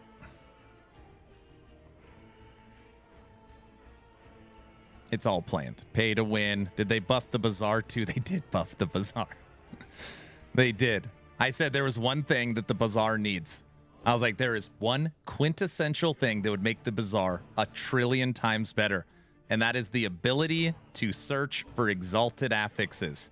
Show me every double T7 two-handed sword. And they added that. It did get buffed. My one singular bazaar pain point was fixed. Roots! I hate this pair of boots where you can't move. Roots grants increase... Wait. Roots grant increased movement speed. It no longer grants you cannot move in Spriggan form. Wait a second. Plus 2 to 3 projectiles for Spirit Thorns. Health regen in Spirit form. Now grants, while in Spriggan form and stationary, you gain a stack. Wait, what do the stacks do? All the stacks lost when you move. Plus 1 projectile for Spirit Thorns per stack.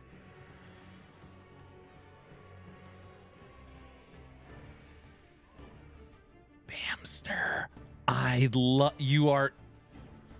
Bamster really knows me well. He really does know me really well. I can't believe I'm about to say this. There is enough good stuff for my machine gun Spriggan build that you could season start it. Machine gun Spriggan is gonna eat. That is a great change. Machine gun's gonna go wild. Yep. Better effectiveness, better dots, and it's practically a new unique. This is basically, you could add it as unique 25. There's a brand new unique in the game. Yep. Machine gun Spriggan. Yeah. Oh, by the way, everybody, the goal is all 44 builds, including the new tier list, will be fully updated for season 4. That is the goal. I've already talked to all the creators, Bike, Pixel, Cursed, Boy. We're going to try and get through all of them. But if you don't know about my website, this is actionrpg.com. You can click on Last Epoch. You can then click on your class. So for example, Primalist. Then you can click on, which one? I think it's a Shaman now. Shaman. And then you can click on Machine Gun Spriggan. Why are they buffing your builds? They're not buffing. They're not necessarily buffing my builds, but they are, they are buffing the builds I've made. That sounds like they're buffing them. Yes. Hey, where's mom? Yeah, I don't care. So anyways, everything is here. All the items, and it has ambitious gear section. In the frequently asked questions, we have corruption range, loot filter, and tier list. We've made tremendous progress on the website. The goal is all 44 builds for Ellie, including the 15 leveling guides, are up and ready. ActionRPG.com. 11th Hour Games, I appreciate you. How will your builds be tested and viable before launch? So what we're doing is we're going to go through the patch notes, and every item, passive trait, and skill, the goal is to update it based upon the patch notes. So they've all been looked at and fine-tuned, and will get a Season 4 stamp, meaning that it's been validated by the Action RPG team. As far as a new video and a complete overhaul, that'll come through the subathon as I test. But the idea is that the goal is that all 44 builds you could click on and run for Season 4. It's a very ambitious goal, but that's where we're at. And I'm going to start that process as soon as I finish the patch notes. It's going to be a while. All right.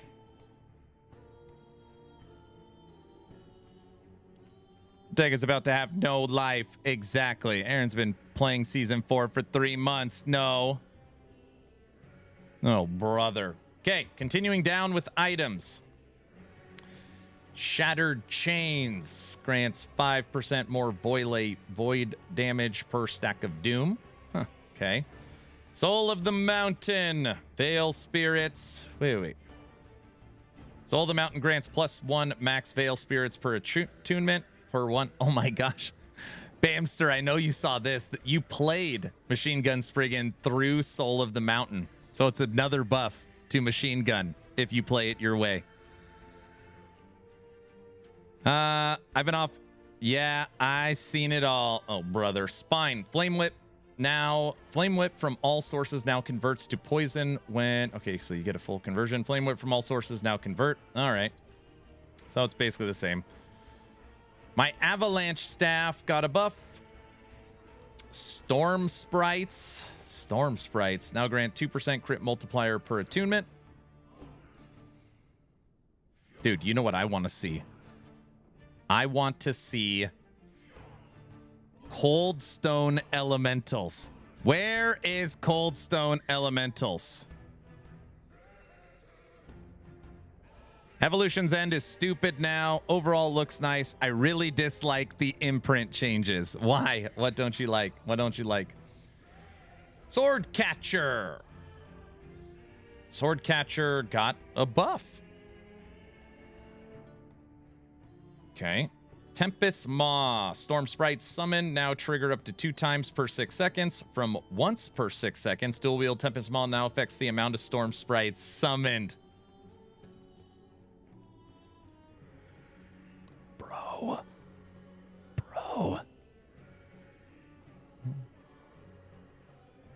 Oh, yeah. Sword Catcher's a nerf. Yeah, I read it backwards. Tempest Maw's Storm Sprites got a buff. Are you reading this, Guilty? You can now trigger twice as many, and dual wielding it will give you twice as many. So 2 times per 6 seconds from once per 6 seconds, and it counts as dual wielding. And the Storm Sprites got a buff. They were already pretty strong, actually. Yeah, that's insane. Yep.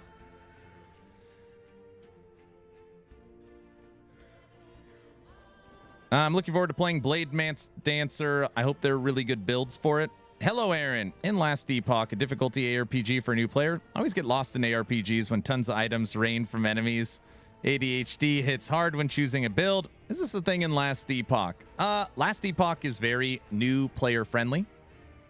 It's a good balance between Path of Exile and D4. Most people say it's right in the middle. Just like anything else, easy to learn, hard to master. But I actually tell people that if I could go back in time day one, I wouldn't even look at a build guide or a leveling guide. I'd try and fumble through it. And then if you get, you hit a wall or something, you could look it up. But yeah. Okay. Thorn Shell now grants 3 to 6% increased flat damage reflected to attackers from 6 to 9. Massive nerf to reflect. True Sight Glass now has an effective legendary potential of 50 from 76. Good. Tyrant Skull grants 1 to 2 levels of minion skills from 2 to 3. Nerf. +2 Tyrant Skull melee damage per strength from 3. Nerf. It's not a...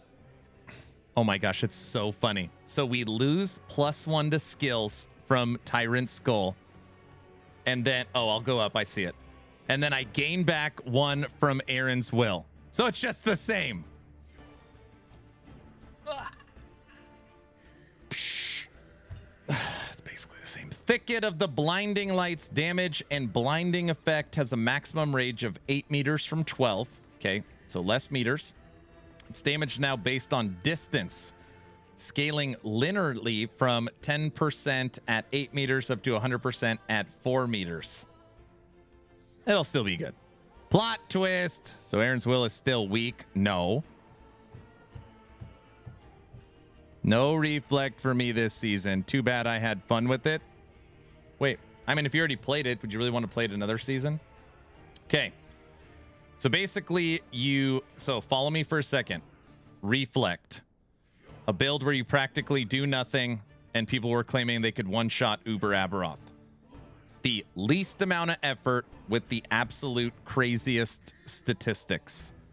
Again, anybody that, if you were the one creating this game, you would say that's probably not healthy for it. So what did they do? They took the Reflect idol and made it from, what, 50 to 150 to 50 to 100. So you have 50 less Reflect on all your 20 idols. They've taken the quintessential item, Thorn Shell, and reduced your flat damage reflected by 3% from 9 to 6 on your attunement stacking. And they lowered the range and made it where your max benefit is being in melee range. So, I mean, if you really want to be honest, this will still be a broken build. If you really took the time, got 20, 100 flat, get 200 attunement, it'll still be broken good. It'll probably still be broken good. It just won't be like, I now do nothing and I could kill everything. It'll just take a little more actual engagement play styles. Because this is supposed to be Thorns Reflect. So the idea behind it is an enemy hits you and you reflect that damage back to them. So it's weird that you could use Reflect as a crazy ranged spell. It does, I mean, it's so stupid. It's the original way that they put this in is like, let's just give the community a build that as they are running, enemies just fall over at extreme distance. It's, you know, if you're being honest, it's unbelievably silly. So they're bringing it more in line. I think it's pretty smart. Okay. Volcanist, we know about this. Gavel, we know about this. Wildfire Embers, we've already covered this. None of this is new. Rings of Discord, nothing new. Wrong Warp. My main build for Season 3 was Reflect Judgment Paladin. It was crazy good. Yeah. It wasn't fair and it wasn't fun after 10 minutes. But I want to walk and kill everything. Then you could play Righteous Fire this season. Wait, so I actually have to play the game now? Yes. Wrong Warp no longer grants 5 to 10% increased cooldown recovery speed for transplant and teleport. It now adds a minimum 3-second cooldown for transplant and teleport. Oh, I'm not gonna like that. Wrong Warp change. They're not gonna like that. What? What's wrong with it, Cajun? Cajun? Dead item is dead. Set items. The avocados have ripened. Reforged set items now use the same color as real set affix set. Wait. The avocados have ripened and reforged set items now use the same color as real set items. Oh, so it's stupid. I'm sorry. It took me a second to get the joke. Yeah, they're just green. They're just green. The reforged set items were like moss green. Now they're just regular set. Yeah, I get it. Okay.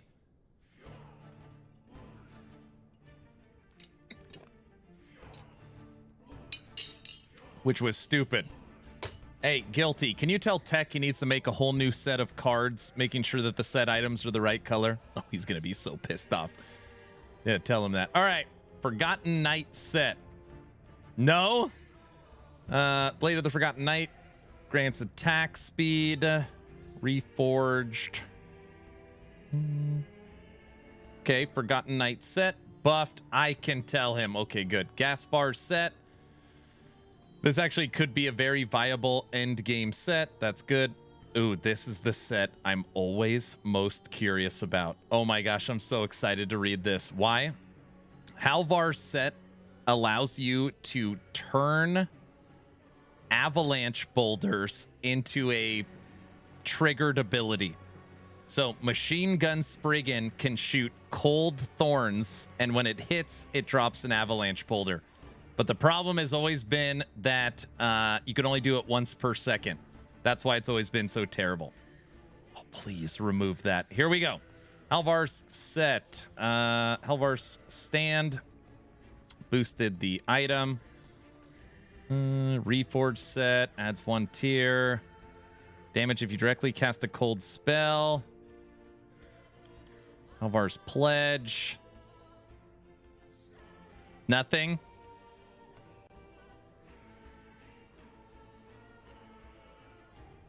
Doesn't say anything about the actual.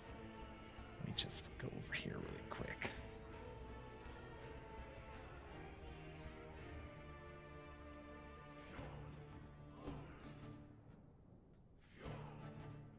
Wait, what? That's a staff.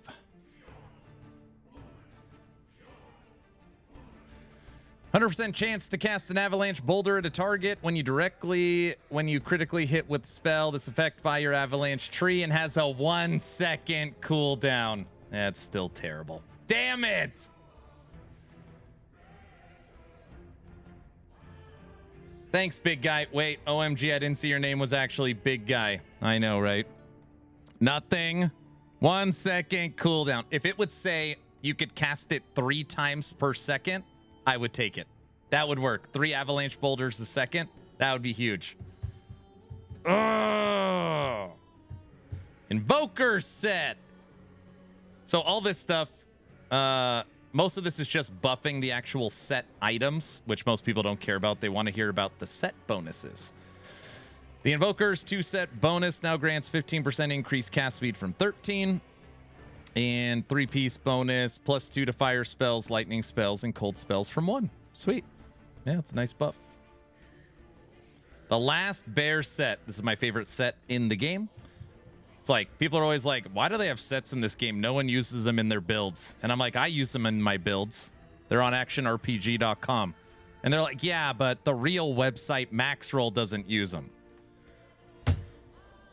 They say they're useless. The Last Bear's Fury now also grants +1 to swipe. Okay.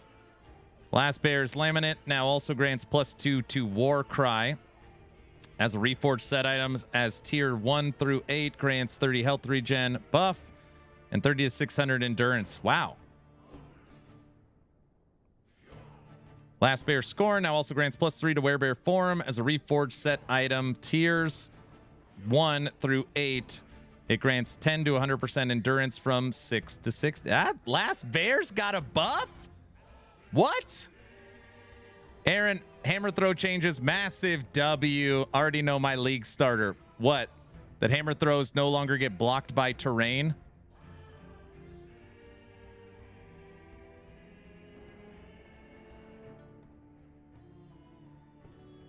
Read it? I did read it. It was good stuff. Exactly. You love that. I've been asking for this since beta. Okay, Bike, listen. 1, I'm so glad that you're excited. That is great. I want you to be happy. And I want you to be excited. EHG told us about the hammers not hitting terrain like 2 months ago. Everybody knew that already. What you should be excited for is the Summon Skeletal Mage updates. Wait, what? Accept him? I know. Ruby Fang set. The Ruby Fang 2-set bonus now also grants +1 melee fire damage per 5% uncapped poison resistance. Bro, they are... I feel like EHG is like, guys, can we just put our foot down? Can we just stop? Sets have been terrible forever. All of them. All the sets are terrible. Nobody uses it on max roll. They're all terrible. All right, that's it. Buff every set item, just double their stats, and every set bonus, give them something. They're literally everyone. So now the Ruby Fang set, you can boost your melee fire through uncapped poison resistance. Very weird, but it's something to work around. Yep. Yep. I'm busy. Aaron, what are you whining about? Oh, Tech, they updated the color of the reforged sets from avocado to green. So he just... Tech, he's gone mad. I haven't gone mad. So you just need to update all the set stuff again. So did you rage quit Dragonkin? No. Did I quit Dragon? Wait, did I quit Dragonkin? Must be some S-tier builds that no one knows about. I'm working on idol altars. Perfect. That's what I want to hear. No boardman set. You can't wait, is there no boardman set? Okay, you guys are about to die. They updated almost every set. Boardman set did not get an update. What is boardman set around? It's the shaman set. I swear on my life.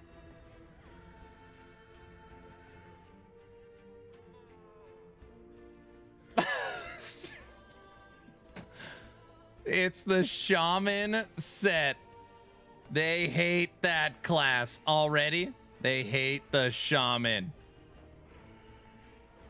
Wait, what? Boardman set is the storm totem. It's the storm totem set. Justice for shaman? Just delete it at this point. What? They hate storm totem? Delete shaman, replace it with dragon class?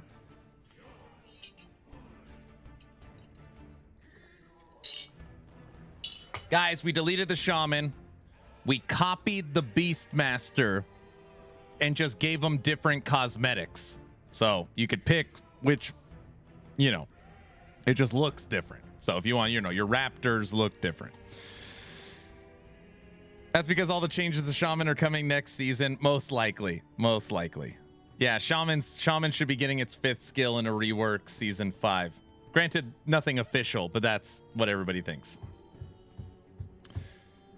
Why do they hate us shamans? All right, I gotta go. Good luck with the notes. Hey, Bike, I'm happy you're excited. Thanks for coming by, brother. Have a good one.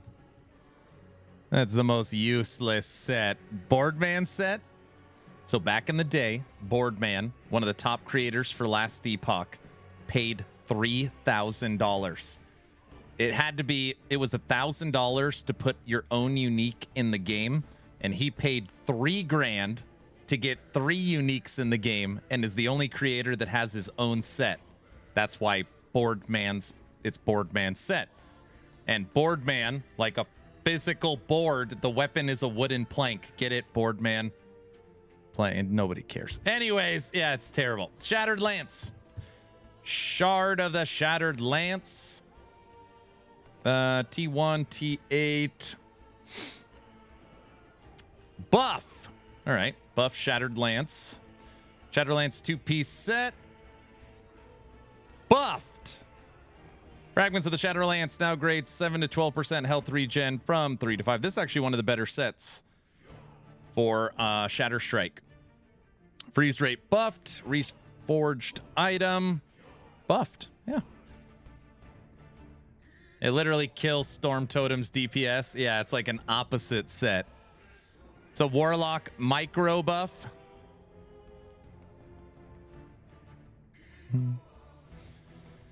All right. Dude, all these sets are a buff. 2-set bonus, +3 to curse skills and +3 to minion skills from 2 each. Look at that, +3 to curse skill. See this? The Sin set. Dying Breath now grants all resistance to minions. Bro, what is this all resistance to minions? They're really going after this. And added...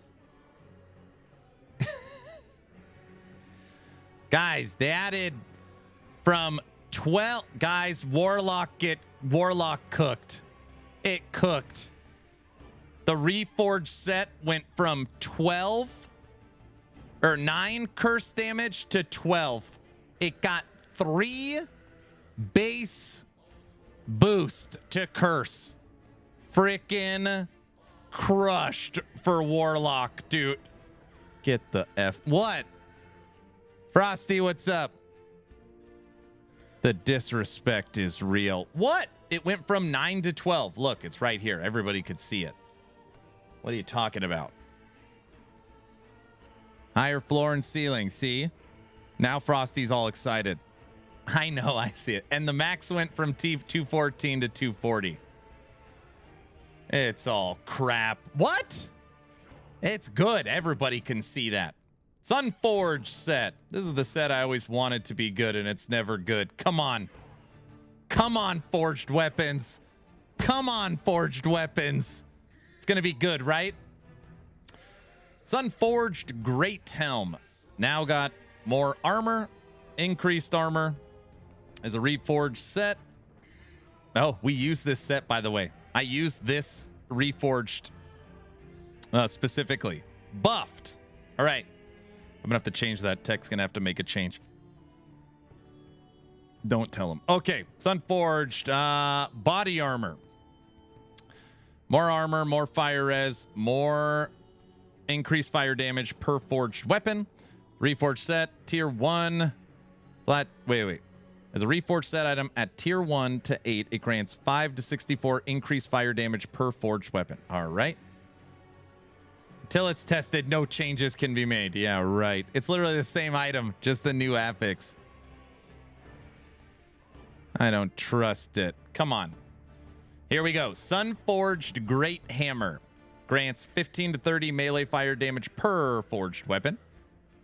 30 to 60 ignite chance for forged weapons.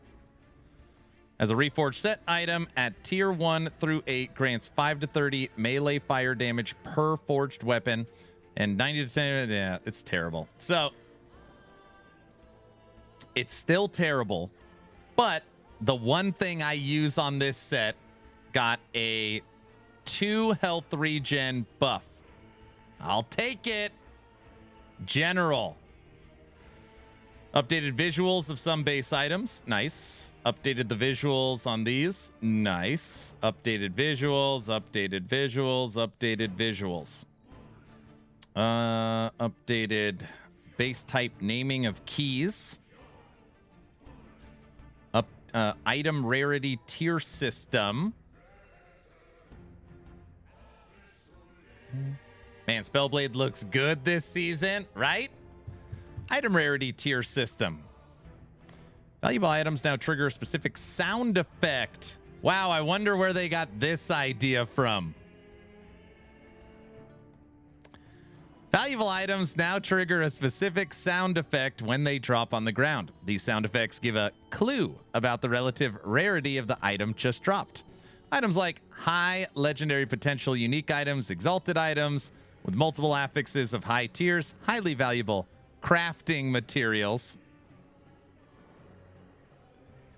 boss-specific unique items, and much more now have an easier to identify using these new sound cues. Huh. Definitely a PoE player suggestion. PoE, what? Ting! Everybody, you can literally, anybody that's played PoE knows the sound of a divine dropping. All of them. Everybody knows that sound. Decrease the size of unique sets and legendary item loot beams. But what this does is it does give you the dopamine rush when you hear that. So it's heavenly item enemy updates. Yeah, the enemies react to players' attack. General enemies. All right, general enemies look good. Boss changes. Yep. Okay, that looks pretty good. Champion changes. Decrease the sizes of some champions for visual clarity. Sweet.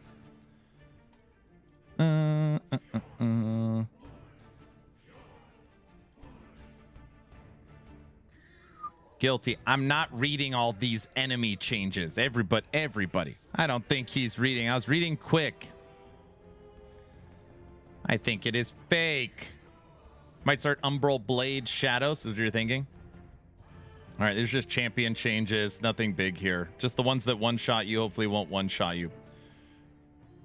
Yes. Hold on. Wait. Hold on. What?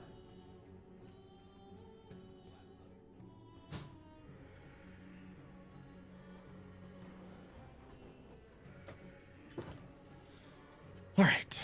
Random encounters. Exiled mages have 45% less health at level 1, around the same health as before. Bro, I know the same Rift Beast in the same damn room kills me when I start a new character of the campaign. They're terrible. Rift Beasts have 9% less base health and now only gain 20% increased health per evolution. Did I say Nemesis? Rift Beasts. They always kill me. Exiled mages deal 10% less damage. All right. Rift Beast lineages now start with 2 pre-existing evolutions, making them more rewarding and the fights themselves more immediately challenging and complex. Great. The number of chosen evolutions in the lineage has not changed. So regularly spawned Rift Beasts now have up to 8 evolutions from 7. See, guys? They took away the +2 to skills on your evolution's end, and that +2 went into 2 more evolutions. So that when you capture that Rift Beast in the amulet and it pops out, it'll be like the power of the 2 to skills.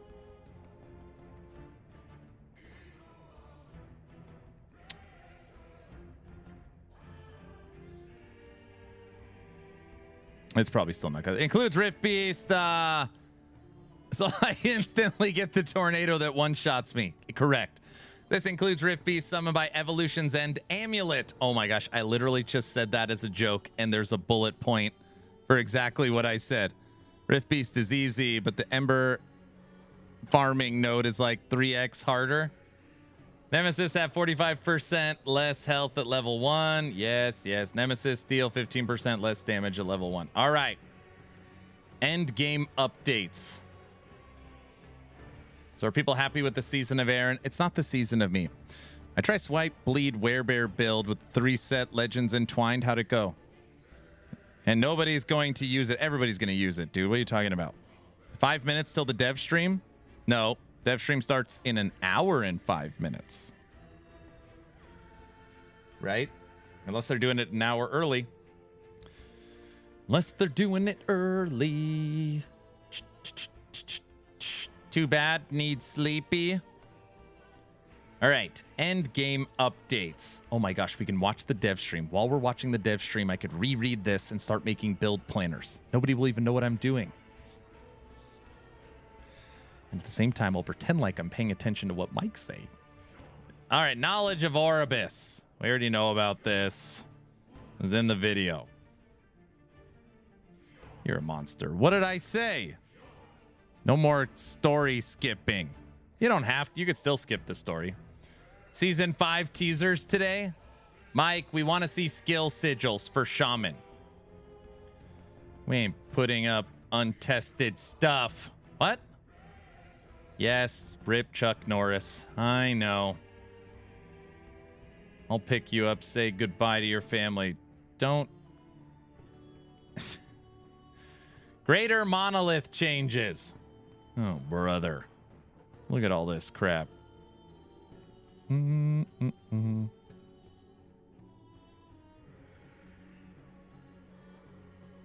Added 5 new echo zones.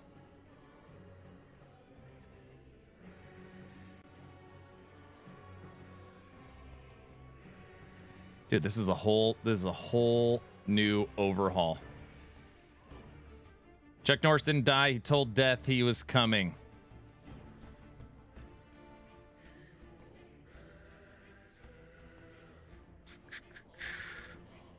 Reduced rune prison spawn rates by 40%. Reduced rune warden spawn rates by 20%. Interesting. Nemesis. Woo! Cannot add T5 plus affixes to unique or legendary items if your character is below level 24. Cannot add exalted affixes to unique or legendary items if your character is below level 51. All you people cheesing the campaign with Nemesis. Nice try. You guys weren't doing that, right? Lower levels are used for sealed affix tiers if your character is below level 40. Nerf to MG. You taught us to do that. No, I didn't. Nemesis drops slightly fewer crafting items after an encounter that empowers them. I wasn't cheesing, but if I got something nice, I used it. Oh, yeah. More tears flowing. Primal Hunt. And by the way, this stuff's fine. Reduced Primal Hunt. Obviously, it's no longer the seasonal mechanic. It is now Omen windows, so that's okay. Regular Rift encounters can spawn from level 20 onwards from level 10. Thank God. The level 10 one's what kills me all the time. And I ain't going to the fence this subathon. Tombs of the Erased. Chests at the end of the Tombs of the Erased have been adjusted to generally be more rewarding. Should be roughly equivalent to the rewards at the end chest. Nice. Fence mentioned. You're going to need 2 fences. What? Audio updates.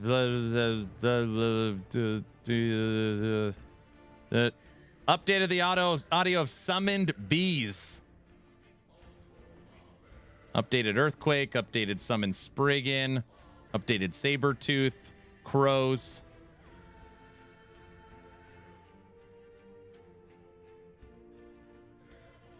He's not reading it. Yeah, I'm going to read the damn audio updates.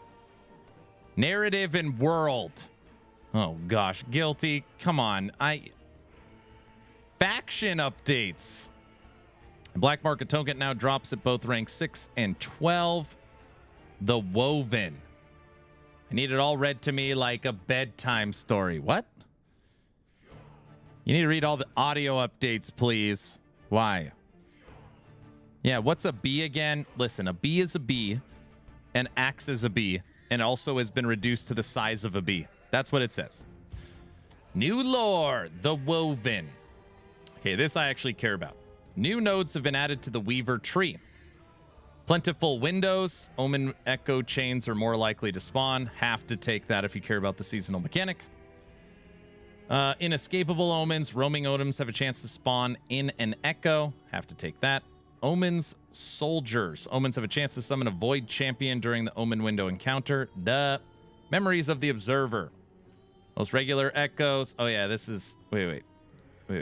Most regular echoes in your echo web appear in echo chains rather than a single echo. Cemeteries imprinted woven echoes appear on the side of the chains rather than inside of them. Beacons no longer appear. This does not affect the spawn rate of echo chains, which can be revealed within the node. Reduce the imprint spawn rate of Bloodline Glade and Nesting Grove. So when you imprint your woven echoes, it's a reduced spawn rate. People are not going to like that either. But that's probably right in line with just reduced imprint. Attempting to replace invalid items. Containers. No. Updated layout of woven echo inventory. The exiled but not forgotten Weaver tree node now causes rune prisons to spawn 2 mages at the rate of 20% instead of 10. Cool. Got it. Guys, imprinting is basically buffed. Everybody knows that. Just a seasonal changeover. Quality of life. Loot filters can now have 200 rules. Rax is going to be so excited. Better beams. You could pick the size of your beam, the color of your beam. 8 new loot filter sounds. You can adjust the volume of the sounds. Conditional updates sorted alphabetically. My Rampant Coast Farm. No! Rax is silently playing Crimson Desert.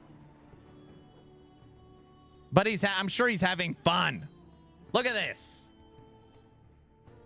Where the hell is it? Hold on a second.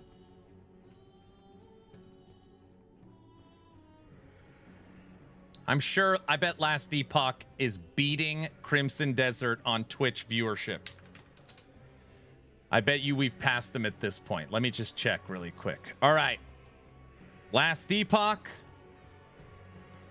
currently has 1.1 thousand viewers. This stream is 356 of them. And Crimson Desert has 200 and not Crimson Desert almost has 300,000 active viewers. 300,000.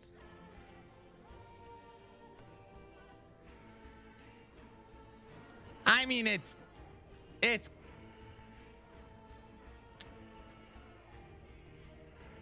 so what, 0.3%? Oh man. Not active. I'm getting my Twitch drops. I see. Blame the drops. You're playing the wrong game. I'm so hyped for this update. I might have to take off Friday. That's what I like to hear, Bear. That's what I like to hear. All right, loot filter was already great. The Forge. Yeah, this is a new crafting. The Forge is getting an update, and there's going to be a new crafting tutorial in the game. You're going to be able to change the haptics on your controller. Good job, Medic. Stash adjustments. Corrupted items. You're not going to be able to search for item types. What? Controller player! That is a controller player! It is! I knew it!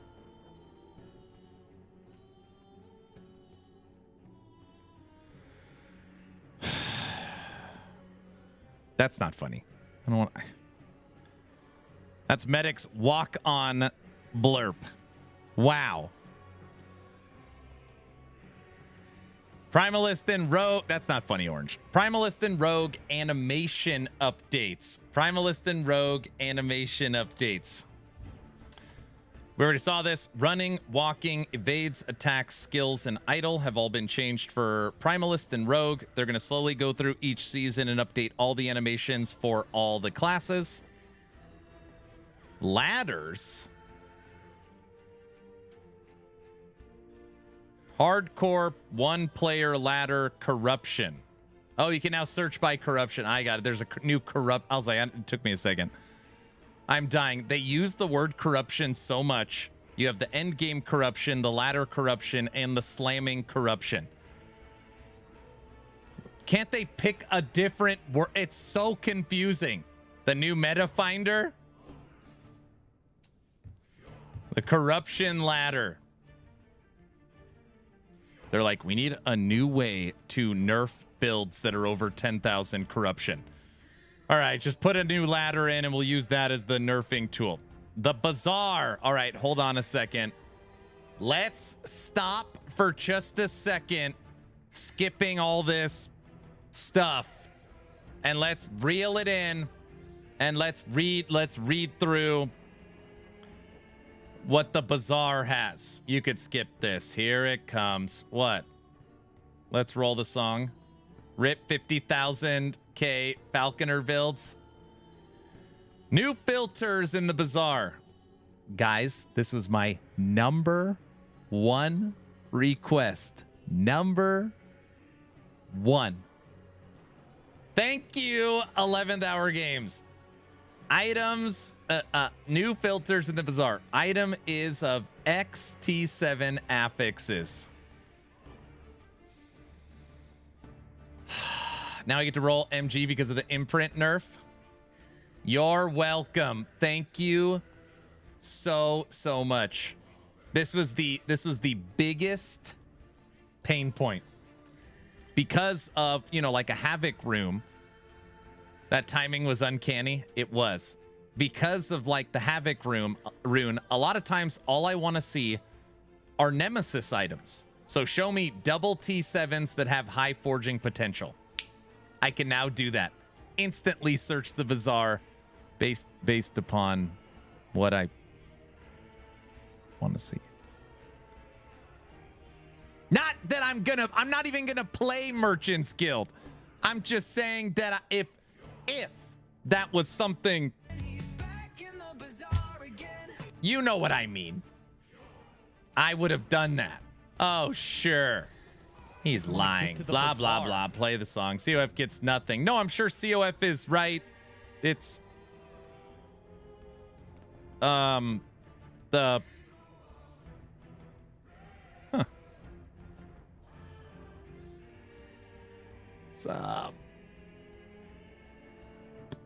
it does not seem COF equals Warlock doesn't seem to have a I thought maybe under the bazaar section there would be a COF. Oh, you know what? They covered the COF section towards the top of this when they talked about the imprint nerf.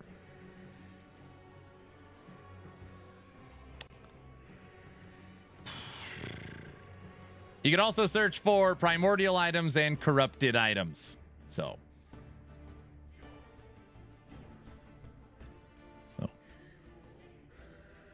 COF is the shaman of factions.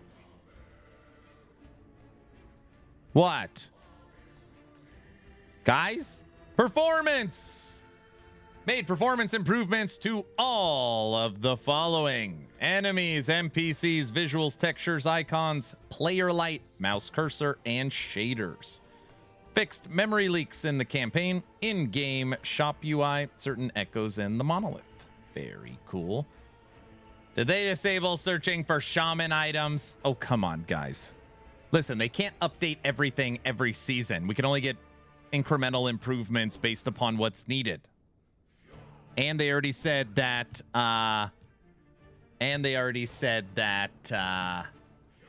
factions were getting an update in season 5. So, you know, they all can't be winners.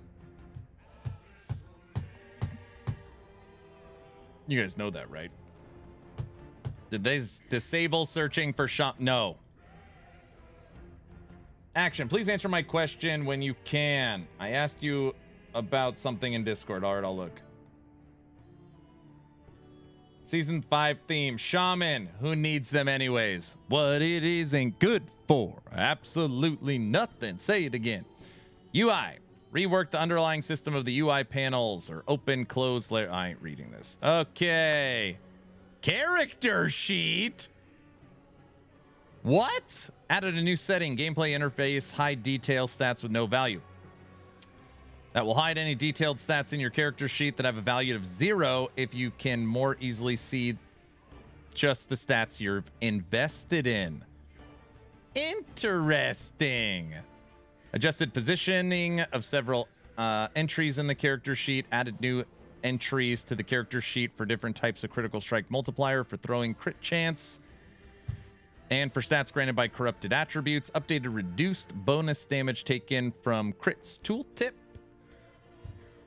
Okay, added a detailed description to increase haste effects tooltip in the character sheet. This is actually pretty interesting. Anything that has a value of 0 is hidden, like my resistance is. Hide the minions? What the hell's that supposed to mean? Show me the madness? What? Cosmetic shops. Updated equip now. Bro, if that bug where your cosmetics reset every time you log in isn't fixed, I'm going to be very upset. Well, there's a way to work around it. You go into your save files and you delete X, Y, and Z. I ain't doing that. I love all the shaman. Be nice to it. Credits. Updated game credits. Oh, brother. Game guide. Tooltips. Rework the UI for some skill tooltips. Improve the tooltip positioning. Fresh some items, passive trees, give additional buffs. You know what I want? in the future, I want to see minion tooltips will now show accurate damage calculations based upon the minion selected. It has been 7 years, I think going on 8 years. We still don't have minion DPS tooltips. Not saying that I only care about minion stuff, because I don't. That's not what I'm saying. But that's what, in this situation, that's what I want. So, how about a per skill crit chance? Yes, that would be so nice. It's funny because you play like Torchlight Infinite, you play PoE. We were just recently playing Dragonkin the Banished. And all these games have like insane detailed per skill tooltips.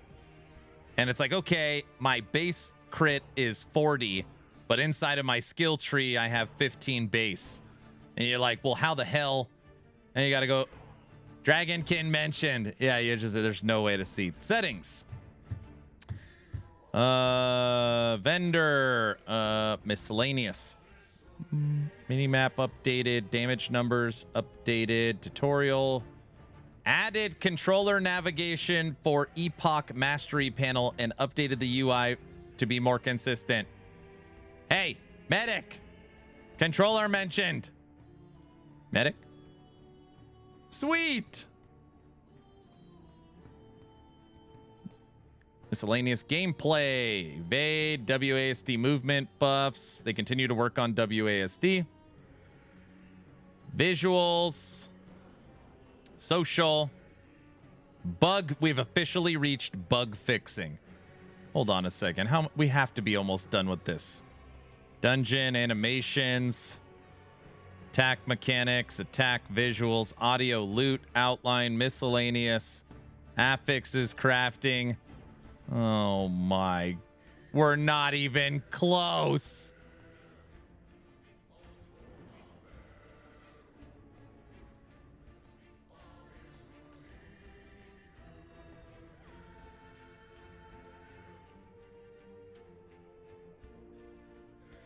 $11 more pages? Skip bugs. Go back to boss changes. Maybe we'll be finished when the subathon starts. Oh, okay. Now I don't know where I left off. Hold on. We're going to be here all day, dude. No, we're not. Attack mechanics. Stay calm. All right. General. Wait. Dungeons. Campaign bug fixes. I ain't reading that. Dungeons. I ain't reading that. Enemies. Nope. Animations. Nope. Attack mechanics. Nope. Attack visuals. Nope. Audio, loot, outline, miscellaneous. I ain't reading any of this. Items. All right. This is all homework. Go back to enemies. Why? What am I missing? Fixed missing health bars on many enemy types throughout the game. Fixed missing hit flash on many enemy types throughout the game. Fixed a few enemies that were being pushed around by players. Fixed enemy spawnings with mods. Enemies and pets will now, with fur, now render properly. Fixed visual issues. Hold on a second. Are you guys telling me that this means that their health bars will stay? That's not what it's saying. Wait, is that what it's saying?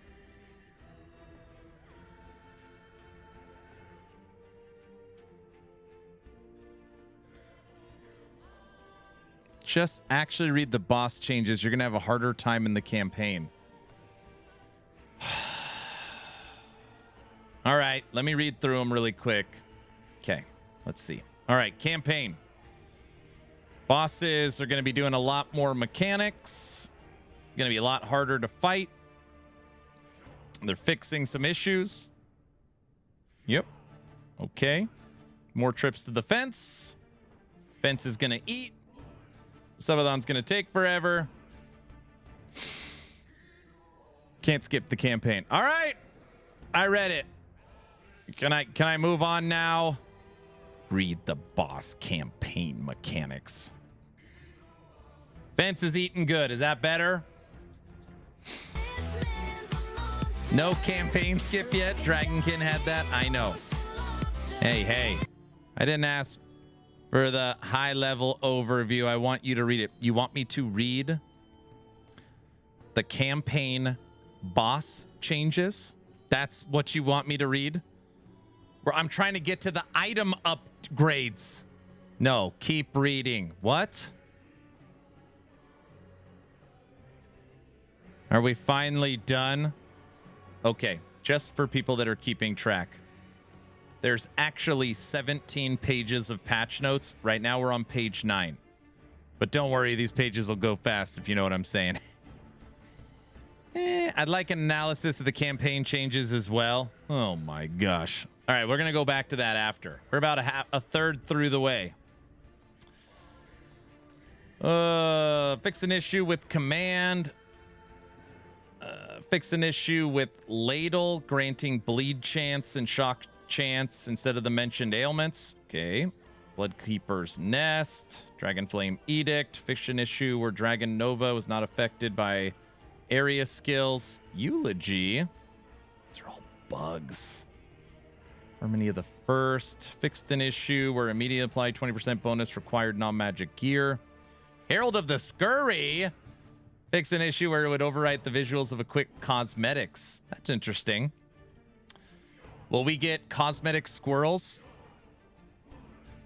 Julra's Obsession. Fix an issue where it didn't apply certain stats to your minions, such as ailment chance and duration stats. That's pretty interesting.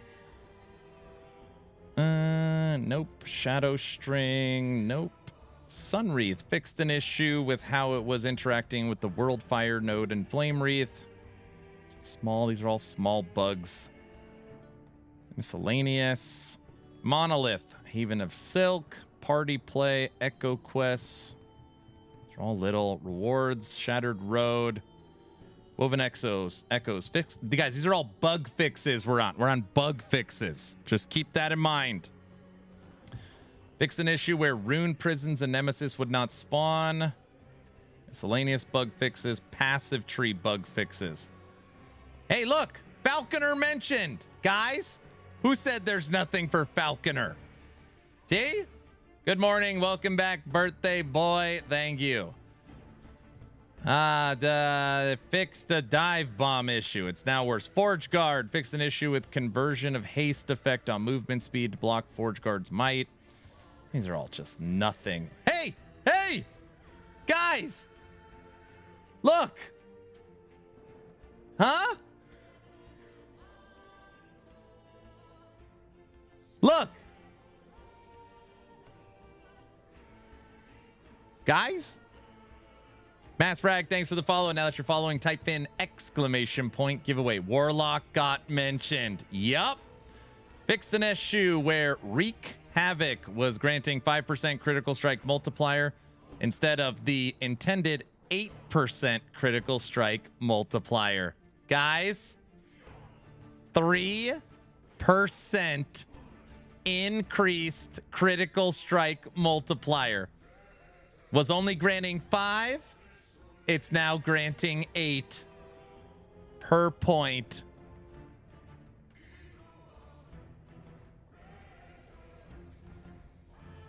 That's it. What else is there? You're what? Guys? What? It's a debuff. It's a good one, dude. You guys said Warlock got nothing. Can you close the patch notes? What? Skills, general. Oh, gosh. Acolyte. Aura of Decay. It is more than the Shaman got. What more do y'all want? That's what I'm trying to say. I'm trying to show them Tomo, that they're saying Warlock got nothing. And even though that there's practically no skills and no item changes and no balance changes, that the Warlock is forgotten for Season 4. And now we have something very simple to point to and be like, you know, beggars can't be choosers in this world. And a 3% boost per point can be like giving your bear Earthquake if you equate the two meeting forces of that. Massfrag, thanks for the prime sub. It's still better than Shaman. All right. 0.7% of players choose. You want to go play Warlock, go play Diablo. Now I got to listen to this. All right. Acolyte. Chthonic Fisher had an issue when removing spirits. Okay, Death Seal. These bug fixes. Little.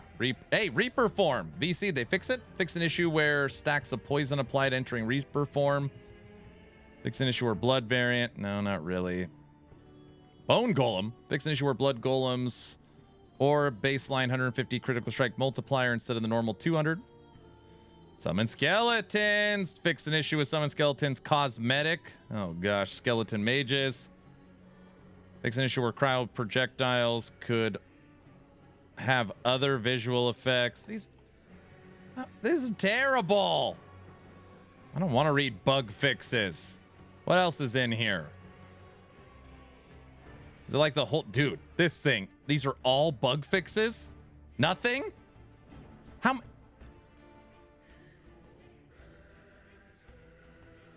That's it! Guys. Ugh! Okay, we did it. Should I start reading all the comments? Is this part? Thank you for all your videos and builds to make it enjoyable for me. You're very welcome. They fixed a lot. There was more bug fixes at the end. Bugs not fixed. Aaron wants too much. You need to start all over again. OMG, guys. I haven't read anything, but I know it's Pog. I definitely read through all the notes. Let's go. Shield Bash Pally. We'll give it a go. Thanks for destroying imprints. Now we have much lower chance to play longer during the season. Pathetic. This is a real human being sitting in front of their computer that wrote that. Let's go. Sorry, but what's the difference here? You'll stop getting great items. Thank you for the shaman buffs. Better late than never. See? There you go.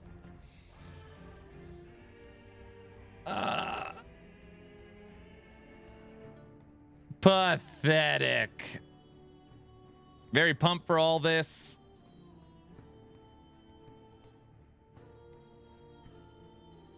As if farming Uber Uniques was too easy. Totally unnecessary changes. I cannot fathom any player complaining that imprints were a bad thing. I'm curious if I'll get a dev reply, but this just seems to me like an intentionally slowed down to players' gearing process and an overall negative. Oh my.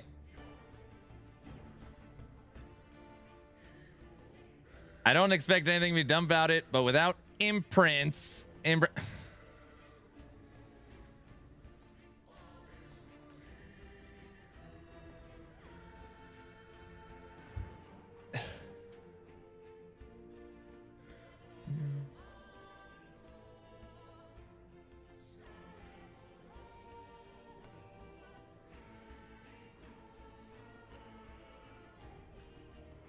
I don't want to read any of these. Aaron, look away. Every other comment is negative. All right. Guys, this is what we're doing. I said we were going to do it. We watched Judd's video earlier, and I didn't pause it. This time we're going to pause it and look at stuff. Oh my gosh, the comment section. I just know that's in Discord, and I know it's on Reddit. I bet you people are just... It's the exact same reaction when last Epoch nerfed imprints prior, and then they reverted it, and now they did it again. Just restarted the fire. I'm Judd Kobler, founder of 11th Hour Games and game director for Last Epoch. Today, I'm excited to share with you what's coming in Season 4, Shattered Omens, which is launching on March 26th. This season, we're introducing a new horde-based mechanic called the Omen Windows, a shake-up to the idols. By the way, senior developer, co-founder of VHG Mike takes over in 33 minutes. 33 minutes, we have the official dev stream. Bamster, I don't want to. A powerful new way to empower or ruin your items by corrupting them, and a new epic pinnacle encounter called the Fractured Prison. We're also adding 2 new skills for the Rogue, a trove of powerful new unique and set items, and an update to the Monolith of Fate with Echo Chains. And of course, as is with any other patch, many other quality of life improvements. Let's dive into what's waiting for you in Season 4, Shattered Omens. The Void's reach extends further than ever before. While journeying through Terra, you will now encounter Omen Windows, which... You love his hat?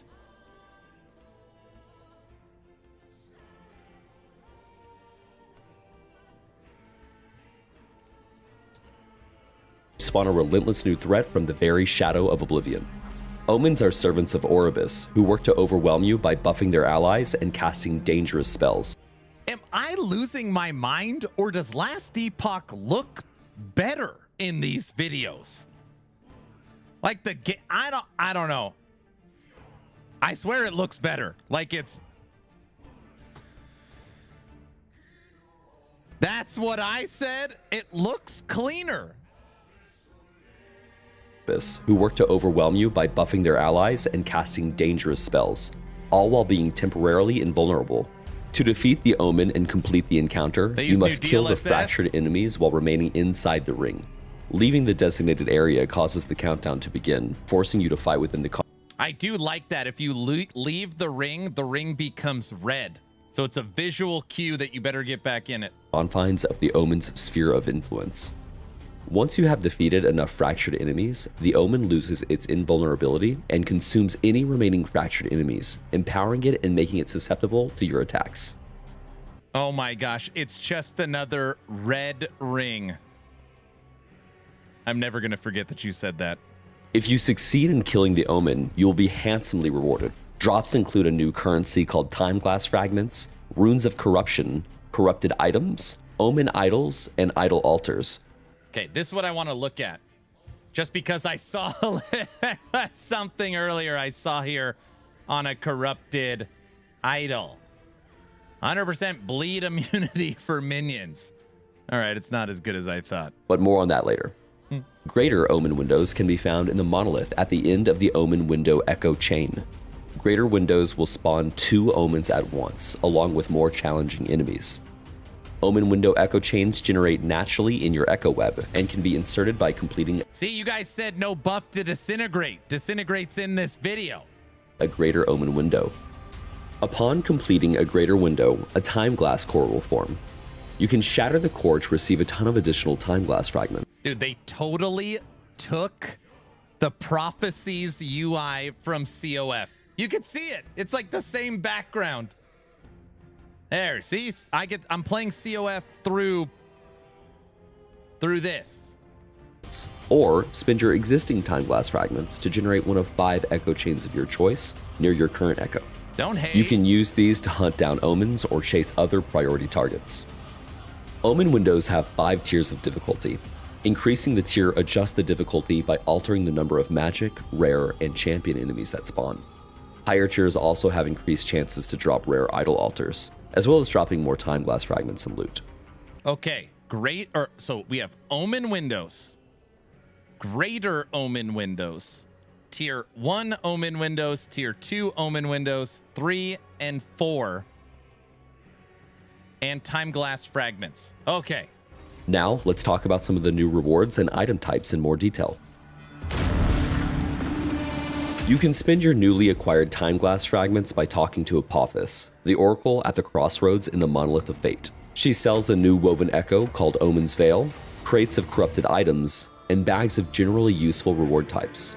Notably, she also sells runes of corruption, which can only be acquired by purchasing them directly from her or by killing omens. The introduction of echo chains to the monolith gives players more agency over the content they enjoy the most. These are sequenced echoes that share a... And I love this. Look how many echo chains are on the map here. By the way, everybody, I'm going to be pausing this video a lot. We watched it earlier, one full playthrough. This is the I get to talk version. Common mechanical theme, culminating in a formidable final challenge that offers greater risks and even Look at greater all those rewards. echo chains. There are 5 types of echo chains that spawn naturally in the monolith: Nemesis chains, high stability chains, Rift Beast chains, Omen window chains, and the Pinnacle of Chaos chains, which include a greater Omen window filled with champions.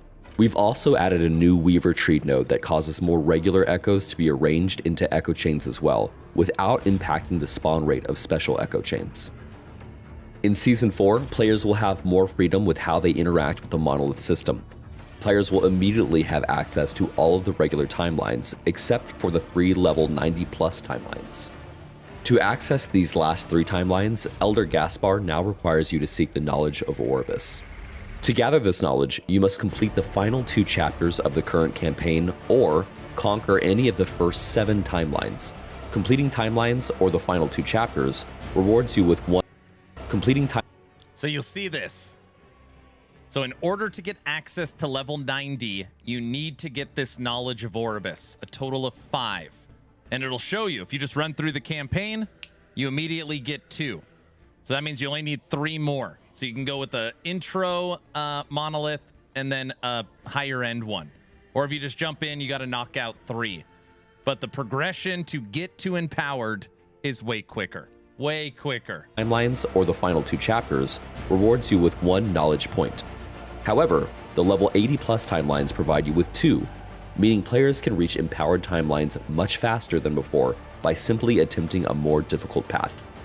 In addition, we have improved and updated the monolith UI to make it cleaner and more readable, so the search for this knowledge is clearer. In the Echo of a World, Echo rewards have been replaced with a single chest in the center that contains the Echo-specific reward and piles of gold. These rewards now scale with the number. This is such a smart idea. Like, why didn't they do this so long ago? So before, it's like you enter the Echo, you beat it, you run, click on the center, then run to the right, click on the stupid chest, and then run to select it. Where now, where that chest is the new forge for crafting, and then all your rewards just pop out of one chest. It's just so much cleaner, less clicking, looks better. Of bonus stability thresholds you reach inside the Echo. This means players can now earn more Echo-specific rewards than before. On top of that, the frequency of more powerful Echo-specific rewards, including timeline-specific rewards, now scales with Corruption. Season 4 introduces the Rune of Corruption, a double-edged crafting tool of immense potential. But be warned, once an item is corrupted, it can no longer be modified and may even become worse. It will also lose all remaining forging potential and any legendary potential or Weaver's Will. Creating truly amazing items comes with potentially catastrophic risks. Will you succumb to the Void's influence in search of power? Wait a second. Void's influence? They said specifically 1 to skills drops on helmet and amulet. And body armor. I didn't know that. In search of power. With the introduction of corrupted items, we are also shaking up the idol system. You'll now notice a new slot above your idol inventory for what is called an idol altar. These drop when you successfully complete an Omen window encounter and fundamentally change the shape and properties of your idol grid. Let me move myself. That pause doesn't count. In addition to changing the grid layout, idol altars come empowered with refracted slots. These slots grant unique bonuses to idols placed within them. There are a variety of different idol altars for you to discover, allowing for 13 different idol grids, each with its own unique layout. Alongside idol altars, you will also earn... Aaron, will the chess piece that enables Reflex Shaman still be in the game for this season? Yeah, last Epoch does not do seasonal content killing. So you're probably used to Diablo or PoE 1 where the seasonal content comes and then the seasonal content goes away. Last Epoch doesn't do that. Everything is core content. All content added is core, so it never goes away. So season 0, 1, 2, 3, and 4 will all be here season 5. Nothing is taken away. Earn Omen idols. These Thank are you. pre-corrupted 1x3 and 3x1 idols that can roll with affixes usually reserved for larger idols. Wait, what was that? Minion critical strike multiplier 15.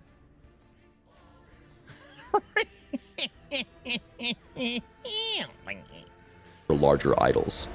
While you're normally limited to one Omen idol, idol altars can increase this limit, opening up the possibility for some incredible combinations. For I wonder if those are tradable. Just kidding, I know they are. those who crave a true test of skill, we've added Props, see two what new up? placeable woven echoes, the Omen's Veil and Fractured Prison. Inside the Omen's Veil, you will find 3 greater Omen windows humming with dark energy. You can approach these trials one by one, or, for the bravest of travelers, you can shatter all 3 windows simultaneously. If you happen to survive the combined onslaught of all 3 active windows, you'll be rewarded with the penultimate pinnacle. Survive You the guys see combined. this, right? Look at the screen. You have to activate all 3 simultaneously. Or, for the bravest of travelers, you can shatter all 3 windows simultaneously.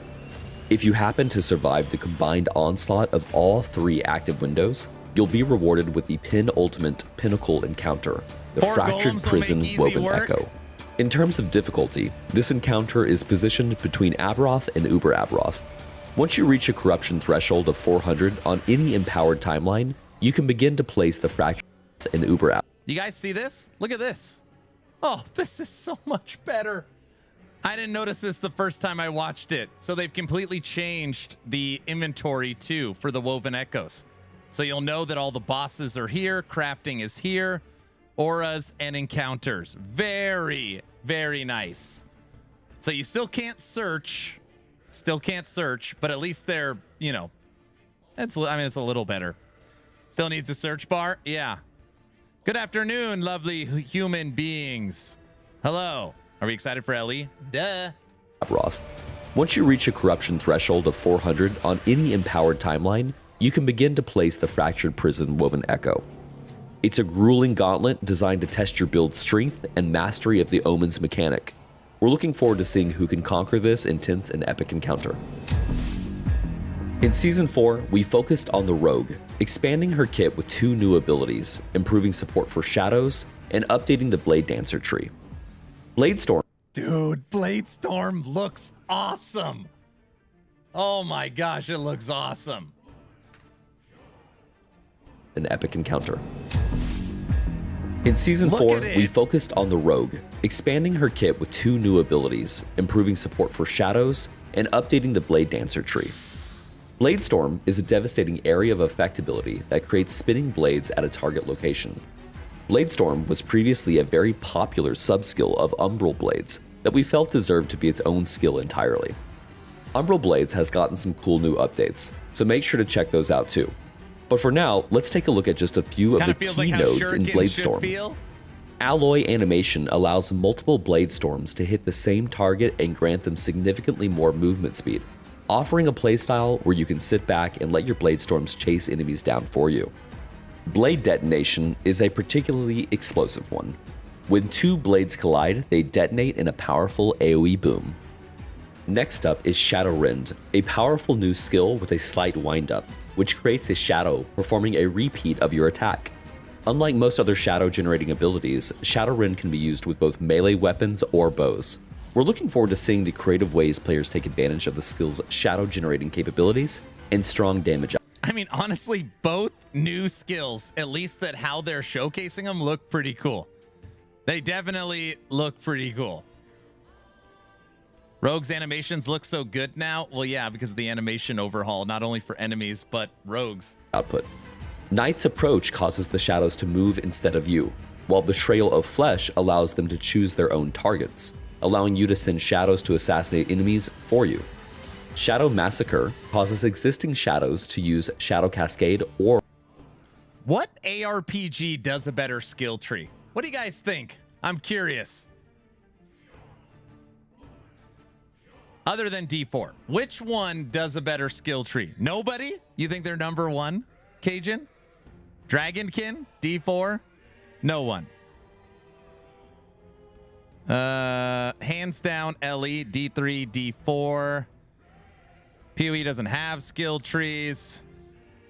It's my number one easy. Number one. I love Grim Dawn. I'm sorry. Love the simplicity. Grim Dawn. Just messing around. Ellie wins. The new D4 skill tree might compete slightly. Core Punk. Multi-shot. An unending twilight grants a chance for those shadows to be resummoned, allowing them to imitate another ability. Alternatively, you can use Hidden Strength to consume your shadows to empower Shadow Rend even further. In addition to these new skills, we've also made updates to the Blade Dancer's passive tree. The flow and perfection paths have been condensed to provide more power for less investment. Nodes like Veil of the Night now also include support for throwing builds, and new nodes added to the tree include defensive options like Grit and the Apex node from Mastered Form. We've also updated the passive tree and skills for Spellblade. The new Mastery bonus grants a percentage of added melee damage on weapons as added spell damage to improve support for triggered spells as a damage source. The updated Flame Drinker and new Blade Conduit nodes in the passive tree offer new ways of recovering mana. Incinerating Aura's new Threshold bonus allows Fire Aura to deal considerably more damage than before. We've added new ways to trigger spells. Shatter Strike can now trigger Glacier, Flame Reeve can trigger Fireball and Lightning Blast, and Mana Strike can trigger Static Orb. There are many People love trigger abilities. more changes to Spellblade and Rogue skills. You'll find the full details in the patch notes. As usual, we've also implemented a wide set of balance changes and bug fixes to all classes and skills. I didn't notice this. Bamster, what is he playing right now? Balance changes and bug Machine Gun Spriggan is in the damn video. fixes to all classes and skills. For example, Acolytes. Your skeleton archers can now permanently have cold or fire arrows instead of relying on a cooldown. For our Primalists, Maelstrom Tsunami is now much more powerful and gains increased area from each Maelstrom stack you have, allowing Maelstrom to be played as a hit-based build with massive area. Mages, Black Hole's cooldown can be reduced further than before and can now gain an additional charge. There's lots more, so make sure you check out the patch notes to see the full list of updates. Another mistake on this video. And again, I'm not trying to. This video is great. They should have showed off Fire Aura. Somebody should have built a crazy Fire Aura build in CT and put it in here. Fire Aura continues to get updates for the people that love running like they should have just leaned into it. They should have just leaned into it and got Righteous Fire going. And of course, there's new loot. We're adding 9 new powerful uniques and 15 new set items. And we've buffed many underperforming uniques. We felt it was important to continue to expand and utilize set items to create interesting playstyles and interactions. We've been hard at work on continuing to improve the feel of combat in Last Epoch. We've overhauled the majority of Primalist animations, tackling everything from idle and run animations to individual abilities. We've updated our core animation tech, allowing us to improve the quality of individual animations. Attack recovery now blends smoothly into any follow-up actions. The Primalist now has specific idle poses for both in and out of combat, and attack and run animations. If Season 5 is anything like Season 4, and skill sigils, final campaign chapters, they're talking about the new expansion for LEO. I mean, full combat animation overhaul, first full character overhaul, all skills done, campaign done, this level of polish. Have variations based on the attack and movement speed. The player character now reacts visually when taking hits. In addition to the Primalist, we've updated a significant amount of the Rogue's animations, including new bowstring animations. We plan to continue updating all of the classes in the lead up to last Epoch Oribus. We have also added hit reactions to all enemies in the game. They will now visually react to being hit by your attacks through new additive animations. We've updated our audio to better prioritize sounds that will improve player feedback and hit satisfaction. This includes a small melee hit sound update for select skills. More changes are coming, but this work is... Was that dancing strike? Hold on a second. Is that dancing strikes in that rogue? Hit satisfaction. Wait, hold on. Wait, sorry. We've updated our audio to better prioritize sounds that will improve player feedback and hit satisfaction.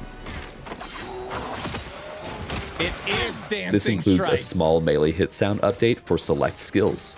More changes are coming, but this work is the foundation for the larger changes we look to make in future updates. We've adjusted loot drop sounds to make rare drops more distinct. All loot is now placed into a default tier. Items with higher tiers have larger and more impressive loot beams and drop sounds. Yes, this is a lizard tail. Yes, yes. I gotta get a screenshot of this.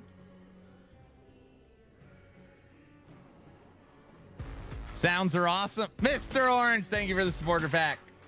All supporter packs will go towards the subathon. This change applies to all items, including crafting materials. These new elements are also available for players to use in their loot filters, including the ability to change the size and color of item beams. On top of that, we've added more granularity to the loot filter in general. For example, you can now have rules specifically for shards, runes, and glyphs. All shards, runes, and glyphs you can add rules for. It went from 75 rules to 200 rules. You can now change your beam's color and size. They added 8 new sounds, and they added a volume slider for the sounds to make them so you could hear them better. The max number of loot filter rules has been increased from 75 to 200.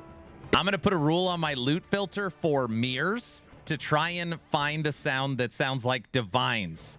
So it sounds like we hit a divine when a mirror drops. Never mind. It should be even more stress-free to make valuable items for your build easy to see and hear. In addition, we've also implemented haptic vibrations for both gameplay and UI. You will now see a slider in the options menu where you can adjust the amount to your desired preference. You monster. The Chapter 7 fight of Hierot vs. Raye is now a full 2.5D cinematic, featuring new music and new voice acting for both characters. There are Uber, guys, we were right. Uber Raye is coming. It's right. This is what I was trying to say in that video I put out. It's right, Frosty. This is what I meant. plenty more quality of life improvements that Orange you'll be able to find in the patch notes, so keep your eyes peeled. With this new season, we are launching our brand new set of Fractured supporter packs. As always, everything includes... Guys, if you feel inclined, this is the link to the supporter packs in chat. All supporter pack purchases will go towards the subathon.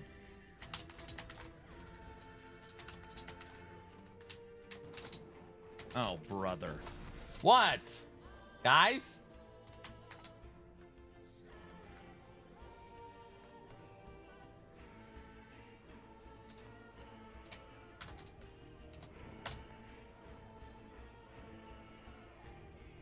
New Ellie supporter packs linked at the top of Twitch. What are we looking at? Included is cosmetic only and provides no additional player power. These supporter packs are a great way to support the game's development while looking awesome in the process. Starting with the Fractured Traveler. Okay, Tech. The lowest supporter pack. The guy's got a wrestling belt on. The panda. Look at it. How many do you have already? I don't know. 10, something like that, 10 or 12. You will get the Sinister Wraithblade's dagger and sword, the Eclipse Ascendant cloak, the Fractured Traveler title, and Champ, your very own red panda, who's ready to jump into the heat of battle with you. Cosmetically, that is. Keeping with the Wraithblade aesthetic, the Fractured Templar supporter pack is here to... This is my favorite supporter pack. Anonymous, thanks for the supporter pack purchase. Thank you, thank you. Wait, he rolls? Take my money. Yeah, the panda rolls. Look, when it moves. The Fractured Traveler title and Champ, your very own red panda, who's ready to jump into the heat of battle with you. Cosmetically, that is. Keeping with the Wraithblade aesthetic, the Fractured Templar supporter pack is here to stab fear into the hearts of your enemies. The Fractured... That is what I'll be wearing. This will be the supporter pack I will be rocking. Templar contains everything in the Fractured Traveler's supporter pack and also includes the Wraithblade's Death Leather armor set. Shrouded in smoke and adorned with the bones of your fallen enemies, you can skulk in the shadows in style. It also contains the Wraithblade's Omen Bow, the Wraithblade's Shadow Character Effect, the Wraithblade Evade, the Wraithblade's Footprints, the Wraithblade's Reaper Cloak, the Fallen Titan's Hunger Portal, and the Fractured Templar title, and Edgar the Raven. Or is it a crow? Portal? You know what's so funny? This supporter pack is a rogue supporter pack. Just in case anybody didn't catch that. This is technically not an Acolyte supporter pack. It's meant for rogues, specifically Falconer.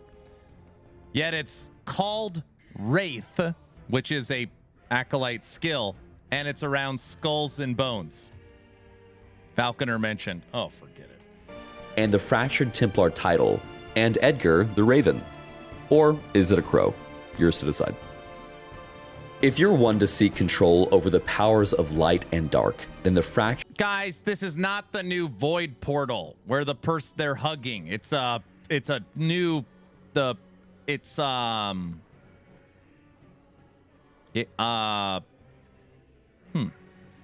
How do I get them? You click the link at the top of chat. Fractured Vanquisher is The just new the Void pack Portal. for you. What? The It's Fractured Vanquisher Affection supporter Portal, pack yeah. contains everything in the supporter packs before it, and also includes the Eclipsed Vestments armor set. Finding balance between dark and light can be tricky, Spit it out. but with this beautiful duality, you need not to pick.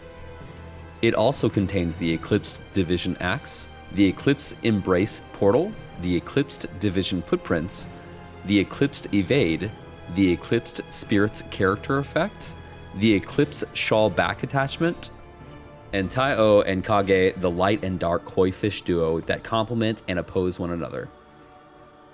If you truly want it all, the Fractured Legends supporter pack is the best way to collect absolutely everything. Now, I did say this earlier. In Last Epoch, if you buy the top supporter pack, you get all of them. And I think it's $60. Is that right? $60 for basically all of these cosmetics, and you get in-game currency. But they do tend to do this, that the top supporter pack is this, like, tons of color, you know, like void wings and all this crap. My personal opinion is the muted skull one looks so much better than the over-the-top torchlight kind of looking bright visuals. That obviously everyone will have their own opinion, but, like, you know, the skeleton to me is like way cooler than this. Yeah. Less can be more. Exactly. Yep. Yes. And by the way, I ain't wearing these wings. I don't give a crap how much channel points you wear. I'm not putting this on my new Necromancer. I'm serious. Don't even... Themed directly around the Shattered Omens patch, Yes, this sharp you new are. armor What? set will have you breaking those Omen windows and look incredible while doing so. Also included is the Fractal Evade, the Fractured Shards Footprints, the Fractured Blade, and the Fractured Great Edge, the Mirror of Shards Portal, the Fractured Legends title, and Chip, your lovable little fractured hand. Okay. I asked this question earlier. Is it too much or instant buy if this thing jumped up and flipped you off? If the hand jumped up and flipped you the bird, would it be, oh my gosh, instant buy, or no, too much? Instant buy, too much, too far, instant, instant, instant, instant, instant, instant, instant, instant, instant. Only when you die, it jumps up and flips off the enemy. Take my money, instant buy. Too much and instant buy. Instant, instant. If it flipped you off every time you died, I'd lose it. Instant. Yeah, it would be an instant buy. It should jump up and flip off. And when you die, the hand will walk over to the enemy that killed you and flip him the bird. Bro. Oh my gosh.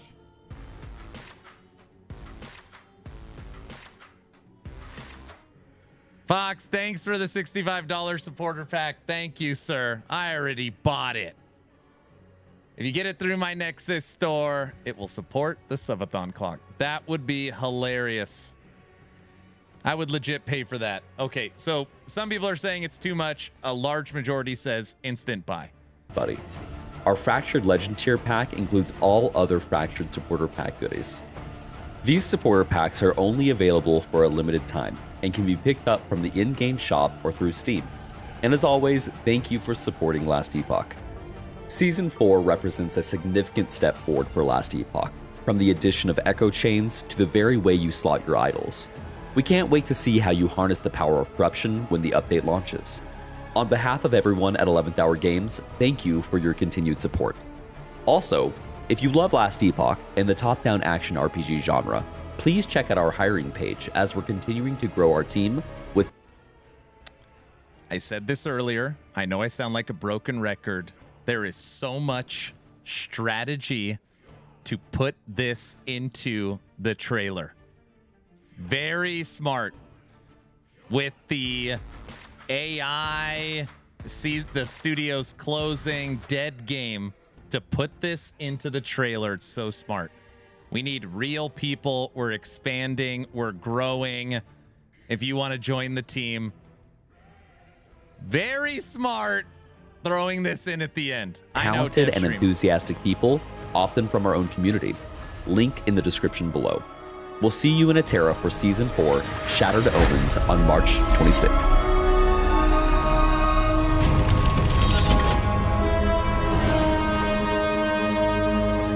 Okay, in the chat right now, I'm looking at it. Season 4, we've covered the patch notes. We've watched the video twice. Meh or cook? How did they do? Meh or did they? What are you feeling right now? 50-50,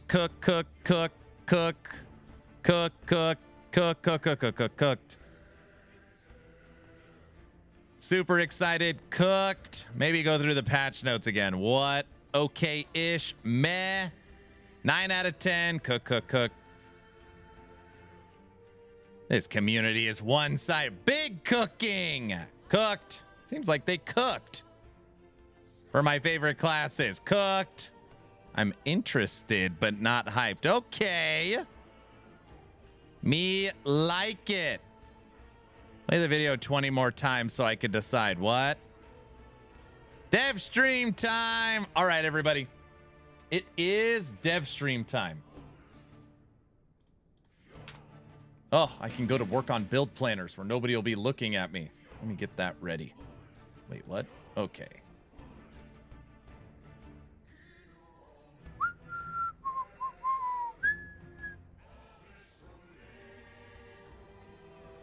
You're happy they added so much endgame? More. First time here, glad to have you with us.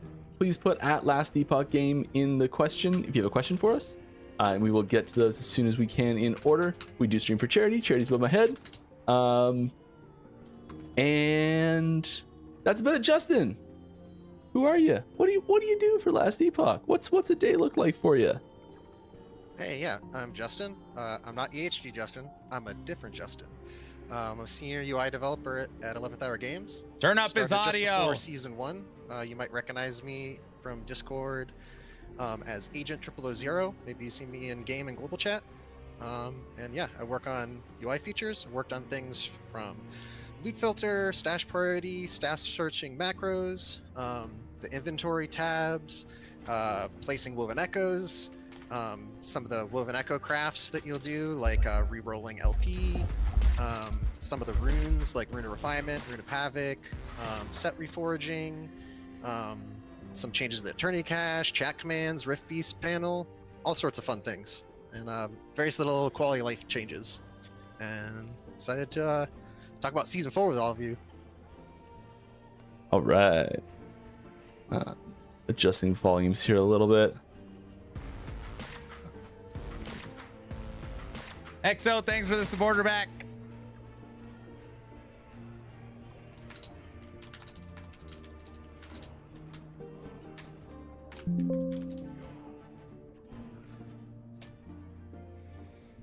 Do that. Just turn the game volume down a little bit.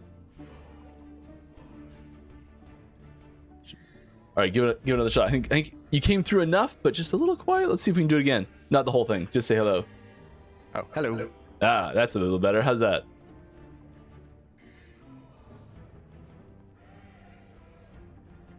Oh, yeah, I got 3 monitors early, and so I got game here, I got stream over here, I got the chat questions over here, so, you know, I got a whole setup.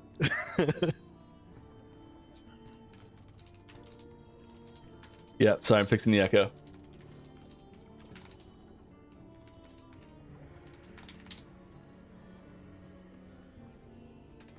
I can put my headset on if the echo's a problem, but how about now? Testing, testing, hello. Is the echo gone? Am I still a Void Knight? Should be no echo now. Good, 'cause I'm playing a Mage today. I turned my system volume up a whole bunch, but my speaker volume down a whole bunch. That should be good. Gotta join me in the headset life. If you ever have multiple people on stream, you need a headset. I find if I wear my headset, stuff happens to my ears that I do not like. So I avoid it where I can. But if it was a problem, I would have just put it on. All right. So part of the reason I also have Justin here is because we set a little challenge for ourselves at the start of They're going to try and kill Uber. Maybe a little bit before the year, which was to attempt to complete Uber Aberoth before the end of the season, of which I have completely and utterly failed. Haven't even come close. So we're hopefully we can 2-man tag team it. It's not gonna be a straight walk in the park, but I think we'll be better as a pair, and we may have a chance of actually downing it. By our powers combined, hopefully we can take out Uber Abbey. And if not, I'm just gonna have to like stream continuously until the patch drops, right? Yeah, wait, stream doesn't end until Uber Abbey dies. Oh no, I don't know if I want to commit to that. I've killed him, I think, 3 times on this build, so this is the first season I've killed him. He's still a challenge. This is not going to be a cakewalk, but yeah, I believe we got this. Oh, well, let's start with something a little easier. Let's not dive right in. Yeah. I can't wait. They're gonna get smoked. We didn't really even talk about what we were gonna do here. I've got a decent echo I setup. believe in them. Yes, so we will also just dive right into questions. If you want a specific one of us to answer a question, you can request. Oh, he's playing Pal. Like if you want Justin's opinion on it, like I saw one just a question for you, Justin, which is great, and we'll just sort of answer the ones that come naturally. Otherwise, yeah, we will roll through those like usual. Let's just do it. Let's just do it. Can you start with some season 5 teasers, please? So first question: should players expect, in quotes, to find 3/4 LP items and also find 3/4 T7 Exaltas to slam on them, or is this not really supposed to be possible / expected? So I think that if you are season 5, I'd say generally the answer is no. Oktoberfest. I think if you are playing enough that you're asking this question, the chances are you've probably found some 3 and 4 LP items. If you guys did not hear this question, the first question from the community is about triple T7 exalts getting slammed into 3 and 4 LP uniques. Those items is very, very low. And also finding like double exalts with the right affixes on them rolled well, you know, is like even just 2 exalt, like 2 T7s is an incredibly rare find. So like I think even if you are finding 3 and 4 LP items that you're crafting onto, chances are you're putting like T5 affixes are ending up on those really frequently, I think. People are actually insane. It's so crazy. Yeah. Oh. Okay, does the queen bee do anything special, or just the big bee? So we've got a few little teasers for the stream, even though like patch notes are out, and we do have. I'm gonna just start one off right away. We're gonna go right out of the gate. Yeah. Make sure it's.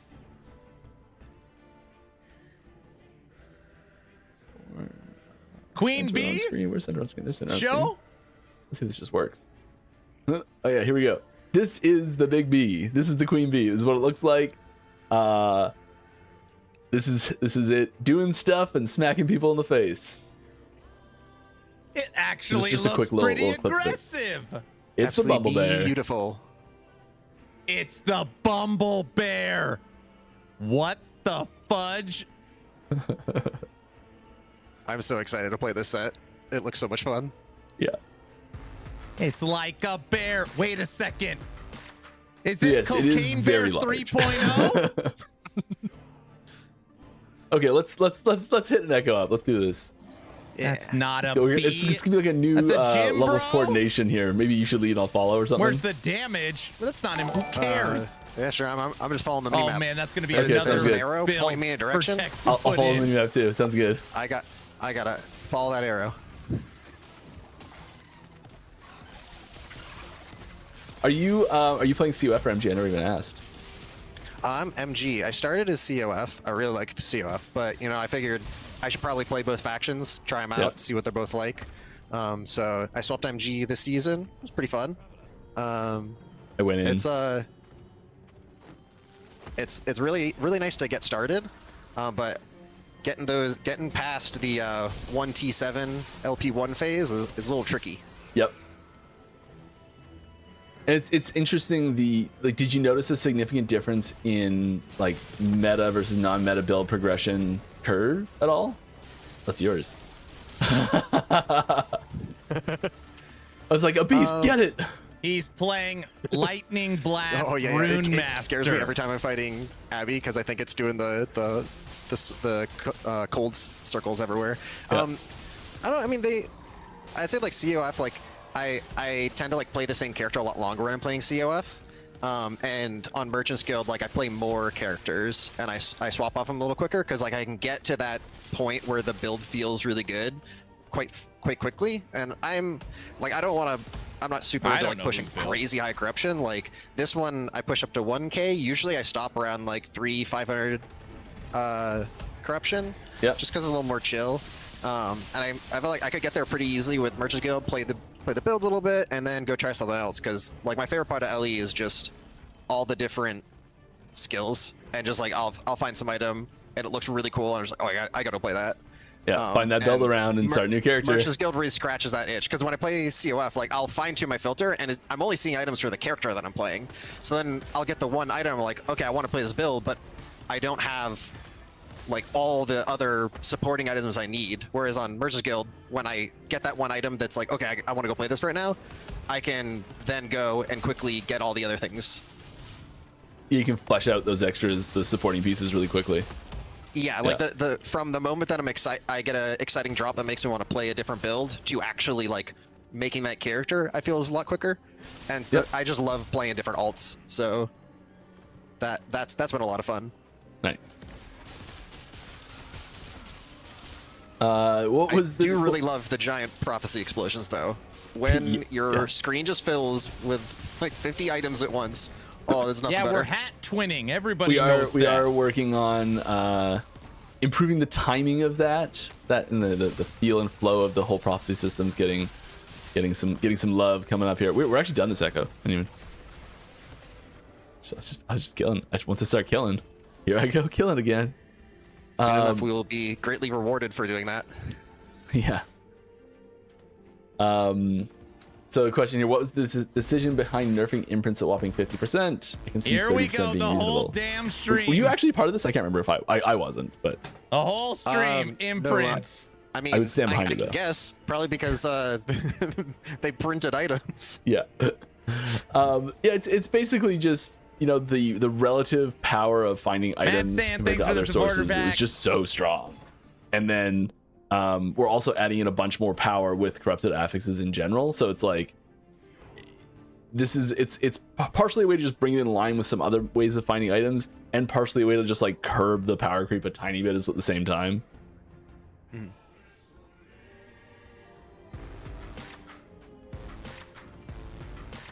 Right. Hi there. As someone on the autism spectrum, the lack of an instant NPC dialogue text option significantly impacts my accessibility and immersion.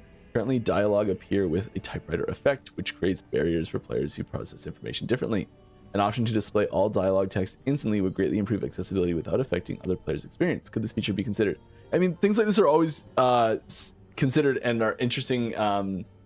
If you'd like to see it, I always say drop it in the suggestions channels on our Discord or our forums, and yeah, that's the sort of thing that can definitely be considered. It's far from the first time I've seen this asked. This is the first time I've seen it asked for this reason, I think. But yes, I have seen this request a fair bit. Yeah, I think that'd be fun to add. Definitely put in the suggestions channel, please. Yeah. Right. How far along are procedurally generated echoes? The fixed layouts aren't cutting it anymore. Do you know this one at all? Well, I mean, we've been using the procedural generation tech more and more, but I'd be surprised if we just ditched all of these amazing levels that have already been created. I mean, I could definitely see us leaning into it more as we make more Trevor? new layouts and stuff. I love the procedural generation tech. I think it's so much fun. Nomad Like stand. these caves look amazing. They're so varied.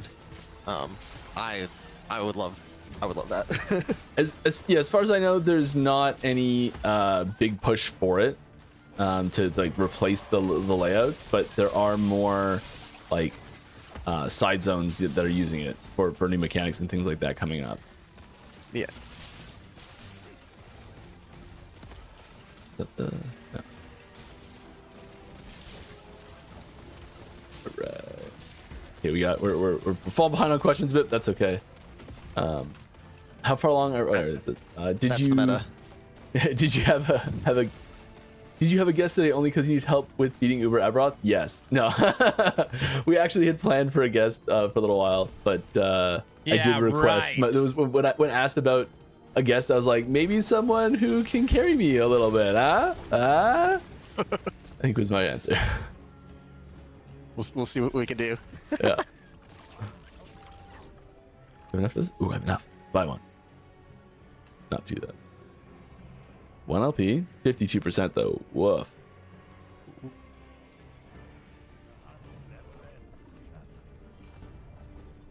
Anyway, that's the We other all thing about know. playing Merchants Guild versus COF. Too bad is you didn't my ask Aaron filter for is help, that's incredibly right. strict and showing items that I'm not even equipping a lot of the times, like idols. Just like they play in the idols are good money. podcast tour You tech. get, you Get get out a of good here. health mana idol or reflect or something.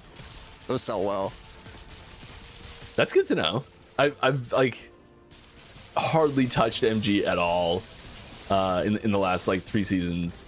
I did right at the very start, and that was about it for me. Mike is not an MG guy, you know. I don't know.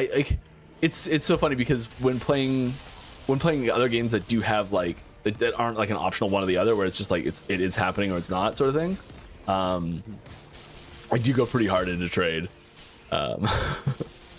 Like how many sites can I leverage to do this most efficiently and connect to the most people if it's not all built in, you know, everything possible. But if given the option, I will just avoid it for some reason. I don't know why.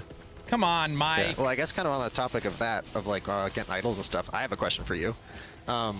Has the design team ever thought about like making imprints for idols? That's something that I personally would love. Yes, there was a reason why.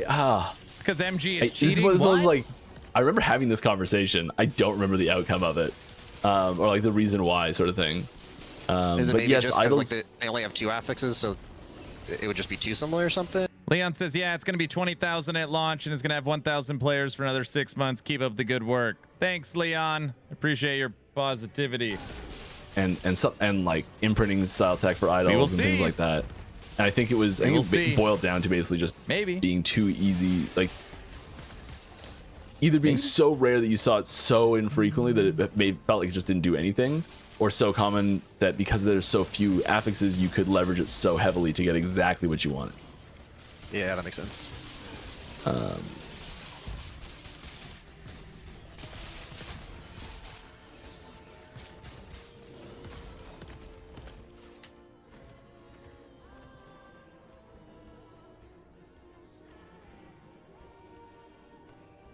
Okay, here's a weird question for you. A question for Justin. I'm back again with the same question. MoxJet200 hopped on my LE server 2 years ago, teasing us with one question. I'm down for a dragon class.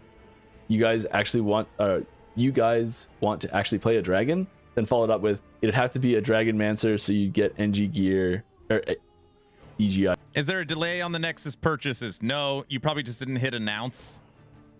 Gear normally without being weird or equip. But can transform. Has he brought it up yet? And yes, I still have the photos as proof. Well, I don't know, but that sounds a lot of fun. yeah, this is like Judd has a habit of going into places and just like dropping like tester questions like this a lot.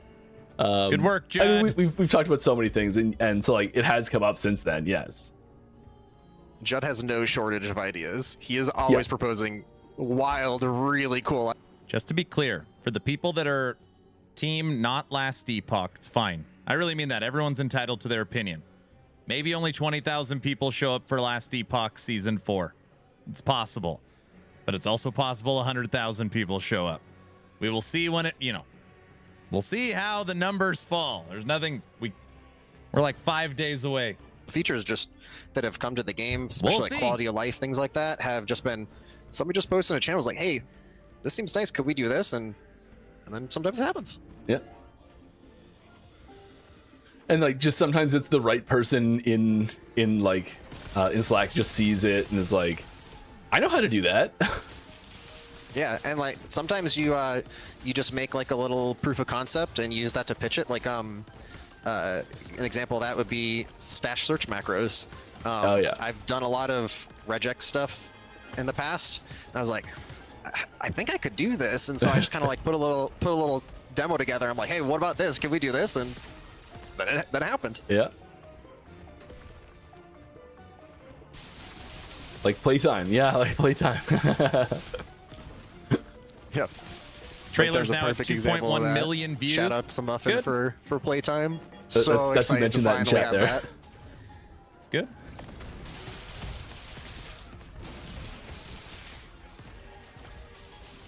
All right, where are you? There he is. Oh, it's you. Oh yeah. I know the difference between you and an exiled mage. How's the giveaway This happening? echo is so scary. I'm statted for Uber Abbey, so like my elemental Oh, you have no resist fire. is awful. Justin is using Lightning Blast Rune Master. The reason why the skill looks different is because he's using the Lightning Blast MTX. Sign up for this. Aaron keeps refreshing it, the LE trailer, over and over again. At Oh, least gosh. 100,000 of those views are mine. I'm That's opening probably menus fair. in the middle of combat. It's okay. At least. Just like protect me while I do this. Don't let me die. That's probably true. Alrighty. Oh no, I don't want that. I want this.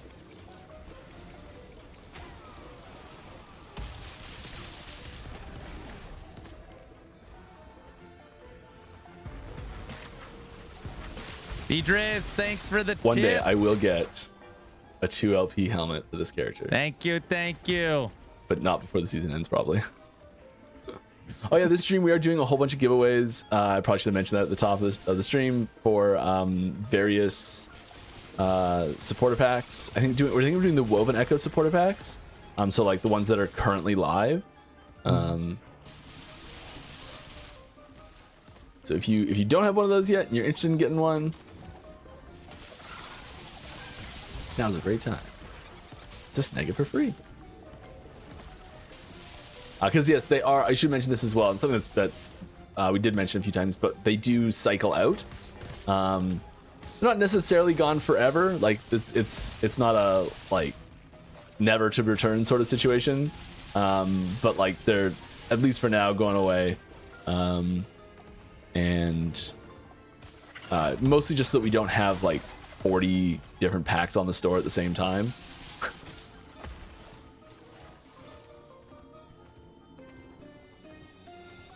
It's so cool seeing how the MTX has evolved from season to season. The leaps from the release MTX to what's in season 4 is so cool. There are a couple pets in my inventory right now, in my appearance inventory, that I've been instructed not to summon on stream. Yeah. The old Kickstarter pets. Come on, Mike. We want to see those.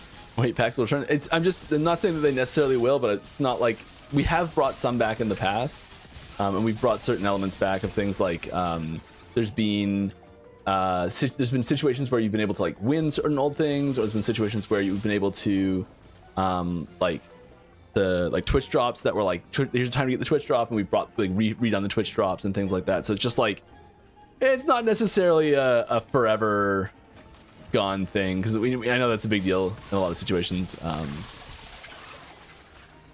We have to balance the need to have a reasonable number of packs available in the store simultaneously, and you want the not old just ones, get it now or never get it sort of scenarios.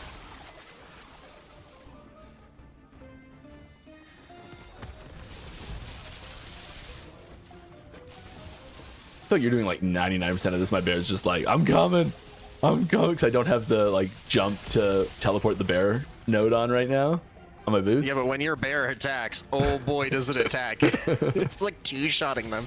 These lizards are so tanky too, like compared to the other Woven Echoes. Whenever I'm doing this one for the Weaver points, I am scared. Yeah. Which is funny, because normally I'm really excited and chasing down lizards whenever I see them, and then these lizards, I'm running away. Where's the last cache? Looks like to the right. Yeah. Okay, more questions, because there are 25 in the queue right now. My goodness, this is a problem I have, and when there's someone else here, I often get caught chatting.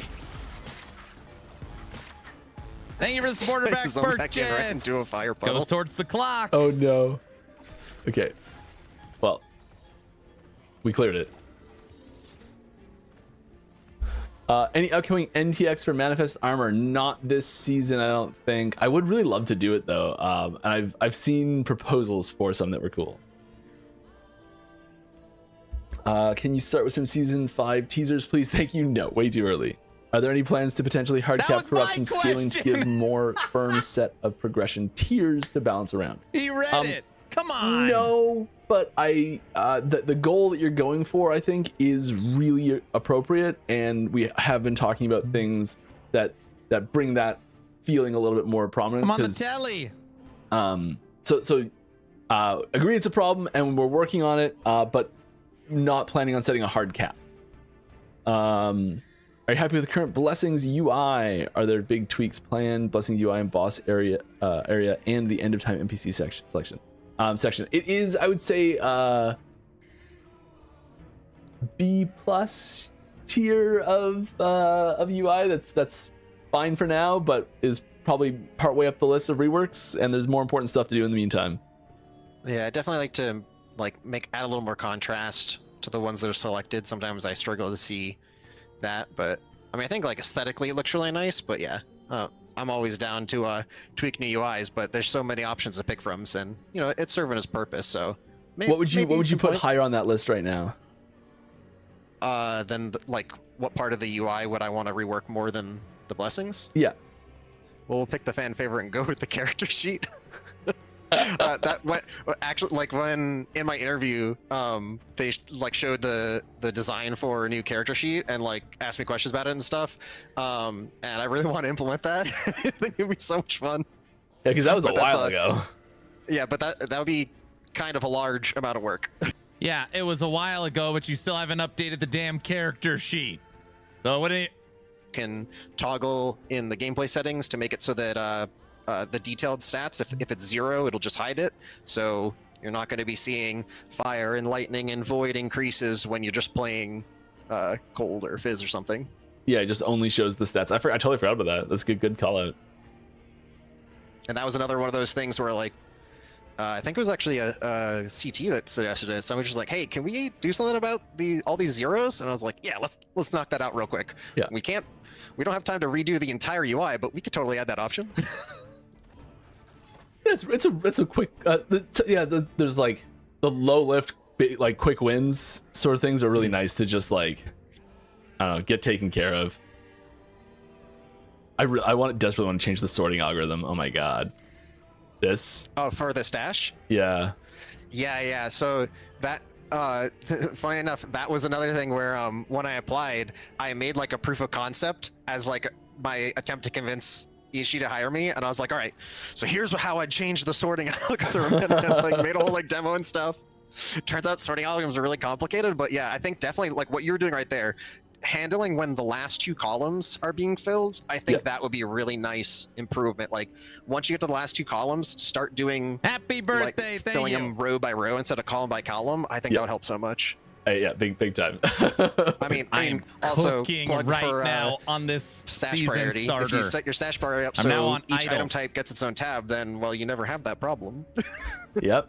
I mean, I'm watching the dev stream is what I meant to say. All right. When is Shaman going to get some love? No unique since 085-ish. I mean, I would argue that like Thicket was given the percentage of players using Thicket being Shaman, and considering the percentage of Shaman players using Thicket, I would say that's a fairly Shaman heavy unique that was extremely popular. Nope. Nope. But yes, I don't agree. Nope. Shaman is due. Shaman is due. Nope. Nope.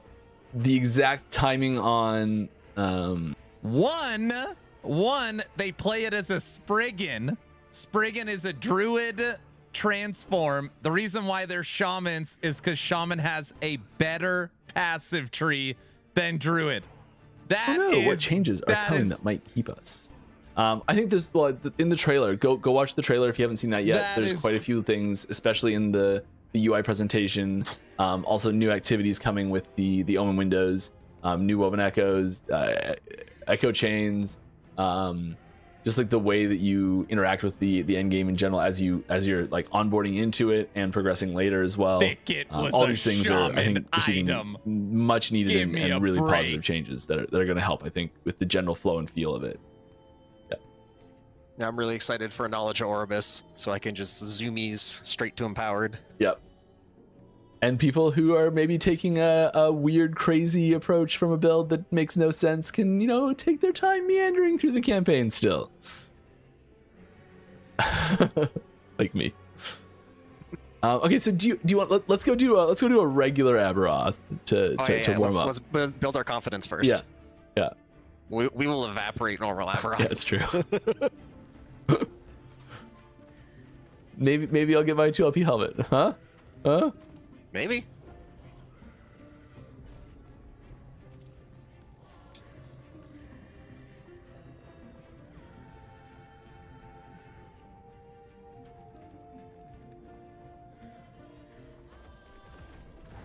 Probably gonna answer questions while fighting him. Yeah, it's a good point. Have you guys fixed the multiplayer monolith interruption when selecting a new monolith? Currently, when you select a new monolith in multiplayer, it takes over the screen of all other players in the party. I mean, ideally it wouldn't do that, but like that's kind of just how the levels load. So like when you're in that little, what's it called? The Echo of a World. Echo of a World. That's like technically the same loaded level as the Echo. That's why there's no loading screen to port to there. but when you pick a new level or a new echo, like it has to load the new one. So since you're both in the same zone, it kind of has to do that. Otherwise, the other person would be like abandoned in like a weird phantom copy of that zone that you're not in. And also partially just that there's a chance that the players could like try to start something or try to move somewhere, and like it's kind of grabbed you as a player, and it's kind of been like, you're not going anywhere, you have to stay here because this process has started for you. And if you're trying to like move items in your inventory while that process is happening, or it can cause all sorts of problems. If you're trying to reallocate skill points, well, it's like all sorts of problems. It's sort of like you can't do anything when this is happening. The most you'd be allowed to do is like physically walk around, and that's it. And so it's kind of like, yeah, if you're not allowed to do anything, maybe you shouldn't be allowed to do anything. Yeah. I don't get a helmet all. No helm.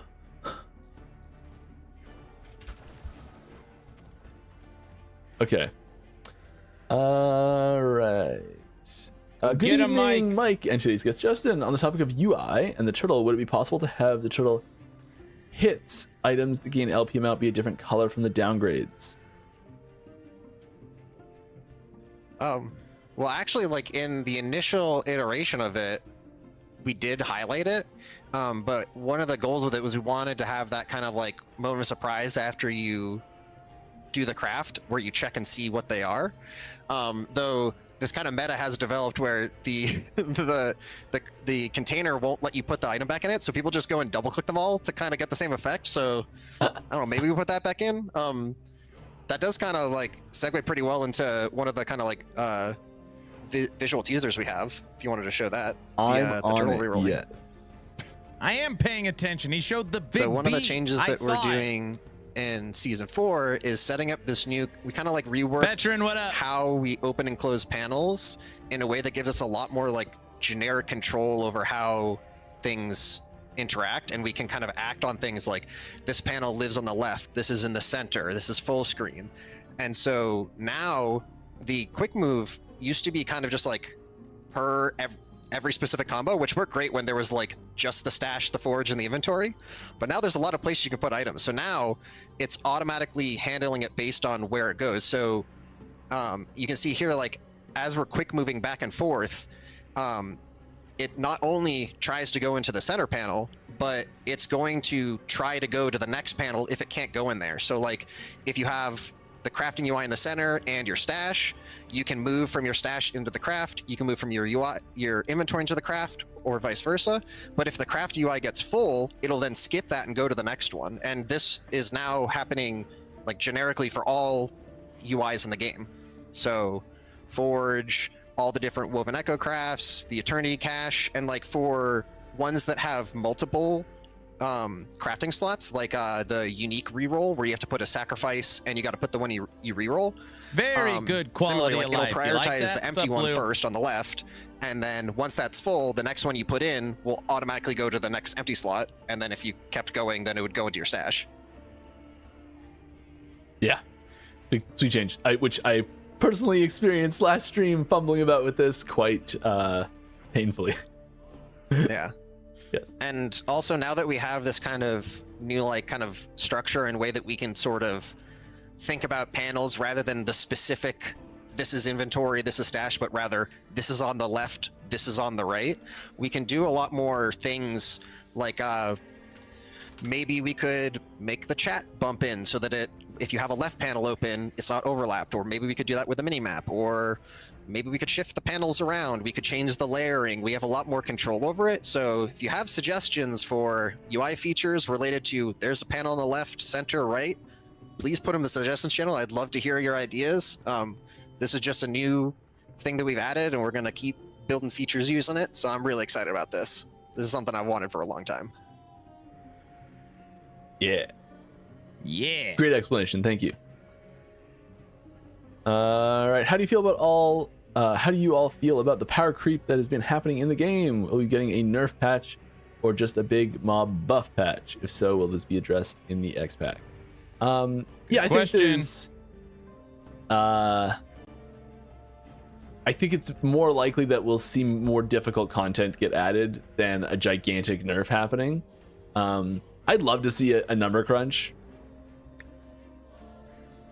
But it's not exciting. It's not you know, fun. It's not engaging. It's not something that draws the attention positively, I don't think. No, everyone gets mad. They're So already pissed about it doesn't imprints. get. I would be surprised if we did something like that. UI question. UI question. Yeah, go ahead. What, Tech? Okay, UI question. I'm Is it listening. possible to make the item compare window clearer? Sometimes it's a bit confusing to know which item is equipped versus the one in the stash or inventory. Yeah, this is something that we're looking at improving. Just item tooltips in general, especially how you compare them. We've got some things in the works on this, not for season 4, but maybe in the future there will be some improvements to how you compare items. I'm very excited for them. But Yeah, I there's a cannot big show you them item. yet. Yeah, big item tooltip changes coming. As you'll notice some big changes to the skill tooltips coming in season 4. Similarly scaled changes are coming for the item tooltips in future seasons as well. Mhm. And a subtle change that's coming that's kind of tangential to the work going on with tooltips is we have some new logic for how we can position things relative to each other. So like a lot of times, like whenever you have like an info tooltip, like you're hovering the world map and you're looking at like the leveling shortcut, or you're in your character sheet, it's giving the description of that. And like sometimes it would cover the thing that you're hovering. Yep. We've got some new stuff that will automatically position it a little bit better. So we use some of that tech from the work we've been doing on tooltips to improve mainly the info tooltips, like the small little ones in like the world map and stuff. And that'll be in season 4. But yeah, we're gonna keep using them. And also some of that is for like the like overall UI panel stuff. We use this a bit in like currently in like how if you open a Woven Echo crafting panel and it would overlap your inventory, you might notice it bumps it over a bit so it doesn't overlap. That's the same kind of positioning logic that we're using. So we're starting to use that in more places and make things kind of like automatically avoid overlaps, so that no matter if you're playing on a narrow screen, a wide screen, UI scaled up, UI scaled down, things should overlap significantly less and stay on screen more consistently. Yeah, that not working properly, you can directly blame me for. I'm pretty sure I was the one that implemented the bad version of that like forever ago. Come on, Mike.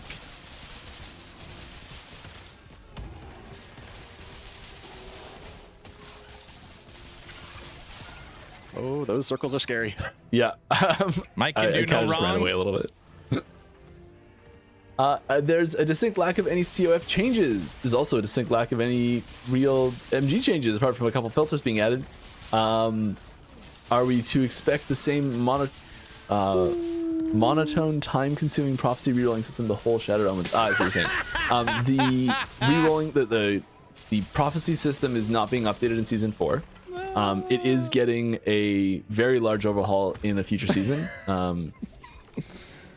I don't have a specific time frame on that yet. I guess we do actually. We've talked about on the roadmap. It's listed on the roadmap for season 5, where there'll be a functional UI. It's not a subathon clock. Everything like It we're looks basically like redoing COF, I think, at this point. We're still designing it, so it's not finished, and we haven't decided exactly what it's going to be yet. But like, yeah, we're basically redoing it. Yeah, a lot of the plans I've seen look really exciting. I can't wait to play that. Yeah. There you go. See, they're all Because excited. yes, I think the goal and the outcome of overall what COF is doing is really good. But when you get into highly optimized, like super end game play for it for a month at a time, it does. At that top end, it really starts to show the cracks. When you're trying to min max the system, it breaks down. When you're using it in like a naive pattern, I think it works great. And that like early end game, just like I'm gonna play and have some fun with the system, fantastic. Min maxing it is it hurts a bit. Yeah, and one of the the overarching goals I've seen referenced a lot about that is trying to reduce the time spent managing it. like it's kind of, I don't know, it kind of feels weird as a UI dev to say this, but we don't really want you spending your time in the UI. We want you to spend your time fighting monsters and playing the cool spells and abilities and stuff. So like we want it to be more in and out, set up your farming strategy, and now go farm, go have fun. Yeah. All right, Go the have most final fun. question I have today is: will there be more pet MTX that is funny? Is a funny hand as per Chip the Hand.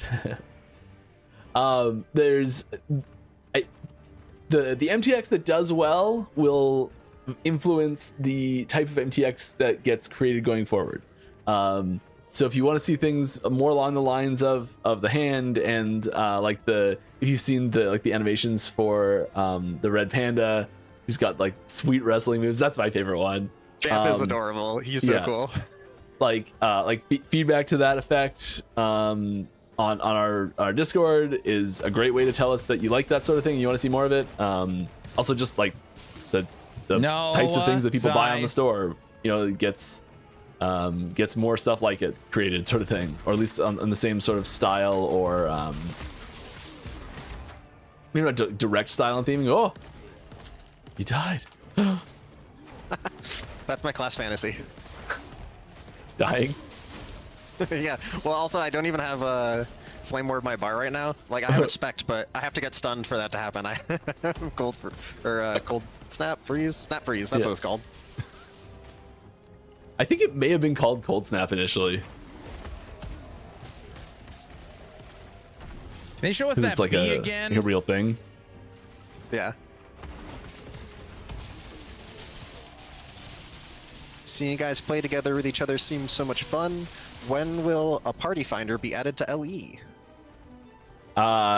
That's a good question. That's something we've talked about quite a few times. I don't think there's any that's in the works right now. Oh, thank you. My goodness. Another belt. Oh, the little condensed. There we go. Yep. Yeah, I've been seeing you farming belts like crazy, so Yeah, you appreciate that. I should probably. I'm using Orion's Descent right now. You want to go try and get a better at 20 in. I mean, unless it's like LP2. I mean, that's not really the upgrade to get. I got perfect int on this one. Nice. Really, what I need is another LP2 Grass of the Blood Mage with 4% spell crit. I've got the Exalt already. I just couldn't afford a second Blood Mage. I bricked 2 Twisted Heart upgrade attempts, so that Exalt's gone, and I bricked one of the Blood Mage attempts. Still have one Runic Creation copy of the Exalt for one more attempt if one drops, but I don't think that's happening. So nothing specific. Well, I spent all of my remaining gold trying to get upgrades to fight Uber-Abbey, and I didn't get any successful upgrades. Well, okay, just quick detour here. Thank you very much to Trunks for the resub. That is fantastic. 9 months. Wonderful. Glad to see it. Glad you're having fun. We are getting some like we're still using like the default sounds and animations for those we're getting some new ones of those coming down the pipe. That's happening. There's a lot of questions in the queue here. We're gonna rapid fire some questions, I think. Yeah.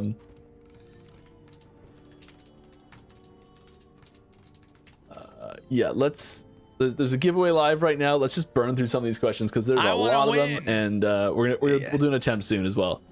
Woo!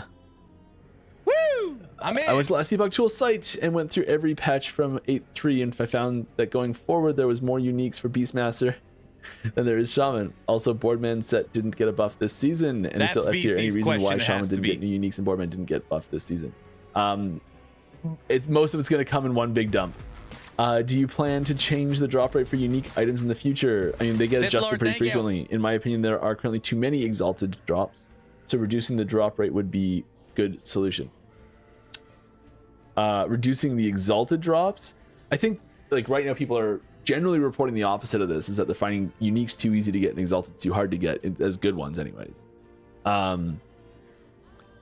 There is a very large discussion happening right now about overall drop rates and relative drop rates, and some potentially pretty dramatic changes coming to that. Did you consider nerfing unconventional way to find crazy imprints like farming troves instead of nerfing them overall, even though through normal gameplay. I'm sure there was lots of considerations happen there in general. I'm pretty confident this is not something that was done on a whim. Have all the high tier pledge community made uniques been made? No. Or should we still expect to see some of those in the future? There are more to be made still. There's a few of them where we've dropped the ball in communication, they've dropped the ball in communication. They're just waiting for a specific update to happen. We'll sometimes be in a conversation and be like, I really want to make a unique that's like this. And we're like, cool, there's a big update coming to that class in 2 seasons. Do you want to wait until then? Yeah, sure. So things like that happen. Yes, there are more to do still though. Do Rogue Shadow's inherent base critical strike chance from multiple skill lines when consumed from a skill? For example, 4% Shuriken skill line and 8% from Shadow Rend, giving Shadows 12% base critical strike chance. If the skill tree is granted, generally no, is the short answer. So generally when a skill triggers another specializable skill, the second skill is using its own skill tree and is cast fresh from the player and is not actually cast by the triggering ability. So it does not inherit things from the first one. You can find more details on Discord. I have a question about Uber Eberoth in the last seasons, I think. When will we have other bosses like him? Coming up. There's one in the new season 4 of the Observer. That's in between Aberoth and Uber Eberoth. And we're going to be continuing to make more and more and more of those at, I think, even faster rate coming forward pretty soon here. Hi Mike, I'm so excited next patch week. I'm wondering if EHG plans to incorporate more scaling option for triggered abilities through uniques or other means. For example, Course of Anarok provides more damage for frogs based on increased minion area damage. I think this could encourage us to use different triggered abilities and affixes that are not used as often for scaling. Yeah, I think that's the sort of thing that is interesting, and I know there's effects like this that we've created for LEO already. So yes. Legacy stash tab still shows all stash from past seasons even when they have been emptied. Are the plans to remove these in the future? Yes. Justin? Yeah, I think, well, part of the reasons why that still shows is you might still have like stash data. So like anything that is stash wide, like your faction rank, your gold, things like that, that's actually like stored in your stash. And Stored in the so even if stash. you've taken all the items out there, you might still have some gold from there or some other stuff. So like that could be a reason it sticks around, but I don't think we're actually like removing it from the list yet. But yeah, I mean, that seems like a thing that would be nice to do. Just get rid of the ones that are no longer relevant.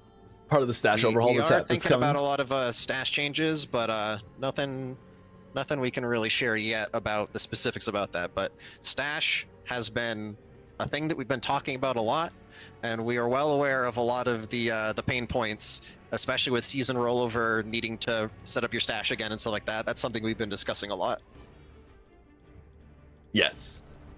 All right. Good. Hammer through some of these. Happy patch notes day. My question is for both of you. What is your personal favorite change coming to season 4? Mine is the addition of Shadowrend. Well, I'm biased, but like the kind of like more consistent UI layering and item movement and stuff. But I mean, just Yeah, that one we showed earlier. Rogue. I'm so excited for the new Rogue skills. They look so cool. Yeah.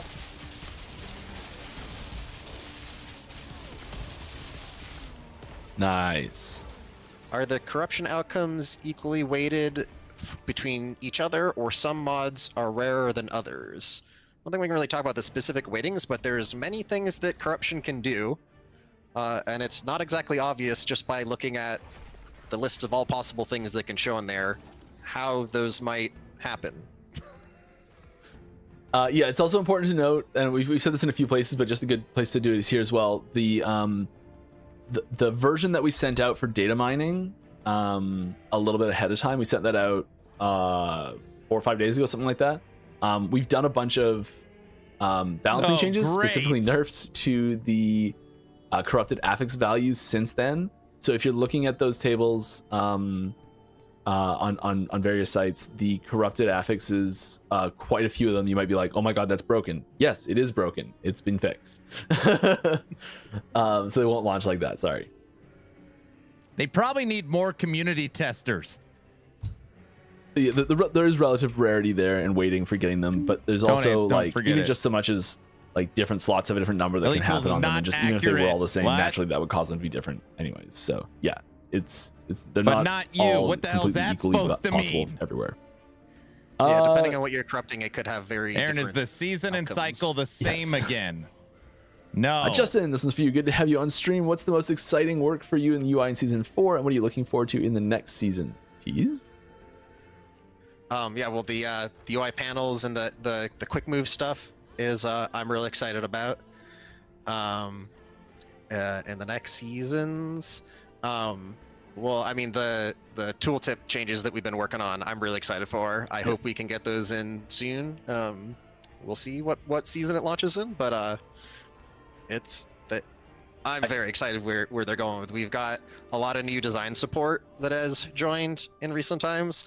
And the UI artwork they have been making, chef's kiss. It looks so good. I'm just implementing stuff. So I'm doing just like color boxes and borders, and like, okay, I got it putting the right text in the right places. And then they do their pass on it. I'm like, how'd you even come up with this? This looks amazing. I would have never in my wildest dreams imagined you could make a tooltip look so cool.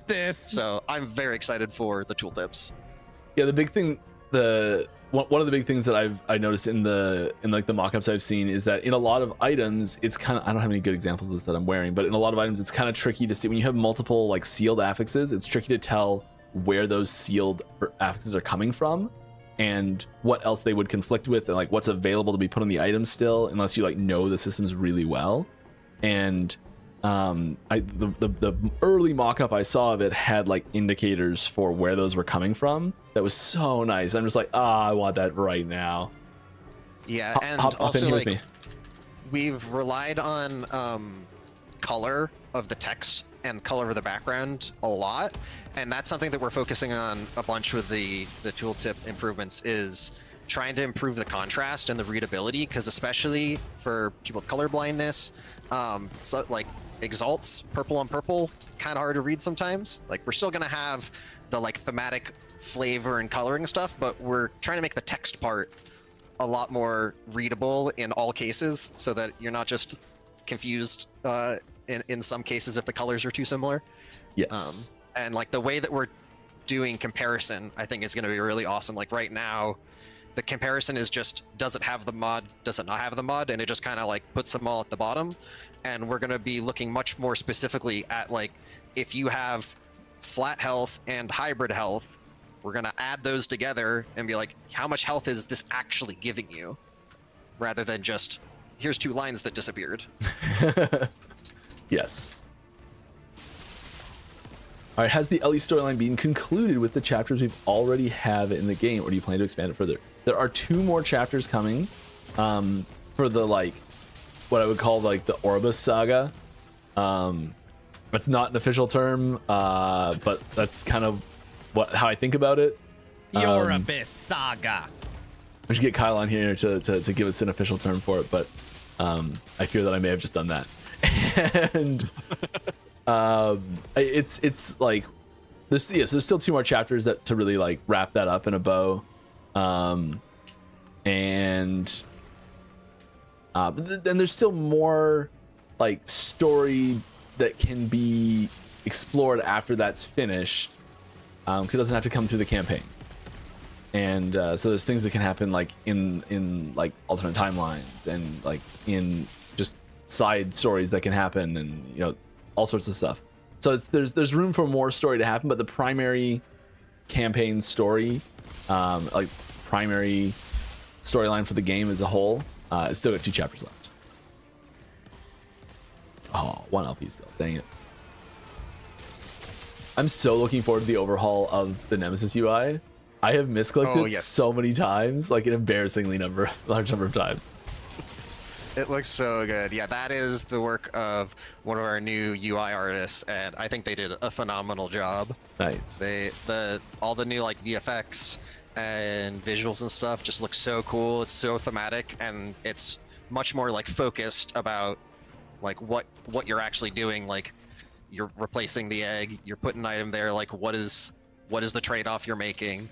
I think it looks so cool, and also it fits in the center of the screen a lot better. Hi Mike, has there been thoughts on toning down other player effects? I get blinded when I'm in a group half the time. Yeah, so like Justin, like spam your lightning blast or something in my face.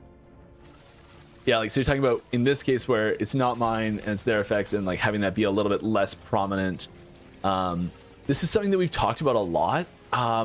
It's not a quick and easy thing to do. Unfortunately, there's no just like opacity slider that we can just drop down on the like other players' VFX sort of thing.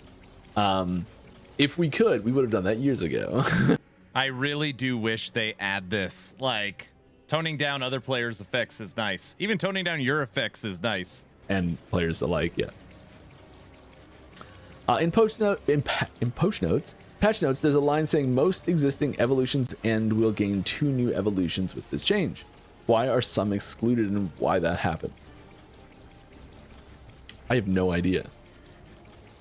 It might just be down to how they happen to be serialized. Like in order to fit the new evolutions, like the item code changed a little bit for that, so it might just change what evolutions are on existing ones. I'm not sure. I didn't actually implement that one. I've seen like how it was implemented previously though. I just hope that so it starts with 2 pre-existing evolutions, making them more rewarding, fights themselves more interesting, challenging, and complex. The number of chosen evolutions in a lineage has not changed. So regularly spawned Rift Beasts now may have to 9 from 7. Okay, so my guess is that some of them get it. Some of them probably just already had it. Like if your Rift Beast that you had that spawned already, it's probably taking 2 existing evolutions and just never giving those as an options and just starting with them now. And yeah, also it like dedupes. So if it gives the same one you already had, like it's not going to add the same evolution twice. So that could be why. Okay, so yeah, it's probably just that it's not using new evolutions. They get 2 of the existing ones that they didn't have before. So any Rift Beasts that didn't have those 2 are probably getting those 2 added. But if it already had them, it wouldn't get them because it already had them. And it's not picking random ones to add in their plate. Yeah. Sorry if this is being asked. That's okay. But what are your thoughts on negative feedback on the imprint changes coming? I think people like gear. People love gear, and seeing less gear coming is scary. I think it's a. Oh wait, there's. I skipped a question there. Undo. Sorry. I think people love gear, and seeing less gear is scary, and I think people will get over it when they see how much power is coming from corruption. There's still a lot of loot to be had. Yeah. Justin, you got a question there. For Justin, would you ever want to have an edit function of the UI like old WoW or Fellowship? Thanks for your work. Well, thank you for playing. Hey, you should see my WoW UI. I have customized it like crazy. I don't think we would do like a full edit thing like what WoW UI does. I think we're much more likely to do like one-off settings. Like I mentioned earlier, like now that we have the kind of like more generic like knowledge of where panels are open and stuff, something that I'd really like to do is have an option to make it so that like your party frame, your mini map gets pushed over when that opens. Something that I've seen in some other games that I really like is like Mike an option says, to "Get have over the it." HUD, like your health globe and your action bar in the bottom. Like some people like to have the health globe and the mana bar in the corners. Some people like it in the center. Some people like it all over to the side. And things like that I think are what we would more likely be doing. But if there's specific customizations that you want, definitely put in the suggestions channel. A lot of the like UI options we've added have been direct responses to player feedback and suggestions of, hey, this one specific part of the UI gets in my way because when I'm doing this echo or I'm using this skill or like when I'm playing these minions, I want to be able to see this better. And so like specifying the reason why you want to customize it rather than the specific customization you want helps a lot with us like being able to see what kind of things we can do to like kind of address those pain points and make it more flexible. But I do love UI customization. Just doing full drag everything everywhere would probably break a lot of things. Here's one that I want. The ability to disable tooltips from your. Oh yes. Oh, that was getting me so much when I was practicing at Uber Abbey. I would love that. I mean, that seems like a pretty straightforward thing to add. Just a nice little toggle. Hey, when you're in combat, don't show this, or maybe when you're in an echo. I don't know what we would. In combat's a lot trickier than like we've only just started adding in combat to like game mechanics things. So like we like and it's kind of there's certain situations where it thinks you're in combat and you're not. In certain situations, I actually don't think it can ever mistake you for being out of combat. But like sometimes it'll think you're in combat when you're not. Yeah, I mean What about showing the boss's health at the top of the screen? I wonder if they've ever thought about that. Be really good. Or even just like a little tick box right there. It's just like when it's ticked, you can't see any of the tools, and you just like tick it off really quick if you want to see them. Or I don't know. Yeah. Or just a delay. Make it take like 2 seconds, so a quick hover doesn't do the it. boss, Yeah, the boss bar could be handy. Our season's going to be more frequent. There's going to be, I think that's the long-term goal, is to get frequent, consistent seasons. The timing for console release will put a bit of a hitch in that plan, unfortunately. But there's certain things for console release that we have to hit timing wise, like far enough out in advance, and we're not working. We have been working on console stuff, but it's not finished far enough in advance to do those That's things in a time where it would still be really frequent. But we're still like pushing as quickly as we can for it. I know like the deliverable date that I have for console release for the major huge project I've been working on with a few other people for like a year now. The deliverable date for that is like coming up fast, and we're like, are we gonna make it? Yeah, I saw it, bro. We are working pretty far ahead.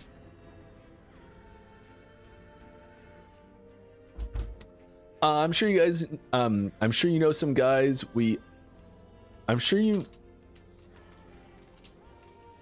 know some guys. We're all nerds here, after all. So what? Oh, so what's your favorite Pokemon? Yes. Eevee. The question was worded weird. I was tripping over it. I got mine ready because my kid is just getting into it. So he asks me every day what my favorite Pokemon is. What's yours? Eevee. Eevee's the best. Good choice. Can Lots of transform into lots of different options. elements. Super adorable. I loved reliving the Red and Blue days, playing through Let's Go. I picked Let's Go Eevee. Yeah. My favorite go-to is Gengar. Even though he was terrible back in the OG days, like just terrible. It had like the available moves didn't line up with his typing at all, and like his like the physical versus like special typing that he like abilities that he had versus what abilities could exist like just didn't line up at all. So he was just awful. But I loved Gengar, so I'm happy he got a lot of buffs, but still is not very great. I used to have a poster with all the original 151 on my wall growing up. I was kind of obsessed with Pokemon. I bet we had the identical poster on our wall. Yeah, you just sit there like just remember. There was a point, I don't know, when I was like 12 or 13 or something like that, where I could recite all 151 in order. Yep. And I can get rough ideas and generally pretty close, but I can't do it anymore. Instead of fighting Uber Abbey, let's just try to name all the Pokemon. there's like a website that you do that where you type the names in and it like lists the yeah. We should give that a shot. Let's give that a shot. We can do that. Alrighty. I'm not stalling, I swear. Alright, This is the wrong one. The main thing that I've found helped me a lot with Uber Abbey is the tip that I got is so you know how like he has the beams that point at you in the early phases, and then the beams at the end, there's just beams everywhere in the last phase. Well, those beams at the end are always where you pointed them early. Every time he spawns extra beams that didn't follow you, those are wherever you baited them. So the tip that really helped me a bunch is, especially in phases 1 through 3, we just want to try to stay in like that top center line as much as possible. Bait all those lines so they go in the same way. And then as the fight goes on and there's more and more lines happening, we'll just have so much more area to dodge from. And then also I'll try to cold snap his his slams. Do our best here. Okay, let's do this. Here we I go. have no confidence. They got this. Aaron, you're the master at baiting beams. Oh, brother.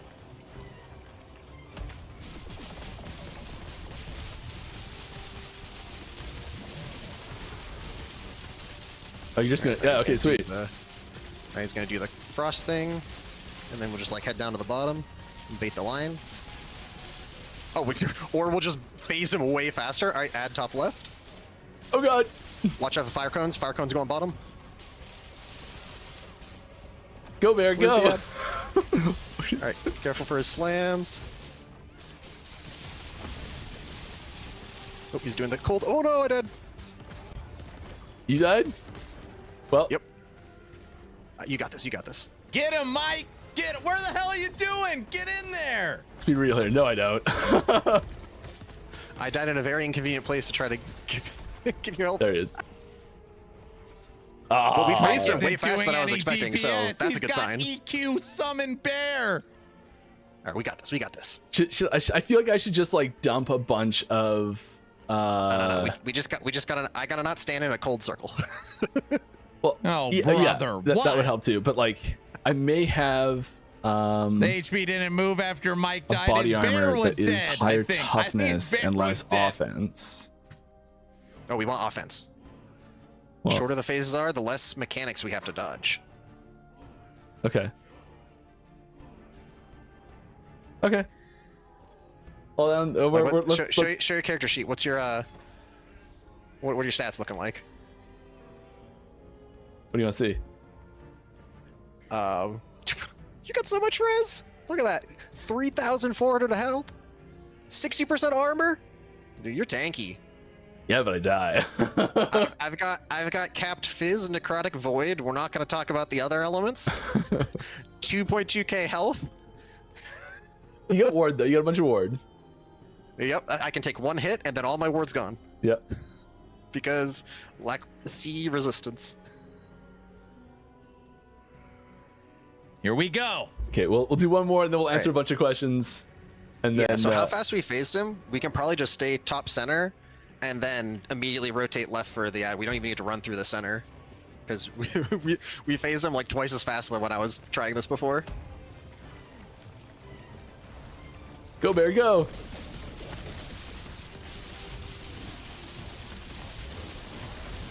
It's done.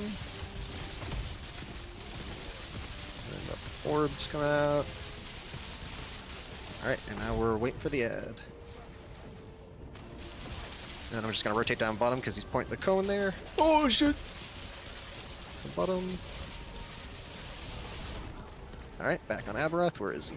And just hide behind him. He's gonna do more cones. There's the cold cones. He's doing a slam. Watch out for pizzas. Oh, we're blasting. We got this. Alright, watch out for the slam. Let's do this transition. We can just blast for a bit. Fire. I think that's fire going. Yeah, watch out for the up.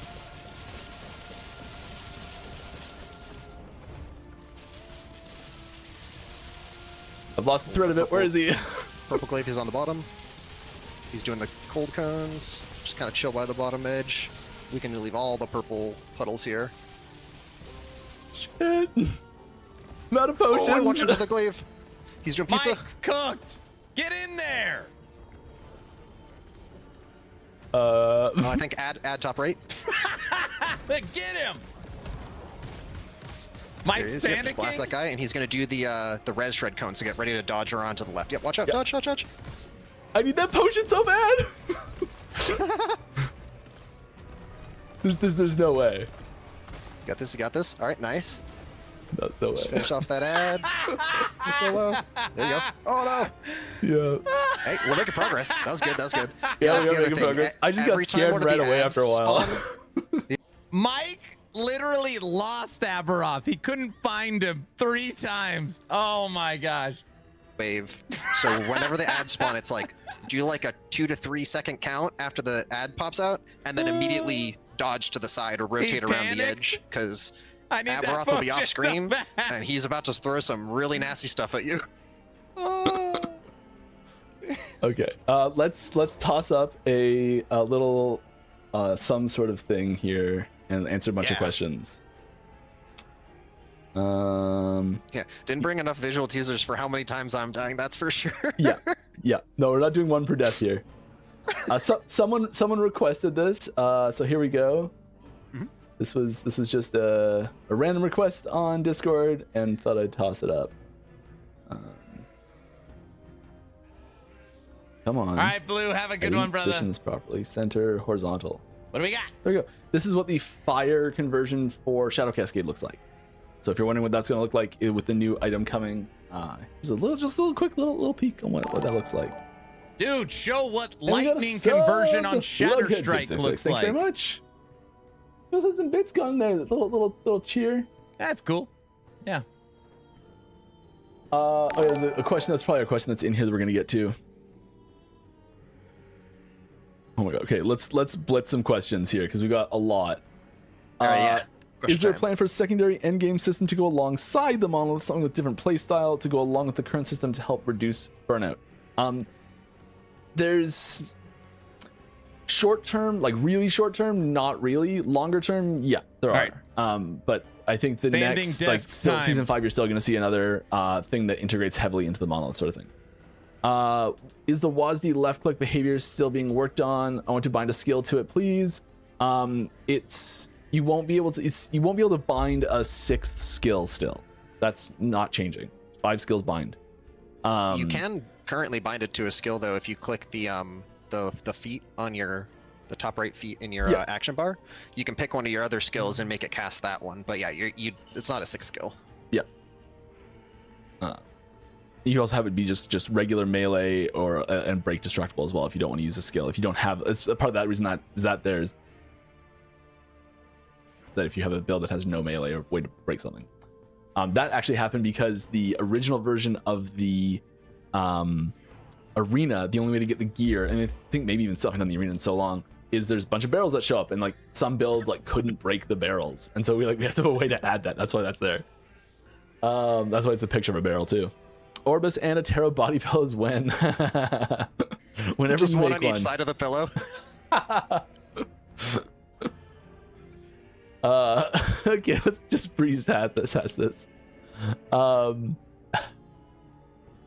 Do you think adding Echo modifier consumables, items that would alter the next run Echo, fits in the direction of LE game design? Think like Portal Charms for next Echo you open. We have toyed around with ideas like this quite a few times. I think there's a good chance we'll end up with one eventually. I don't think this one coming any time. Like I don't think season 4, season 5 will have anything. I know season 4 won't. I don't think season 5 will have anything like that. I doubt LEO will have something like that either. But I think that's the sort of thing that probably will eventually happen. Long term, that's just a Mike prediction guess. UI questions about minions. Are we getting damage numbers and health numbers for our minions? Right now, the closest we have for our health bar over their head with no numbers or indicators of damage at Yes, all for them. please. The only thing that's coming season 4 is skills that are used by your minions in the skill trees have DPS tooltips associated with those now. So a little bit better, but nothing major. Hungering More things like Souls that are welcome, tooltip? for sure. Yeah, toss that in the suggestion channel. Sounds like a cool thing to add. Will the thousands of separators for damage numbers be customizable, comma versus period? I think it should just automatically use whatever your localization is, right? Yes. Yeah. The same way that the gold, or like crafting mages. So like if you open your inventory and you see a comma here, it'll be a comma on the damage numbers. If you open your inventory and you see a period there, it'll be a period in the damage numbers. I just realized the fire cascade thing was still up there as well. Are you open to making MTX that have different skeleton animations specifically for minions and transforms? A different skeleton. So you're talking about the skeleton, like the rig. If no, would you mind? Would me telling you that it opens up a lot of waifu and husband of MTX change your mind? Probably not.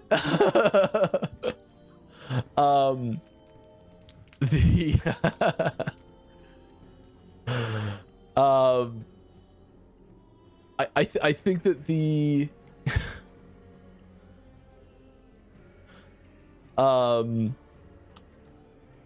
general shape of the minions themselves affects the types of abilities and the cast points for those abilities that make sense.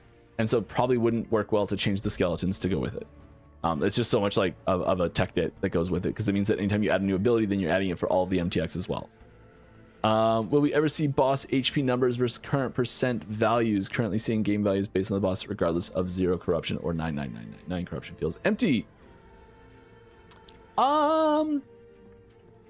Maybe. I mean, in online, we don't, like, the client doesn't actually know the number, only the server does. It just tells you the percent. So, I mean, technically we could change it to do that, but I don't know if we're, like, planning to.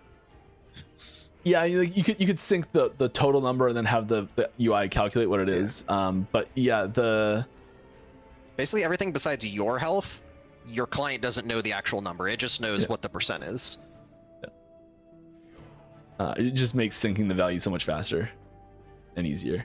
I think that's I think probably the reason why it doesn't do that is partially because we've been so hesitant to have hard DPS calculators be possible, and having those numbers be readily available does put basically a hard DPS calculator in with just a few extra steps. But I can see the feeling of it not being the bad feels of the, like, not seeing that number go up does feel like you're not making as much progress. Yeah, it would be nice to if we could find a way to kind of show the relative power difference. Like if you're farming the same timeline boss as you're pushing corruption, like how much tankier is. Like you have the display and you can see the more health and damage. So I mean that's telling you, but like the health bar itself isn't really telling you. So if maybe we could make it look scarier as it gets more health or something. Yeah. Will offline get support for gold? Merchant's Guild is useless in offline, and key drops is far more than gold sync in Last Arbor. I mean, I feel like the Arbor is surprisingly good gold sync. If you're like min-maxing that, I think there's a lot of potential there for really great stuff to come out of it. But yeah, it is. I think the sort of thing that does need a little bit of attention. It's a very tricky thing. They can't afford they're getting more keys to Lightless Arbor than they have gold to spend on. Oh, I see what you're saying. Yeah. Okay, I'll tell you what needs to happen first. The amount of gold, or the resources, so gold, bones, runes, things like that, need to get split between Merchant's Guild and Circle of Fortune. And if we ever did that, then we could change the gold costs for being in Circle of Fortune, which I would love to do. It's kind of that's the predicate step, I think. I don't know if that's going to happen or not, but it would need to happen first, I think. How's your procedural generation tech used for season 4? There wasn't a ton used in season 4, I don't think, actually. I don't know. Do you know anything that was used there? I don't know if any level design stuff actually used it in season 4. I don't know. The UI is not procedural, so I kind of see the procedural stuff when everyone else does. Yeah. I really need a chat system with friends. Is something like guild chat coming? I think there's a very good chance that'll happen. Not in season 4, not in season 5. I can tell you that for sure. But it is the sort of thing that we were very resistant to have, just like a guild for just chat as like the reason for a guild system. But I think that you bring up a good point of, and it's something that we have been realizing that it is a worthwhile enough thing to just have guild chat. We got another one here. What is the intent between splitting UI between left and right panels? I mean, the changes I was talking about are more just like how we think about it, the way that we build the UI that already exists. So I'm not sure like why ARPGs do this from the get-go. I think it's kind of just like it's a common pattern that we see. I think a lot of it is that you can keep playing and fighting while checking your inventory, I mean, I guess you could fight while you're crafting the forge. I wouldn't recommend it. Tiny little window in the middle. It lets you still see your player, lets you still move around. And for us, like, kind of having a more structured way to approach it is going to give us more ability to do things based on that, shift things over, avoid overlaps, stuff like that. Will we see a pinnacle boss with different themes? The current ones seem to be all void based. Yes, definitely. I don't want to give away what they will be coming up, but more of those will happen that are not void based. You mentioned several times that you're waiting for a big patch to drop another set or changes to skills. Another set or change a skill to a class to make it in one big patch. Oh, why? Currently, it feels like a lot of class skills are being left behind because of this focus. Lots of times there are changes that kind of depend on one another, where we'll be like, okay, we're gonna say we're gonna change the functionality of this skill, and in order to change the functionality of this skill to be what we really want, we also kind of need to change this other skill at the same time, and so they have to happen together. Changing one without the other just leaves a big gap in the character's abilities. Sometimes we'll say, okay, we want to update this, and then maybe we know that we're doing that. Maybe we're like, okay, we know these two skills are going to change at the same time, and it's going to be awesome. And then we're like, okay, we really want to update the set, and we say, like, ooh, this set would do really well to interact with that skill change that's coming. But if we try and update that set now, then we're just going to have to go back and undo those changes to change it to the thing we actually want to change it to later. And so it's kind of this attempt to avoid double work so we can get more total done. No double work? Why? Yeah. All right, Since the update took 9 months, what is expected approx time for season 5? I cannot tell you that. What you should say, Mike, is you should not lie, because the update took 7 months. That should have been what your response is. Came out a little while ago, a month or two ago. So, I don't remember the wording it uses, but if I looked it up, I would use the same wording. So go check out that post. As soon as it's ready. Yeah, as soon as it's ready. There's some rough reference to like the year or like the season or something like that it says that it's sort of like generally in this time frame where you'd get like a Aaron's ignoring his chat. It's just hard to talk over them. As of right now, I am season starting and working on a brand new Skeleton Mage, Hungering Souls, Necrotic Mortar, Necromancer. I got some good stuff cooking. I'll go over it after the dev stream. Work to how damage gets dealt and how damage comes in. So until we can, it's a lot bigger project than it might seem because of the networking system. So probably not anytime soon. Because we did when we first put that in, we were kind of like, how much can we put in? And then we just did a basic version, and then we updated it to add a little bit more. And that's kind of everything that was there. All the information's there basically. So not great, sorry. Is there any thoughts on making Nemesis weapons drop more acquirable imprints? It doesn't work on them, but it's neat if they could. The imprint system would I don't have a good answer for this. That's like the Harbinger bases? Yeah. Beastmaster? You kind of either have to have an imprint mode that could drop those things, or have them just drop more things that were imprintable in general. Both of which are fine, I think, to do, but I don't think we're planning on anything like that. Okay, you want to take a quick break from questions, and we're down to 15 questions. Next giveaway is happening. It'd be great to have automatic crafting in the future. What does that mean, automatic crafting? Just don't stand in puddles. I can stay alive, right? I don't need Don't risk. stand in puddles. Just don't get hit, forehead. I used to play WoW too, man. I know how to not stand in the fire. I don't have GTFO installed. How do I know if I'm in the fire puddle? All right, come on, guys. You got this. There's still a server first of mine on YouTube. Ooh, nice. Yeah. Oh, gosh, I'm so not used to it baiting down like that. I was in the void. He's already dead. Well, I feel like I should just die because I don't think I'm going to survive this. No, you got this. Practice. Come on. You get used to the fight a little bit more. So this is where I should do these top to bottom, but I failed at that. Dead. Yep, there we go. I tried to jump, but I died mid-jump.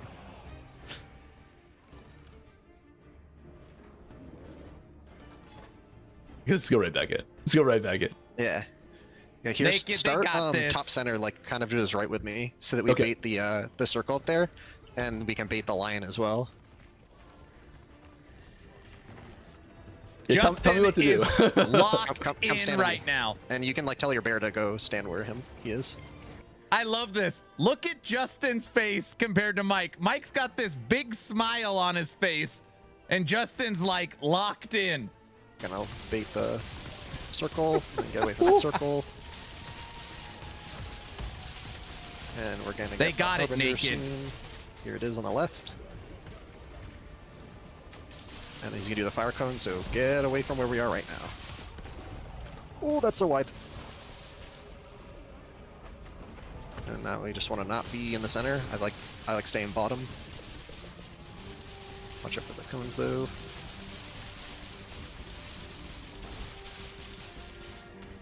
I missed most of the dev stream. I Anything gotta keep juicy? casting. They showed what the new bee queen Always be looks casting. like. I died.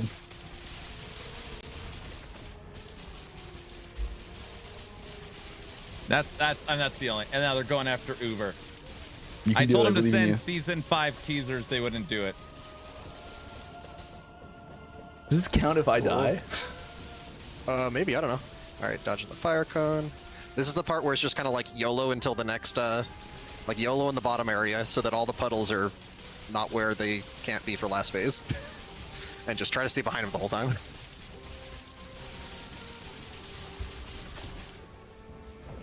Ooh. You got it. Let's get pizza, get a pizza.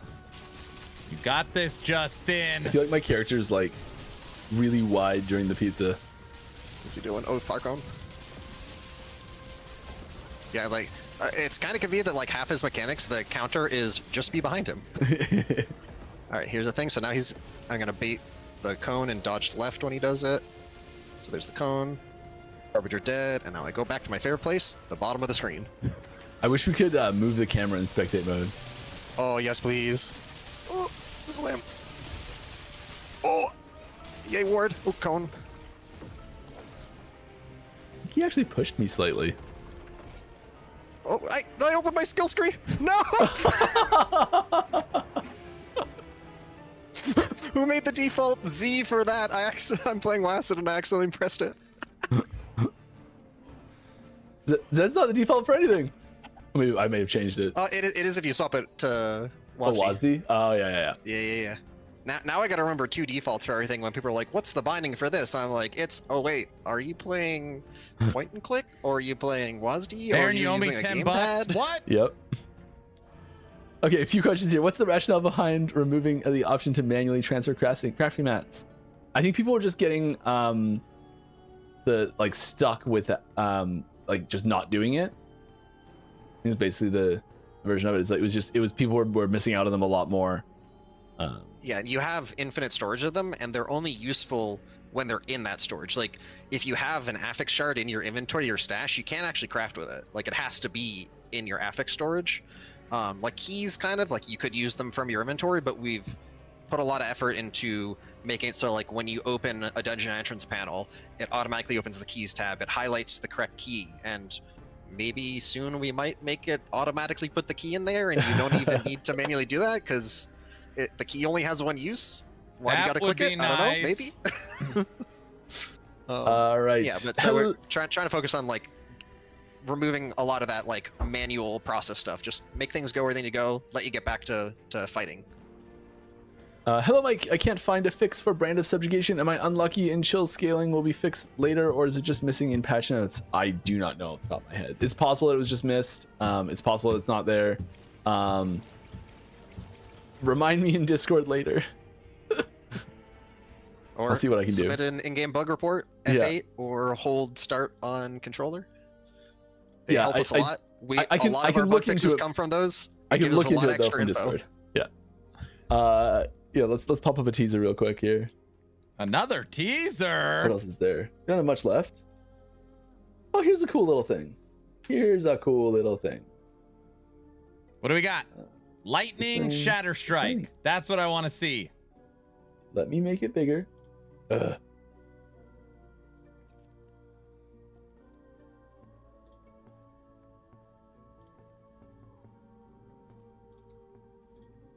we go. This thing. Find the change. Go chat. Can we please get a way to filter by ladder by account type solo character found, solo account found, Merchant's Guild, Circle of Fortune, etc. I don't think we're... Ooh. I think that's on the list. I don't know if that made it into season 4 or not. That's on the suggestions channel. It's a good idea. Yeah. I know someone was talking about that, though. Like, I saw that in a conversation right somewhere. Of the mini-map? Maybe it's even there now, but could there please be an option to disable voice lines that chastise the player for accidentally hitting a skill keybind in town? Not in town. There's the air voice lines. That's probably right there. I think mute air voice lines does that. That's a cool hat Justin's wearing. Imagine being able to buy elite can merch. this What be a precursor concept. to pausing the game when Nemesis window is open so I don't get What do you one shot mean? off screen by a lightning elemental? Pausing the game is a gigantic mega lift task that seems trivial. The instant we're able to do it, we'll do it, I promise. We're not able to do it right now, I'm sorry. We all want that. As soon as we started seeing that, we're like, we got to add this, and then we're like, and then the backend team was like, what? Yeah. Whose jersey is hanging behind you and who is winning the Stanley Cup this year? I don't know who's gonna win this year. I'm terrible at that prediction. Whoever's in first right now, I'm not. To be honest, I pay more attention to international hockey than NHL and local hockey too. But this is number 87.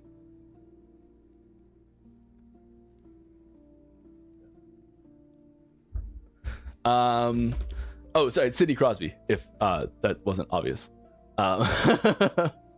I don't know anything about why hockey. does Exuli have Gretzky? 0 LP? Does it drop corrupted or something? Maybe. Just have to see one drop and see what happens. Yeah. Which build are each of you most excited to see in the new season? I'm Bo Shadowrend is my like.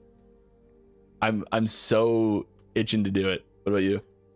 Bees. There's no. I've seen so many different theory crafts about completely different ways to play bees, and I can't decide which one looks the most fun. But I gotta play bees.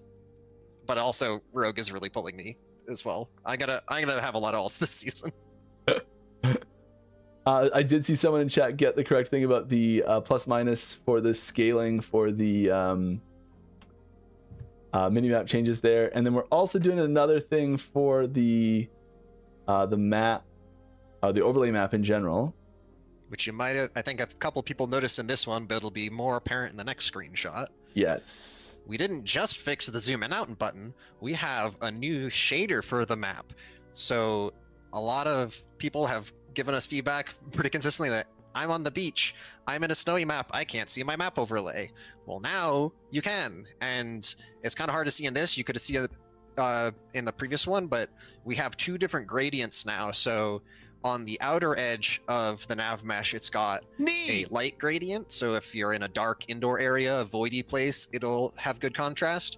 And on the inner edge, it's got a darker gradient. So if you're in a light area like sandy beaches or snow, then it'll show up. And everywhere in between should be much more visible. Yeah. And also like the kind of like some polish to like how the reveal thing. There's not much terrain being revealed here, but it looks really nice. I think the VFXRs who did this knocked out of the park. It looks amazing. I'm very excited for this. That was like one of the first things that I posted in the feedback channel when I first joined. I was like, hey, About freaking time. here's a screenshot. I'm like, I can't see my map overlay. Can we fix Been this? And they're bothering like, me for "That's years. not that easy, but now we've done it. Yay. Oh, and the clock is someone pointed out in chat. I didn't even notice the clock is also still shown in the when you're in overlay mode. Oh, did we get that in too? Yeah, it looks like it. Sweet. You can't see it. My face. There's a clock on the image behind my head. A All teaser right. within the Clock teaser, and I didn't mentioned. even notice. If I'm going to hunt for corruption on an item, what are realistic odds of getting said corruption at a decent tier? We never put out odds for things like this, so I'm not going to give you the odds on this specifically. Like we haven't even technically the chance to get like 2 LP red ring, like that LP chance for any specific unique. We've never revealed what that number is. There's places that have like created through like pulling stuff out of the code to like find out what it is, sort of thing, and like and try and reverse engineer it, sort of thing. But we've never officially said this is the chance and this is what it is. And that sort of stuff. So it's not. So Aaron, what's gonna be your starter? We will go over it after the dev stream. It is gonna be Necromancer, Skeleton Mage. There's definitely not available. Will transmog come to LE in expansion? I don't know when. I sure hope so, but I don't know when. That's one of those things that like I've wanted for so long. Yeah, transmog is like my favorite feature. Yeah. And WoW, I have so many transmogs. I have add-ons so I can have Gonna be even a more transmogs than they Beastmaster. Don't let them normally. fool you. Maybe. I really like how D4 did their transmog system, where you're not. Right. WoW actually kind of Exactly. did this in the recent patch too, where like you're not transmogging the item, you're transmogging the slot. So as you get gear upgrades, you don't all of a sudden now have a different helm on. But if you get a gear upgrade that you really like, you can click off the transmog and then have that one show through. So I thought that was a really nice touch for it. Yeah, that's the way to do it. I think eventually that's what we'll be looking at too. Is there a place where, because it's basically just like it's the same way you do the MTX, right? Yeah, probably. I mean, Necro probably put it in the same Beastmaster will slot. happen. Maybe it goes, As soon as I have the it set, makes we're sense. testing it's the these. appearances tab. Yeah, like it'll just be another option that goes in here.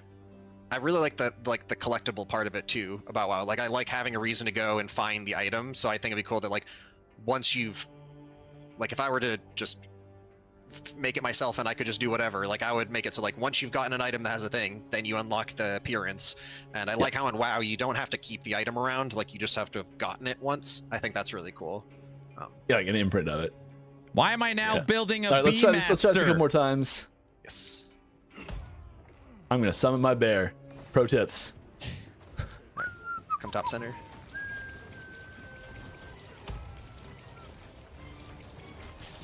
And punch Abby. Mike, we can't see the screen. He's gonna do the frost circle thing. Oh my gosh. And Harbinger at time. We are blasting.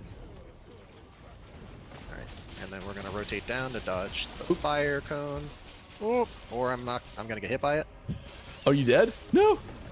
I got clipped by the edge of the fire cone. Jesus Christ. Oh my god. Hey. Oh, we definitely have stream bingo now. I love the full screen overlay. What's going on? Oh my goodness. Oh, I'm an idiot. Oh no. I did it. You guys are nice. What, pizza? Run. Bingo. Right, careful of the glaive. The void glaive is really I'm an nasty. idiot. Oh, Looks like fire cone. Nope. Oh, I can't dance for crap. It's okay. You couldn't see what you're doing because there was an overlay in the way. Yeah, I did that whole thing blind. That was on my screen too the whole time. Yeah, you play through OBS, right? You don't play through the game. Okay, let's try it again. Alrighty. Oh, I'm an idiot. Okay. That is really funny. Like if I don't do that once a stream, it's not a good LE stream. Yeah, that's why that's the center of my bingo card every week. Yeah. I'm an idiot. It's so hard to tell where things are going to go when there's two people. I'm so used to just every ability goes towards me. Yeah, being able to just know. Alright, freeze. There's the cone, or the orbs. Wow, your bear just did like 50% in one hit. Alright, we got the ad and fire cone, watch out, so start rotating away. Okay, run. Am I stunned? What's going on there? I'm not sure.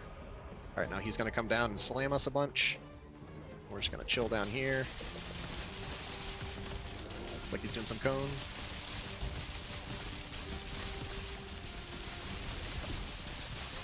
You're most vulnerable when you're not attacking him. That's what Mike's missing. Oh, he did a 180 You towards should you. just be Yep. swiping like Got crazy. some DPS time. He's doing threatening animations. Another cone, or it's a slam, I guess. Pizzas. Oh. That's another cone, I think. Getting close to the ad. Ooh, that glaive. Oh no! You died? No! Frost got me. You're almost there. Let's do another slam. Yeah, nice dodge on that. Pizzas. And you almost got him to the phase. Dude, I you're mean, no so potions. tanky. How did you live that? I think the ad is phased, maybe? Nope. I lose the boss health bar when Yeah, I'm like, I'm just gonna run. run in, maybe get a potion. Because without a potion, I'm just hosed. I'm spamming them too liberally, I think. I've got to be more conservative with them. Rip. We're getting there. We're getting there. We Really just gotta upset get a if I- nice clean pull where we get that second. I think if we get that second ad done, Yeah. because then it's just like a slam and some beams. But that phase 2 after the first ad, that is the scariest part of the fight for me.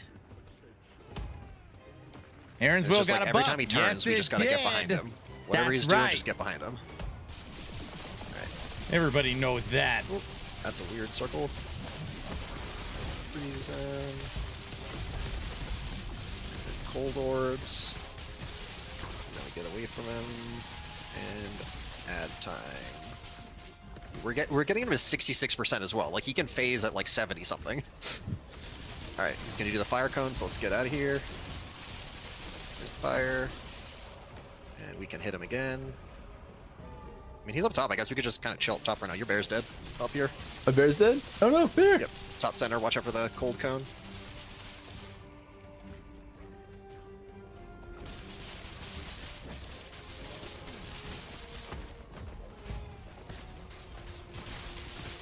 Pizza's not a beat. He got rooted. It's simultaneously easier and harder in a party. Yeah.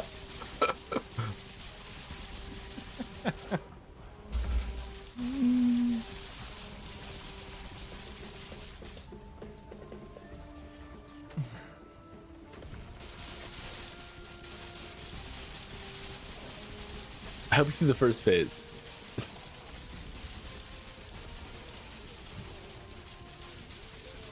Into the puddle. Yeah, I really wish I could move the camera to see this better. Don't worry about trying to focus it on me though. I'll just pull the fight over to you. Yeah. Just if you can frame the fight properly, look at the stream, see where it is. It's I'll right play in the with middle. the Just stream keep it- delay. Oh, let's get rid of some of those. There's so many void puddles. He's like-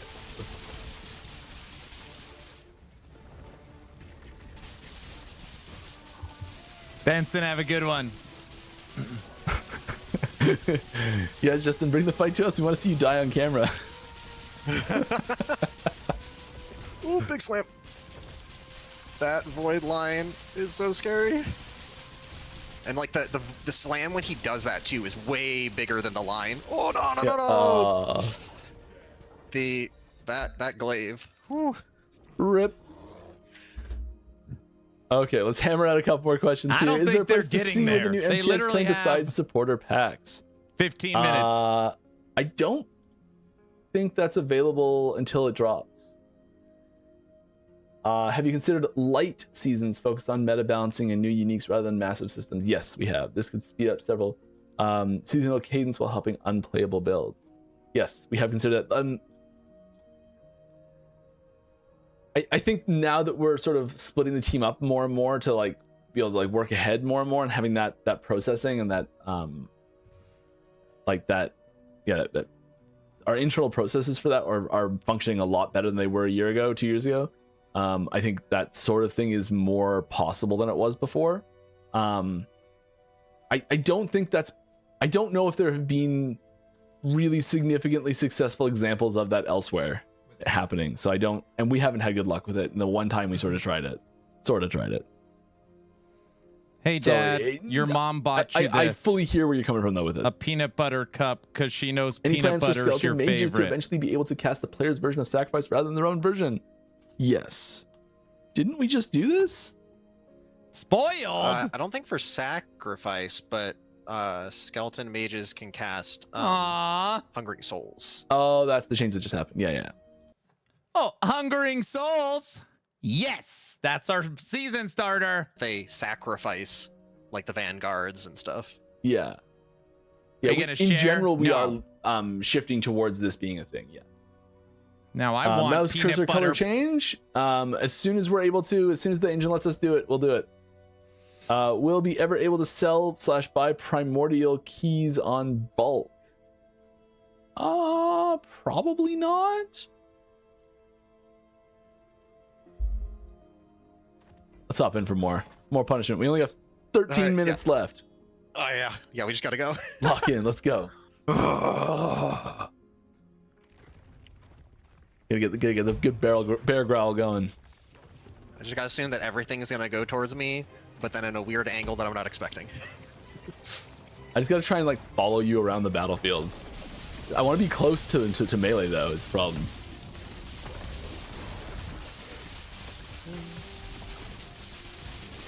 Crossroad thing. Yeah, and then add time. That earthquake is unreal. Kill the ad. We got the fire cone coming. And then now let's just fight him up top because that's where he is, I guess, because we're DPSing too fast for our own good. Cones. Oh, cool cone.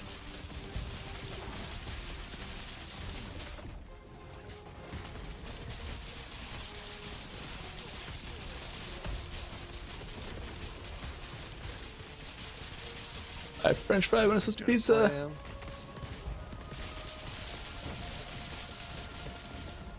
Doing something. He's doing a cone. Oh, The glaive just got me. it just got us both right away there. Oh no. Right back in. Let's go. Yep. Right back. I don't think they're gonna beat him. Rephrase question. I need to remember to use my teleport at the beginning. That gives me more damage. I gotta keep that buff up.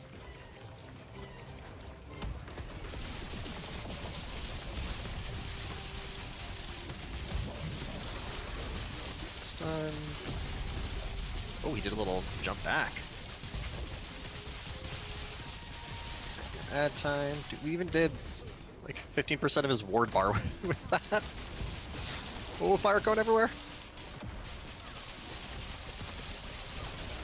Ad's dead. Back on the boss.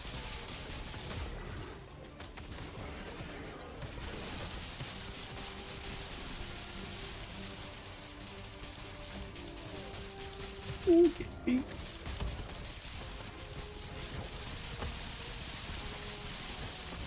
Slam. What's he doing? Pizza. Oh, That was close. thought I was gonna get out of that. Didn't have an evade charge.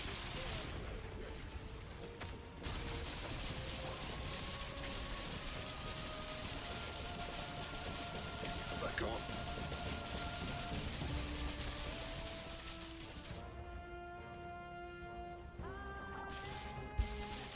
I'm gonna answer a question while I do this. Just tune me out. I'll rephrase myself. Skipping to boss gives around 60 soul things, but farming, doing dungeons, and killing every mob gives about 10 times more. Is this intentional? Yes. Are the white echo object circles on the map better highlighted in the future? It is sometimes hard to see the patrols on some maps.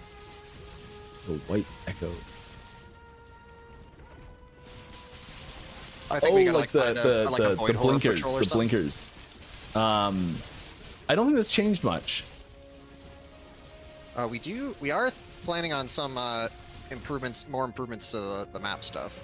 I don't know when that's gonna happen, but Okay. like we've been working on some design iterations. The first focus was making the contrast a lot better. Yeah, for the shader itself. Yeah, I'll try to avoid the UI questions while you're doing that. You good? Well, here's one. Will we be able to change to a larger pointer? Same problem Did they as win? the color size right now, unfortunately. There is a way to make it larger if you change the Windows, because it like attaches to the Windows pointer itself. So if you change your Windows pointer size before opening the game, it will actually get larger in the game. Leaving puddles. Do you guys hate Bear Druid? Druid Bear form? No. It's been weak and underplayed for so long. It has not gotten since buff or changed since the game officially launched. I doubt that's true. Maybe it is. I don't know. I can say this. There's some really awesome new stuff.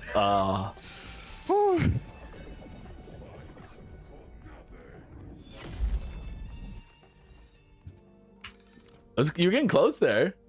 I filled the entire center with void puddles.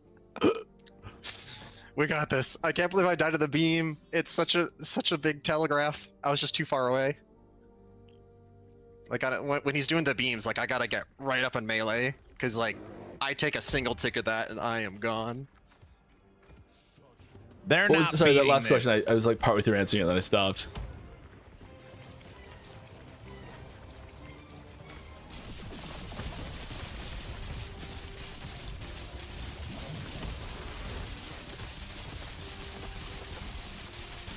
They need me to clock in.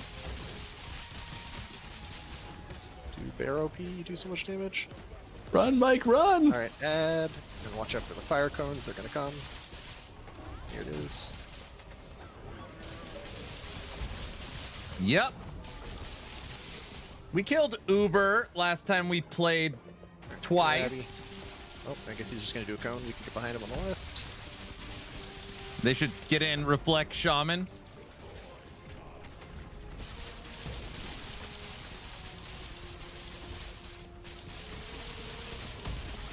Is Mike's bear alive? My bear's dead. Oh my god.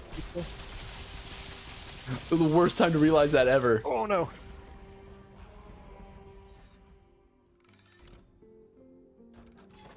Void line is my undoing. That was a trash one. Will we have to wait for another week for the season if they don't kill Uber Abbey? No. No, they're playing season 3. No, then we'll just kill Uber Abbey as rogues. Yeah. But you'll have to wait a bit for us to get here.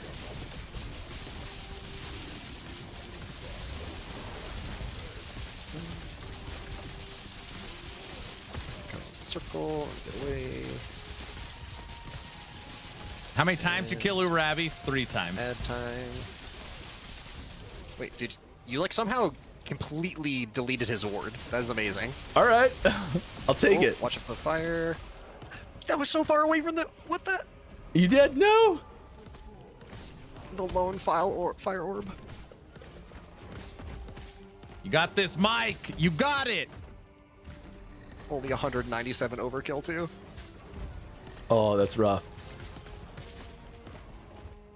You have to maintain berserker chances of this stacks happening are basically at all zero. time with your bear. You gotta hit him. Keep hitting. War cry. Punch him. You got this. Just keep staying behind him. Try to bait him out of the center if you can. Fire cone, fire cone.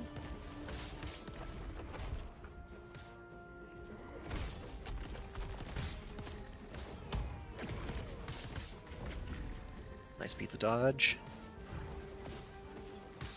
Normally I try to dodge towards pizza in real life, but on Uber Abbey, I don't want pizza. Go attack bear, not me.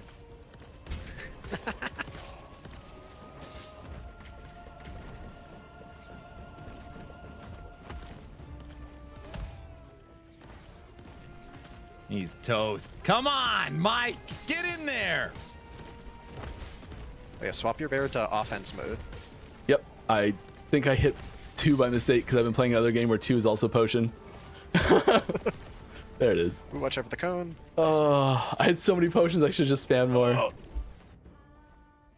We're getting Dang there. it. Didn't even see how low we got that one. Didn't even get to the second Harbinger. Not even close. Did we finish all of the Queen Bee, Quick Move, Fire Cascade? Oh, we got one. We have one more teaser. Oh yeah, the Woven Echoes tab. Okay, before we start this one, Ready?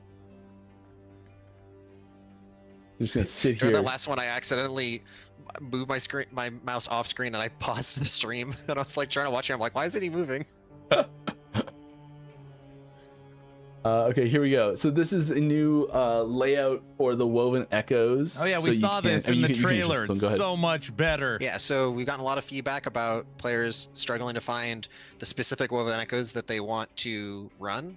And so we've kind of regrouped them. Before we used to have icons on them based on the type, but now we've grouped them based on the content type, because you're more likely to be wanting to go, I want to go do bosses, I want to go craft something, I want to go empower my Woven Echoes. And the ones that we have highlighted here are Nice. like Yeah, it's W specific update. notable ones that we've kind of put in areas based on players wanting to do them a lot, or just kind of based on them being related, so that they're easy to find within those groups. So like the light blue ones, you'll notice that's Lostwood Folly and False Tempo. That's a very popular XP farm strat, so make sure those are in the corner so you can get them. The red one is the Nemesis Tower.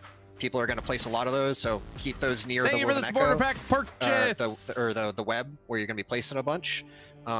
Orange is all the ones that give class specific items, so if you're looking for that, those will just be nice along the top. And then all of the corruption pushing and Forgotten Knights related ones are all grouped along the bottom of bosses. And the two ones in purple are the new Woven Echoes from season 4. So if you basically all of the ones that people most commonly run, we've kind of tried to put near the edges, so you don't need to look through and find them. And then group them by the type. So encounters are just miscellaneous objectives. Bosses, you just fight a boss. Crafting, the primary reward is a crafting mechanic. And auras are the ones that display a range indicator when you're placing them, and they affect other nearby Woven Echoes. All right, just hammer out a couple questions here because we're basically at the end of the stream. Want to get these in. Hey, Mike, since last Epoch isn't a competitive game, have you guys ever considered adding rotating weekly events to encourage players to improve their builds? For example, one week could be boost ring drops, the other week boosts or even increased chance for certain crafting outcomes. Something to make chasing rare items like 2LP Red Ring feel a bit more dynamic. Is that something you've thought about? Yes, we've actually done this before, and I think still do this, with dungeons. Yes, So yes, still works. I know people have wanted this for quite a while. If you want to see more in-depth versions of that, suggest channel, drop it in there.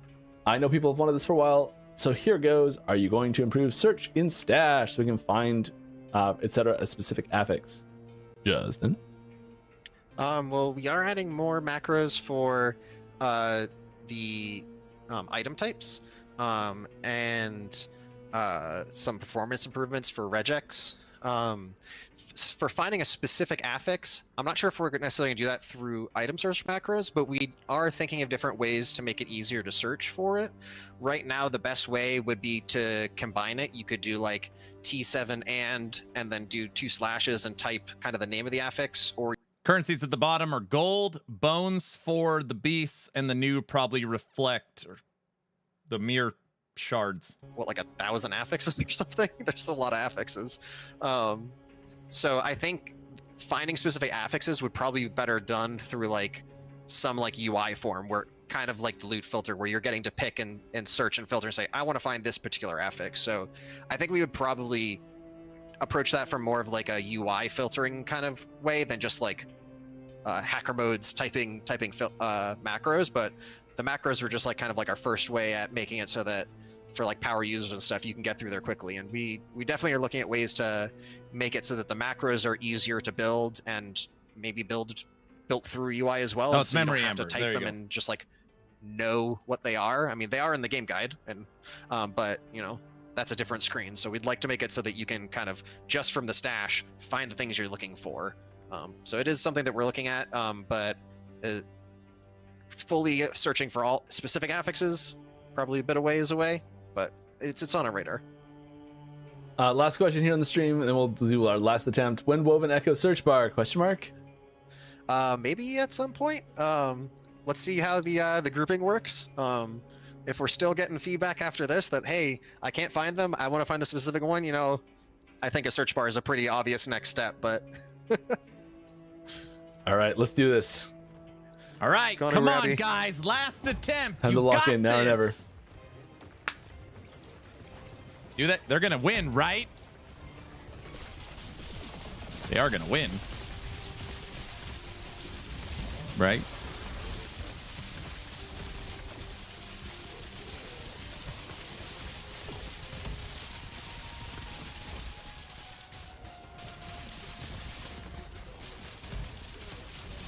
Add time. Oh, it got hardly.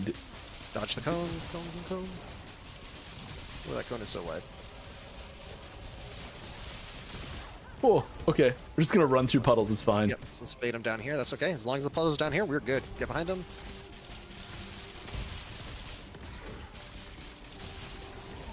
I'm really wanting to customize mouse cursor right now. Yeah, right.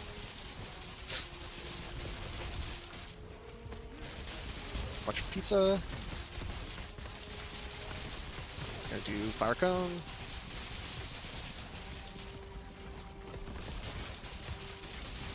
And slam. No, he's transitioning. Let's go to the next. Slam. There's the cone. Just leave all the puddles here. That's fine. Slam. That glaive. Oh.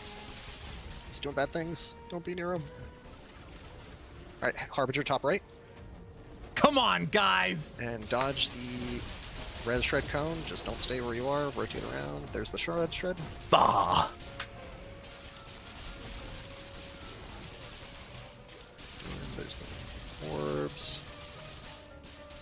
You can do it. I can't see him. Where is he? Oh, there he is.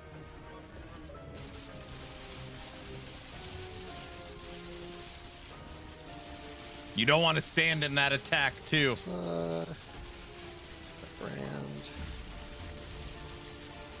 Yeah, slam the edge of the room. Yeah, shoot those out the arena. Dodge that.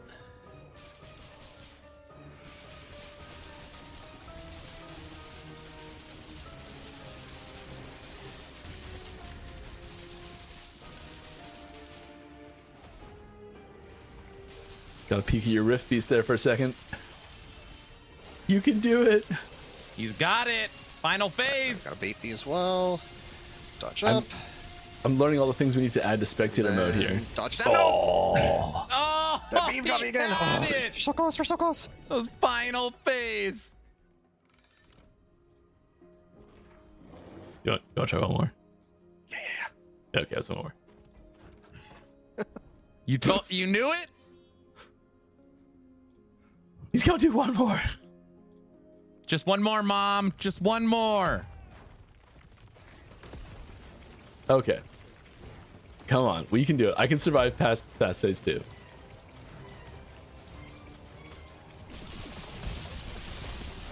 Oh, I'm jumping on that one. It's alright. Let's go slam. Might do another ability. Yep, pizza. And then now Going on, the whole phase is out of whack. 64, yeah, it's alright. Add, and then we'll rotate down. Cone, fire cone. It's I actually dead. rotated properly Lost. instead of getting stuck on that one. Bait him down here, yep. He's gonna do something bad. He's doing the cone.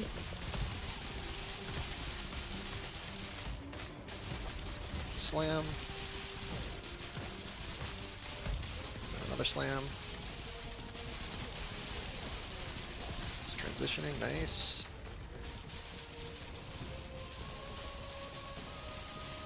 Fire There- cone down bottom, perfect. We can just DPS from here. I think I ran away too early. Yeah, we gotta get him down to like beat this ward break point first. It's doing. Oh, there's the glaive. Where's he? Oh! 40 overkill.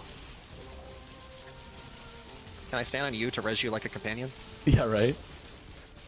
Alright, Harbinger up. Cool, I'll be able to actually see him. And there's the cone. Don't want to be anywhere near that cone. Just one more. Yeah, Mike going for a Sunday stroll. I was like, you know, I just jumped the gun on the rotate, okay?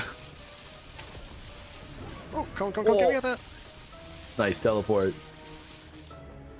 Slam.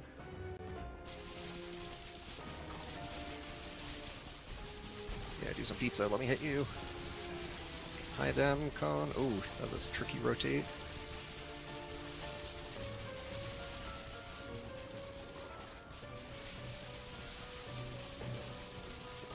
Didn't really clear those well, but we'll have to deal with it. Alright, last phase.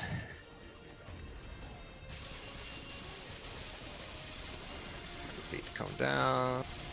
Up. Nice and close. Dodge down. Left to center. He's gonna do the slam. You can do it. And we stun him. Get out of the slam. Stole! Oh. I dodged too far! No! Okay. Are they calling it? Well, We got to last phase. We made good prog. They're calling it. it looks like I think we're I think we're not gonna make it. Do you do one more? I'm down to go all day until we kill this boss, but I don't know if you have stuff you're gonna do.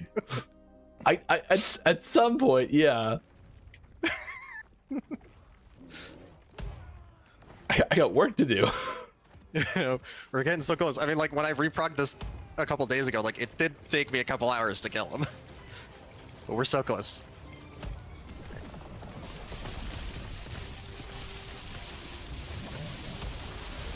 Stunning at the correct time this time. And then we get cold circles. Watch the slam. Heck yeah, good bear hit. Alright, now we got Harbinger, and then get away from the fire. Fire cone coming, get out of there. Bottom is nice. Ad is dead. Where is he? He's coming down to us. Here's a slam. He's doing a cone. Yeah, bear, go to town. Let's do a slam. Oh, I tried to get some position that did it bad. It's alright. He's transitioning. Alright, he's doing a slam. He's calling pizza. Oh no! Oh. It was entirely against the wall. He was so hit close to the 3 of edge. them. I don't know how I survived it. Oh man, You got this, you got this. Your bear's going to town. this is so Go much bear, fun go! to watch. You can do it. That was great. I need to get some more potions out of this guy. You have 4. He's got the Void Glaive around pizza. Void Glaive's coming back, just be careful of that. He's slamming. Nice good dodge on the line. Your bear's in the line, get the bear out. Your bear's so tanky, oh man. Pizza.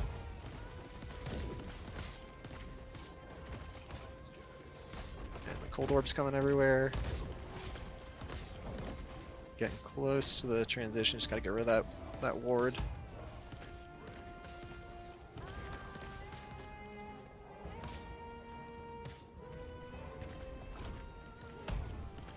Swipe, Mike, swipe.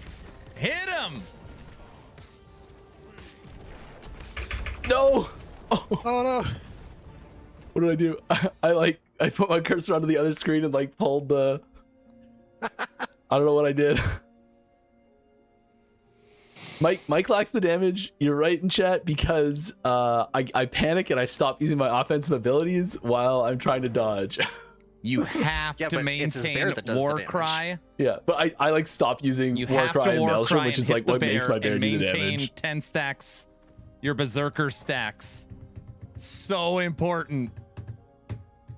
You got this. We're getting there. We just gotta keep the fight to the edge and not get a super unlucky pizza. It's just, we both love pizza so much, so Yeah. like, can you really blame us for eating all that pizza? I love pizza. Yeah. Oh, I forgot to redo it. Oh shit.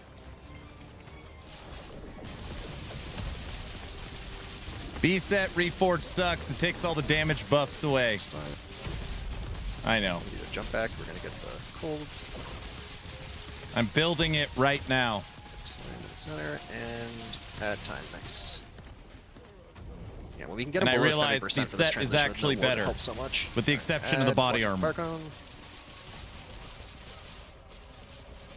bring him back down to this bottom center. There he is. He's doing something bad. Cold cone. Slamming. He's doing something. Pizza. Oh. It's only 148 overkill from pizza hit. Oh, that's so much fire! How am I alive? How am I alive?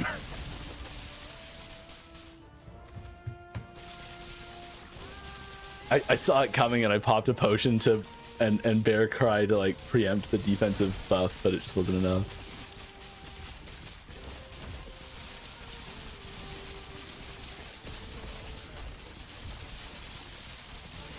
Maybe this season I'll actually try Uber.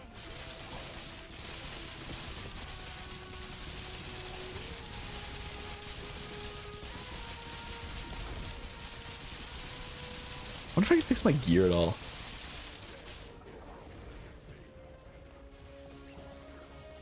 Where's touch that. Back in. Oh my god, the center is so covered in puddles. And let's fix that. Yes, got rid of those. Oh.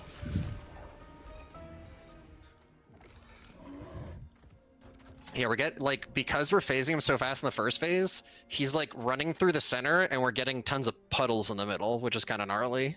I'm trying to clear them with the red puddle. Well, ideally, we just don't spend any time in the center, so that we never have to worry about clearing them, and just throw the fire thing wherever. Like, if you can clear it, cool, but, like, I would not risk yourself for clearing. Unless they're actually in the center.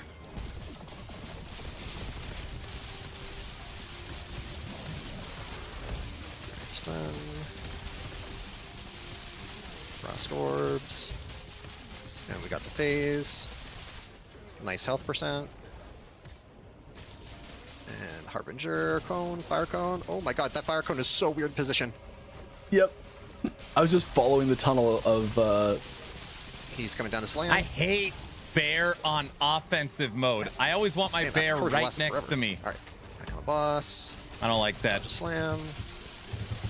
Doing yeah, he's dropping the fire thing, and then probably a cone. Oh, slam first? He's gotta do a cone. Where's your cone? We love doing cones. There's the cones.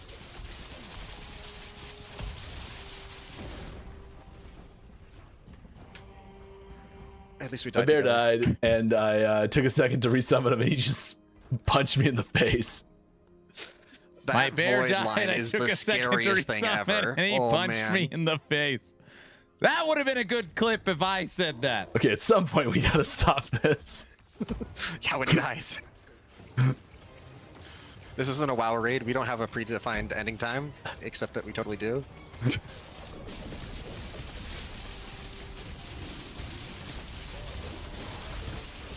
done. Now cold circles. And down. Oh, heck yeah, 65%. That's awesome. Harbinger time. Let's bait it a little bit up. He's going to do the fire cone, and let's leave. Dude, what is that fire cone? No idea how none of those hit me. Alright, back down center. He's slamming. He's doing a cone.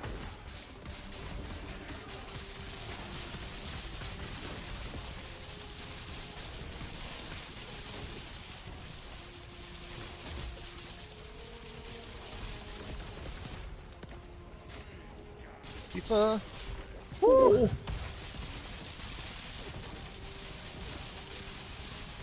He's doing a cone, fire cone.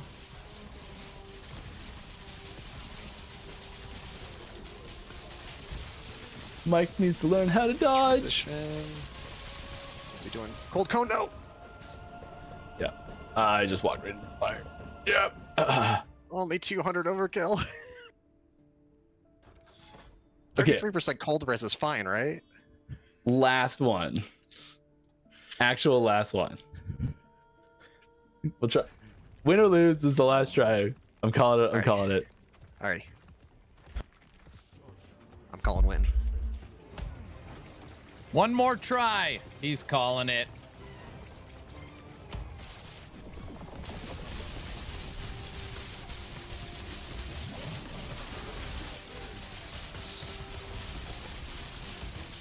Cold Fate, Slams, and Harbinger time.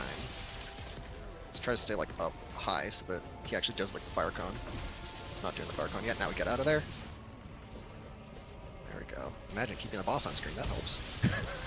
Alright, he's gonna come back down to us. Let's kind of chill on the left bottom. Bring him down here. I'm coming. Trying to. He's doing something up. Heck, I can just hit him from behind right now. Like, we can drop on the left edge too if that's where he wants to be. Cones. Pizza, pizza.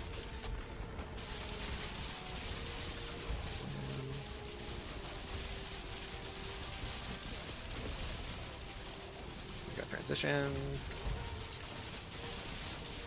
fire cone, get behind him. Left side. Behind him. Alright, let's do something else. That's the glaive. And the cold cone's getting out of here. I'm going on a walk. No! Oh no, you're down. No! Alright, pizza, pizza, pizza. You got this, you got this. Just stay out that void line. Look how much crap! Don't No. stand Line. there! No! I didn't even see it. It's under all the other void circles. Okay. That's it. We tried. Right. We came close. We made put up a good progress. fight. It'll be the victory will be all the sweeter when you come back and kill Uber Abbey in season 4. Yeah. And you'll Bear is have a weaker convenient in stepping season stone 4. along your way this time. Yes, a proper partial way. We still got a challenge ahead of us for the future. One I guess day you wanna we just hit will that- finish it. That last question before we sign off. Sure. What build are you starting for season 4 next week? Community poll? No, I am playing Shadowrend bow build because I have not played a bow character in too long, and I love them so much, and I'm so excited to play Shadowrend. He literally played Heartseeker in season I 2. might switch it up partway through the season. We'll see, and I might take a poll for that. But yeah, that's what I'm playing. How about you? Be something cool, whatever's the coolest looking B build that somebody theory crafts until somebody makes something that looks cooler and changes my mind last minute. Nice, perfect. Well, Justin, thank you very much for coming to the stream. Pleasure having Thanks you. for having me. Thank you to everyone else for asking great questions. If we did not answer your question, I apologize. Season It's 2 not was a intentional. while ago. Please head on over That's to our true. Discord to the Acid Devs channel, and I can try and follow up with it there later today. I know I played Heartseeker, but that was a while ago, wasn't it? Feels like it was a long time ago. Anyways, we'll be back. Usually we don't stream on patch week. So patch next Thursday. I don't know if we'll be streaming on Friday or not, because usually we like to just leave it open for people who are streaming. Support your favorite Hopefully streamer. the subathon's over by Exactly. then, right? But we'll probably be back the week after that,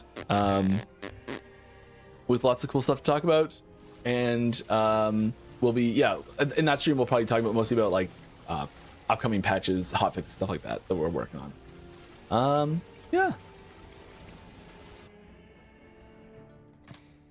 All right. Well, they went for it. Your subathon's going to be a month long. What are you talking about? Me? Subathon starts at 144 hours. Everybody knows that? No. I don't know what you're talking about. Great stream. Hey, they really, really gave it their all, you know? And I appreciate that.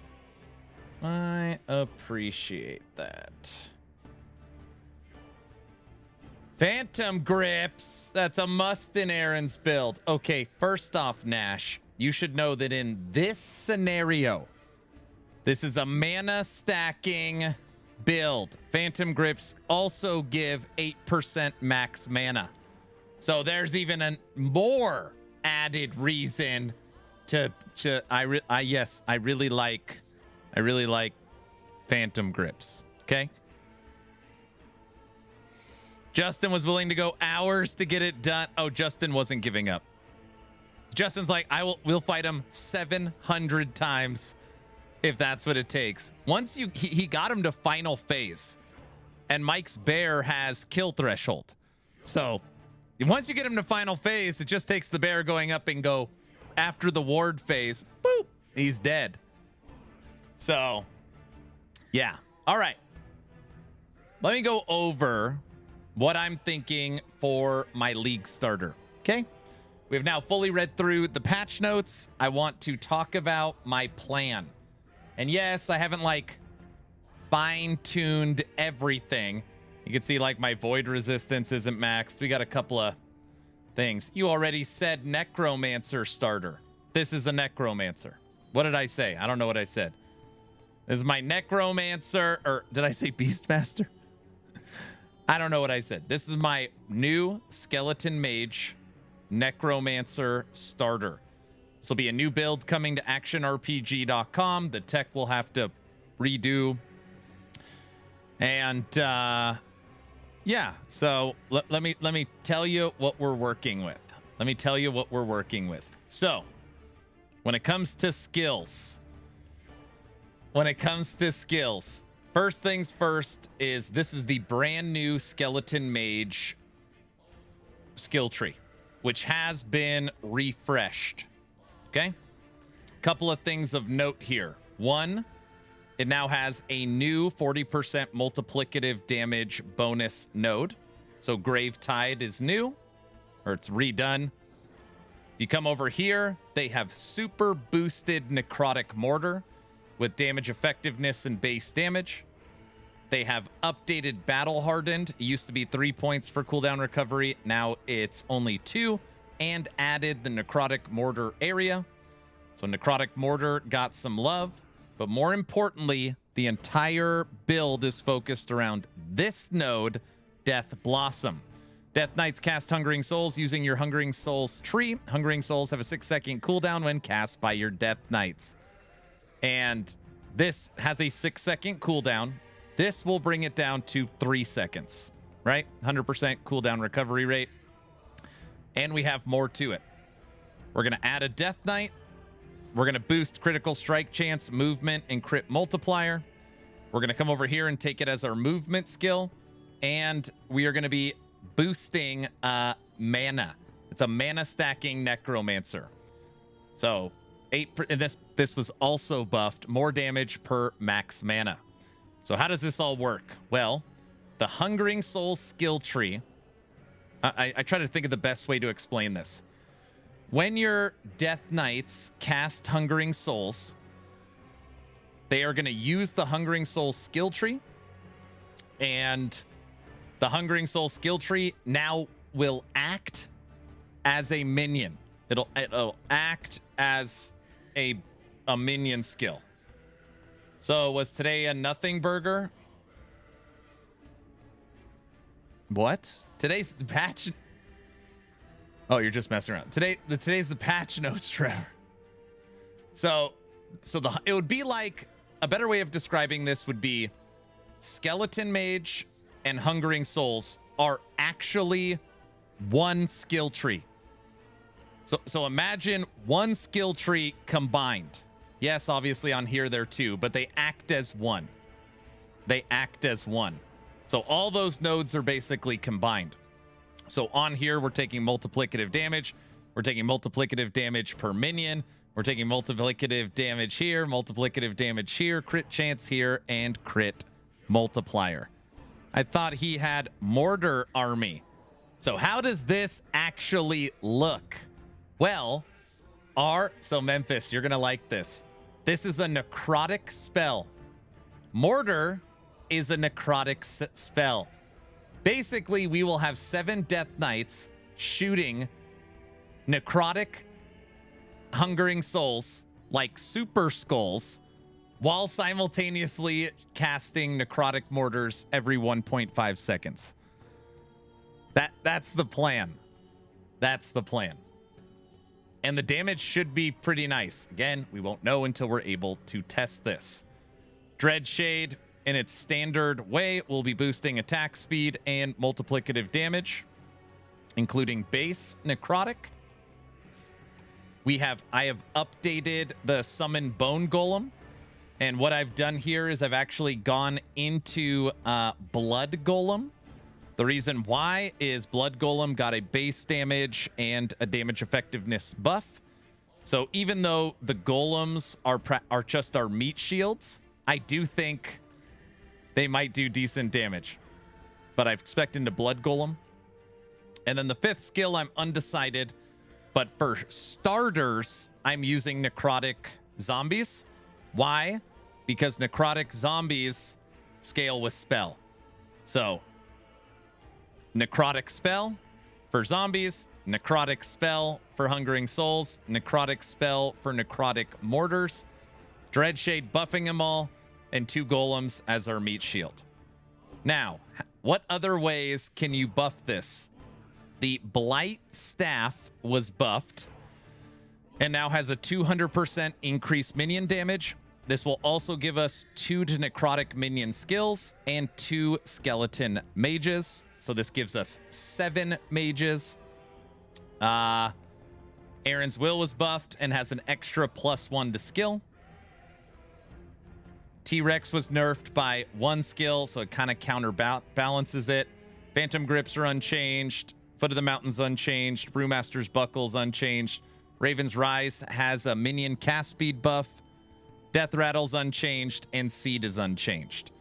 Now, Death Rattle I'll use at the beginning, but as the season moves on, this will actually get updated to Nihilus. The reason for that, 2 to skills, but more importantly, this has maximum mana on it. This has maximum mana on it. So that pushes the mana closer to 1,000, and you get 2 to all skills. No, Pale Ox is not the move here, for sure. We're going to get 1 extra golem, +2 to skills, boosted life, minion life, base minion life, and maximum endurance threshold. In this case, yeah. Yeah, giveaway hasn't already happened. Did you, what's up? Yeah, no. I'm lift out something. So, Skeleton Mage has this, more damage per maximum mana. Hungering Souls has this node, spell damage per maximum mana. So you're actually double dipping on max mana on the combined skills. I actually think max mana is what's going to make this build go so insane. All right. But again, a 2 to skills Nihilus with a good mana roll will definitely be later. So I don't want to put that in the build planner right now. Let's rather just keep it Death Rattle. Where are you, Death Rattle? Bro, you need 2,000 mana to work. I don't even know why I read this stuff. Okay. So that's the gear section. T-Rex is on here as well. And we've got awesome endurance and endurance threshold. Critical strike. Reduced critical strike isn't bad. Offensive on minion. We'll have a guaranteed minion hit with 300 multiplier and 1100 increased. If you can make this build, I mean, it should be awesome. Agent Zero, thank you for the tier 1 sub. Bumblebee, thank you for the prime sub. You guys are gonna love this. You're gonna love this, Agent Zero. Why Uber Abbey, bro? Aaron, are you gonna finally play Chronicon after season 4? I don't know. I own Chronicon. I've beat it. Agent Zero, you're a true gamer. We're saying you would have stayed there forever. Okay. Agent Zero, I have to show you something really quick. Sorry, everybody. I logged into my Beastmaster, and I was like, I'm literally going to send Mike a friend request. I was like, I'm sending Mike a friend request to help support. And I went over to my friends, and it showed no friends online. And before you ask, yes, I am friends with Mike. I don't know if it's based upon what server or what, But I was like, oh, I'm just gonna add Mike to party and I'll see if I could help. But it showed him as not online, and I was like, oh, forget it. So, blocked. You're blocked. I'm probably blocked. The friends list is super jank. Yeah, I feel like it doesn't work. Yeah, I feel like it doesn't work. Striving for Light Season 2 launches 4 days before D4. It doesn't? Yeah, it doesn't. I was like, I wonder what Mike's reaction would be. I'm going to click on it and see if I could join his party. But, yeah. I was like, oh, I'll join and we could do some Beastmaster Bear. Stop using the streamer client? Oh, come on. I'm not on the streamer client. Everybody,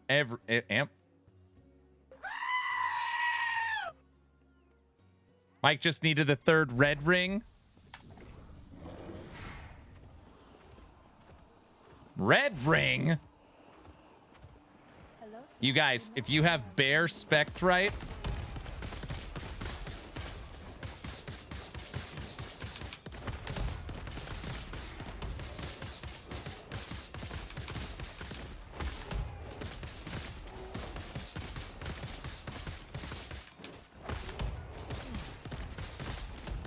look at the damage numbers when the earthquake hits. I don't know how many digits that is, but it's too many digits. I was like, all right, let's go take down Uber.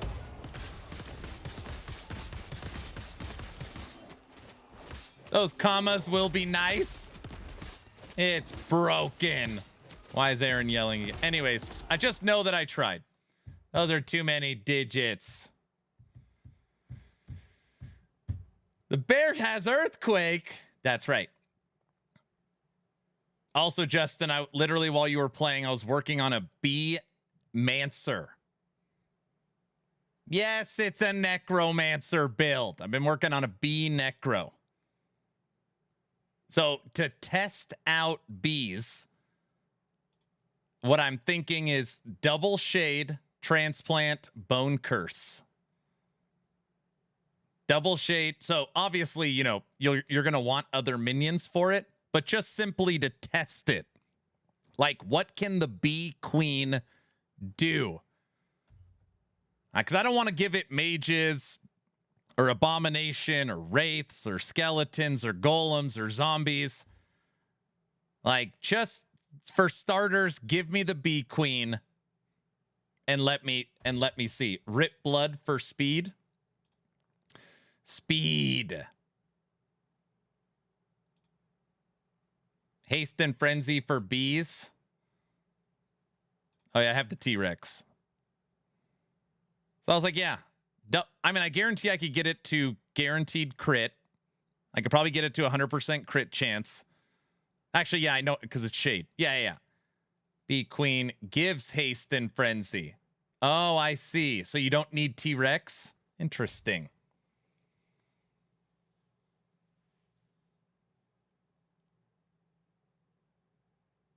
Oh my gosh, do you know what you could do? You could dump this. Ready for this? Dump T-Rex. Uh-oh. I've got an idea. If we dump T-Rex. What am I looking for? Looking for you. Okay. Then you dump this. Dump this. Somebody already knows what I'm doing.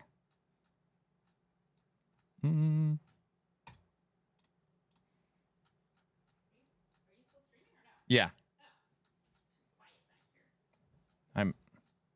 Oh, your mom got you a peanut butter egg. Have you had anything else? I had a protein bar. I'm okay. Yeah, I'm all right. Thank you. You monster. What? No.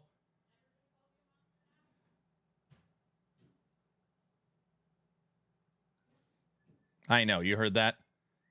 When Aaron's will, he'll find a way. He ate a protein bar. Yeah, that's right. What you could do, bees do not scale with int. They scale with attunement. Technically, you could slam it. You could do something like that.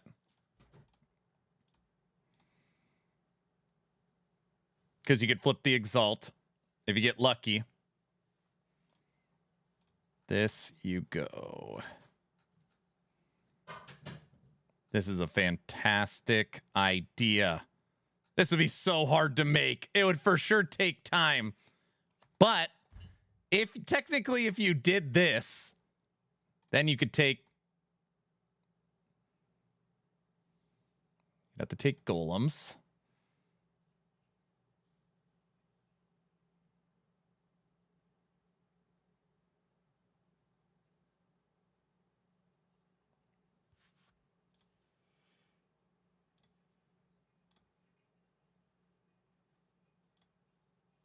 Take skellies. Aaron, what have you just created? This is a 4 golem. 4 golem.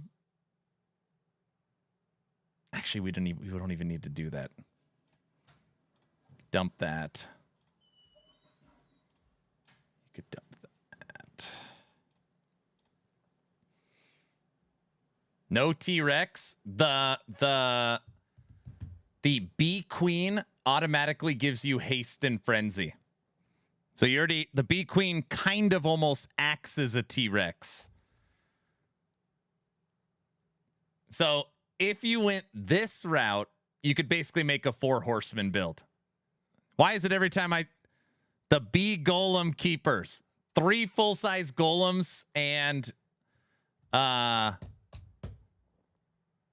3 full-size golems and a bee queen. And a bee queen. And then if you want to, 5 horsemen, dump that. Oh my gosh, this would be so much fun. Dump that. Take skeleton mage. Skeleton mage, you go 1 archmage. We'll move the entire army, but that archmage is a death knight.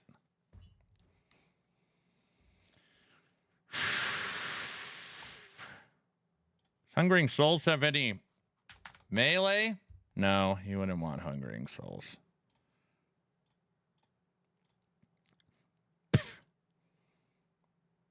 Queen Bee only buffs bees. How do you... Queen Bee. 4% damage for attunement. Melee. Where the hell did you read that? Bee Queen only gives frenzy and haste to other bees, though, so keep that in mind. It's on the bee set item. I guess I should beware of that. Beware of that. You got...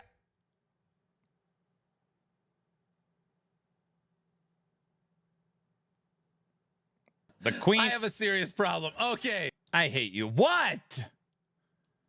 All right, everyone, time to go. What? It kind of stings. The Queen Bee is a powerful minion and grants frenzy and haste to other bees. Okay. Wait, Justin, are you still here? Justin? Okay. Justin, I feel like you should be able to answer this without like spoiling anything.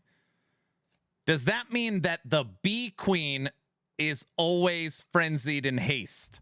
Please don't tell me it only buffs the bees around it and doesn't buff itself. It obviously buffs itself as well. This guy stinks. Right? Maybe.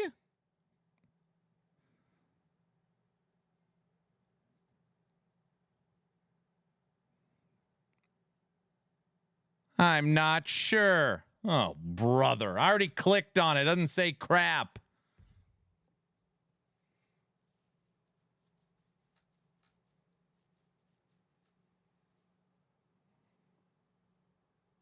It does say other bees, but could be in the complete description. Perma Frenzy and Haste seems a bit OP. Technically, your T-Rex has perma frenzy. Is he shouting again? No. And they showed it. It did look pretty damn aggressive in the little clip they showed. I got a feeling that the bee's power will be right around Summon Bear without Earthquake. That's my guess. I bet you it's like a Summon Bear without it using Swipe and without it having Earthquake, which would actually mean it's probably not very good, but we have to try it. Wait, I thought somewhere said LE Tools was inaccurate. They said that the corrupted modifiers are inaccurate. So bad? What do you call a bee explorer? Christopher Colum. We're in for the long haul, everyone. Oh, it's okay. He yells at us too. He's a monster. No, I don't. This could work. Oh, but we don't have hollow fingers.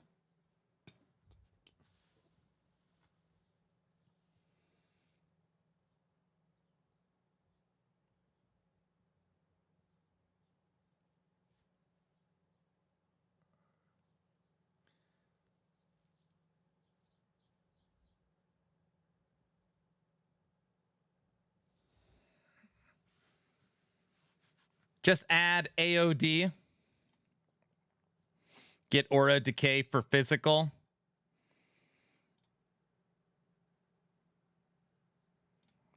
Dump this.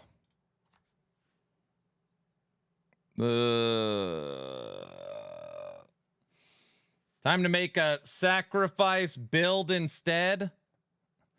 LE Tools just has some from a week ago, getting them updated info tonight, but overall, the vast majority of things up to date over there. Yeah. When in doubt, Warpath. What about baby Warpaths? So like Blade. Storm Blade or Blade Storm. Does that count? Okay. 1 Archmage. 1 Golem. 1 bee. That's not a 4 horseman. We need another horseman.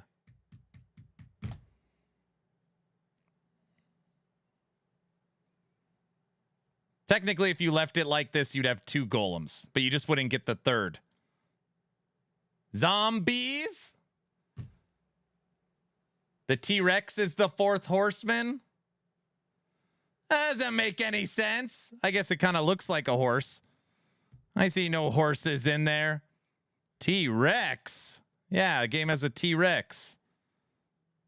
We have a T-Rex. We have it. Okay.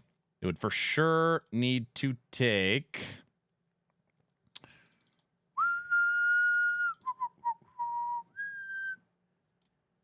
You monster. What?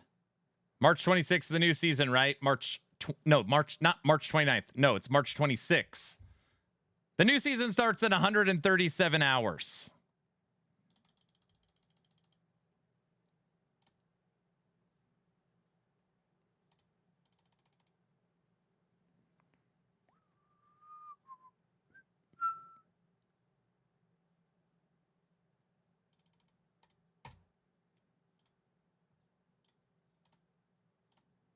You guys, I didn't even wait before we're done. Before we talk about bees, I broke down my entire season starter, which is Necrotic Mortar, Hungering Souls, Necrotic Zombies, triple skill, all necrotic spell, all scale with minion.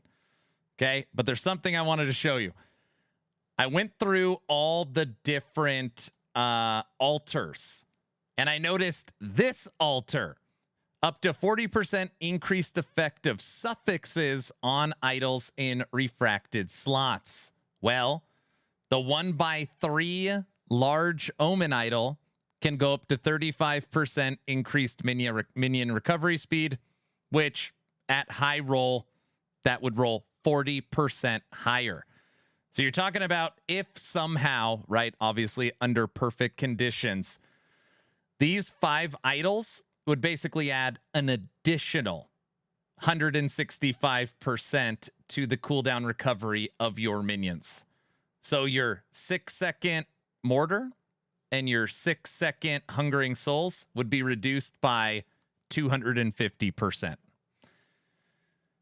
250%. So your Death Knights are shooting hungering souls and mortars. They're basically like a caster. Even though they're a melee minion, they're basically caster. Aaron, I tested it, and yes, Queen Bee gives herself frenzy as well. She still counts as a bee, so bee-related stats should affect her. Thank you very much.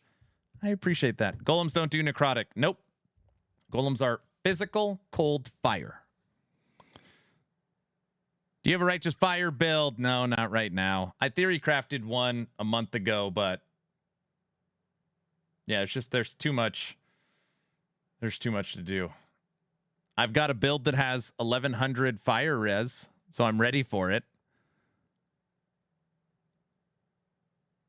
But yeah, that's the plan. So again, quickly, we are using the Blight Staff, which gives us 2 extra skeleton mages.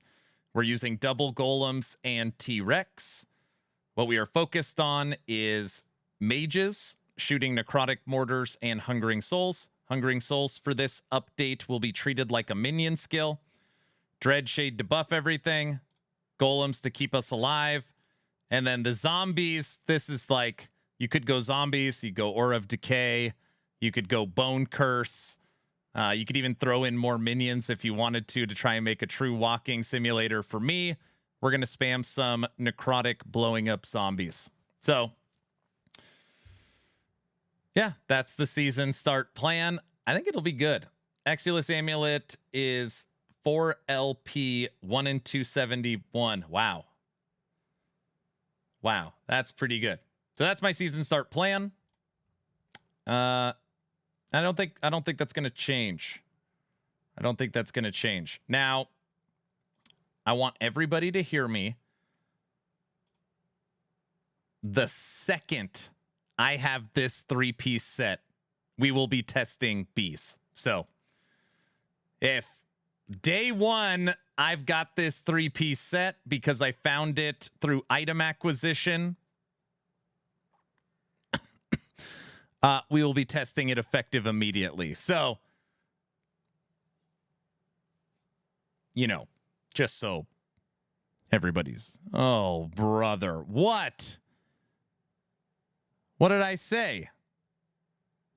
Meaning you bought it in the bazaar. That's not what I said. That's cheating. I didn't say that.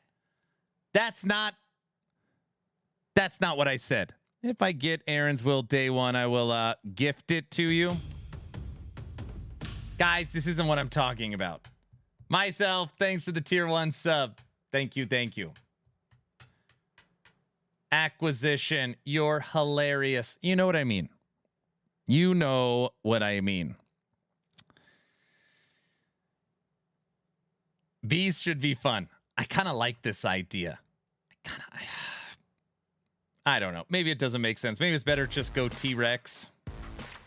Anonymous, thank you for the supporter pack. Guys, top of Twitch is the link to my Nexus store.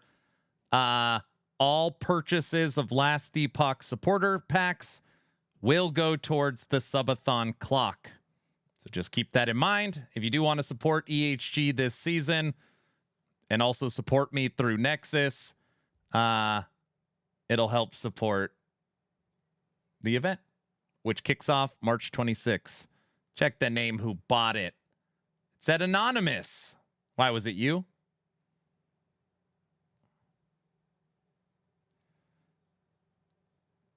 B is a second build. It's mandatory. I know.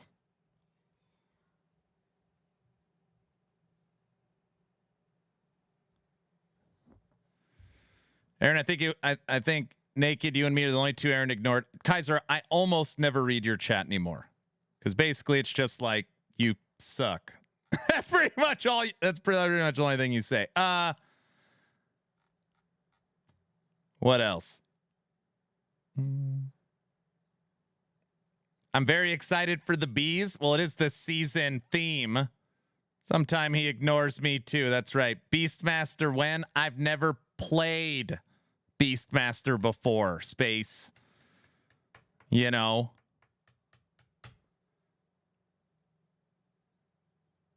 I put the name Make the Fence Great Again. Oh, geez. Yes, the fence will be there. Okay. Dude, we're at 8 hours today. Okay, announcements, everyone. Follow me for a second. Follow me for a second. My website, actionrpg.com, currently has 44 last Epoch build guides. Every single build guide is currently up to date and ready for the current season we are in. I understand. Aaron, we don't care about season 3. We care about season 4. The goal over the next 6 days is the team for actionrpg.com is going to try and flip every build for season 4. That does not mean that the videos will be updated, of course, but trying to get the correct altar that we think will work, checking to see if any passive or skill trees are different or items. The goal is to see at least try and knock out as many builds as humanly possible and update the banners with season 4. So that is the plan. If you're looking for leveling guides, tips and tricks, build guides, event calendar, news, 44 build guides. I've already talked to Pixel, Curse, Babbling Bike, and obviously myself. We're going to try and get all the builds up to date and ready to go for the new season. So if you're looking for a build, you could check there. Also right on the homepage, if you click on this last Epoch tier list, you will see here that we're going to be updating the tier list based upon what we have from the patch notes now for season 4. So obviously if you came here, you could just go top of the tier list if that's what you love. And, you know, it'll pull up the build for it. So that, send your prayers to Tekken Guilty. They're fine. They're fine. So don't forget to check out actionrpg.com. You can kind of just poke around too. The website's really coming along, so we're hoping that you guys enjoy it. Okay. Next announcement. This weekend, I will be dropping a video for the new Treasure Hunt community event. The new Treasure Hunt community event. If you are not in the Discord, here is the link. Okay. Every single season start, we do a treasure hunt. If you don't know what this event is, normally people race. And that race is, you know, first one to kill Uber Abbey, first one to hit level 100, first one to blah, blah, blah. And who wins? Well, 1, the people that practice, 2, the people that spend 30 hours online. And it's like a race for the 0.0001%. We don't do that. We do a treasure hunt. So it'd be like first one to find the new B set and blah, blah, blah wins. It's a treasure hunt. So first one to find the item. And someone that spends 30 hours might have bad RNG, even though they'll have better odds. And the person that kills their first enemy, it might drop. So you always got a puncher's chance to win the treasure hunt. The item that we will be hunting for will be announced this weekend, and the sign up for the treasure hunt will be up this weekend. Everything is tracked through Discord, so make sure you join. If you plan on, next announcement, if you plan on supporting 11th Hour Games, I'd really appreciate it if you went through my Nexus store. It's just like buying it through Steam. Here is the link to Nexus. And as I tell everybody all the time, if you support me, that's just like a donation to the subathon clock. All Nexus purchases from now until the end of the event will go towards the subathon clock. Last but not least, I will be hosting a brand new subathon event, Subathon 5, March 26th, this will be an uncapped subathon, which means the event will not end until the timer hits 0. The fence camera will be back. Aaron After Dark will be back. Movie nights will be back.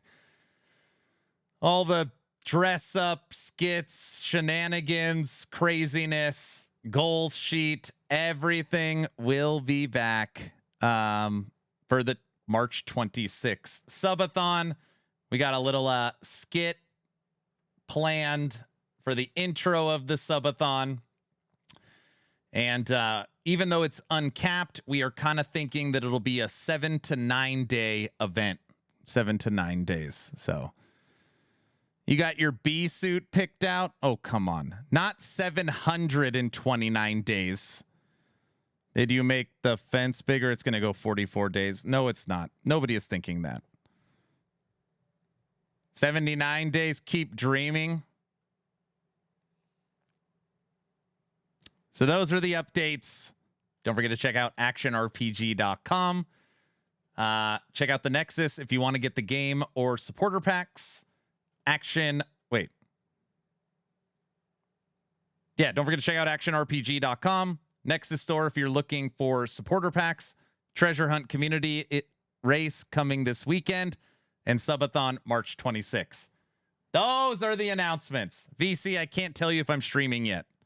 Tomorrow. I know that sounds stupid, but it depends how much work needs to go into the website, which I'm guessing is a lot. So I've got to get it ready. But yeah, we'll see. Looks like LE Tools is already working on an update for corrupted affix stuff. I can no longer select the corrupted affixes. Got it. They took away bees as a non-corrupted idol for Primalist. Well, there's already people saying that they have figured out a way to have 150 bees. So I'm guessing EHG is going to be like in panic mode, like, uh-oh. That's probably not going to be great. Yeah. Any questions? Fantastic. My season starter, I'll make a separate video on this. I have a new video dropping on Sunday that's a collaboration video with Pixel Aptitude. And we made it through the full patch notes and dev chat today. We are going to end the stream with this. You know what they say? Skeld, thanks for the supporter pack. Third time's the charm. Welcome back, travelers. I'm Judd Kobler, founder of 11th Hour Games and game director for Last Epoch. Today, I'm excited to share with you what's coming in Season 4, Shattered Omens, which is launching on March 26th. This season, we're introducing a new horde-based mechanic called the Omen Windows, a shakeup to the idol system. I'm not going to pause the video every minute. We're ending on patch notes day. Unbelievable. Okay. The reason why I'm ending the stream at 8 hours is because I have to update 44 builds. Guys, that doesn't pause. I paused to answer a question. That didn't count. That didn't count. Everybody knows that. A powerful new way to empower or ruin your items by corrupting them, and a new epic pinnacle encounter called the Fractured Prison. We're also adding 2 new skills for the Rogue, a trove of powerful new unique and set items, and an update to the Monolith of Fate with Echo Chains. And of course, as is with any other patch, many other quality of life improvements. Let's dive into what's waiting for you in Season 4, Shattered Omens. The Void's reach extends further than ever before. While journeying through Atera, you will now encounter Omen Windows, which spawn a relentless new threat from the very shadow of Oblivion. Omens are servants of Oribus, who work to overwhelm you by buffing their allies and casting dangerous spells, all while being temporarily invulnerable. To defeat the Omen and complete the encounter, you must kill the fractured enemies while remaining inside the ring. Leaving the designated area causes the countdown to begin, forcing you to fight within the confines of the Omen's sphere of influence. Once you have defeated enough fractured enemies, the Omen loses its invulnerability and consumes any remaining fractured enemies, empowering it and making it susceptible to your attacks.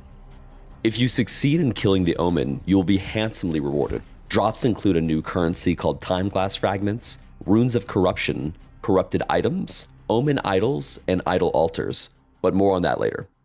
Greater Omen windows can be found in the Monolith at the end of the Omen window echo chain. Greater windows will spawn 2 Omens at once, along with more challenging enemies. Omen window echo chains generate naturally in your echo web and can be inserted by completing a Greater Omen window. Upon completing a Greater window, a Time Glass core will form. You can shatter the core to receive a ton of additional Time Glass fragments, or spend your existing Time Glass fragments to generate one of 5 echo chains of your choice near your current echo. You can use these to hunt down Omens or chase other priority targets. Omen windows have 5 tiers of difficulty. Increasing the tier adjusts the difficulty by altering the number of magic, rare, and champion. Does it say how you change the tier? Is that in this menu?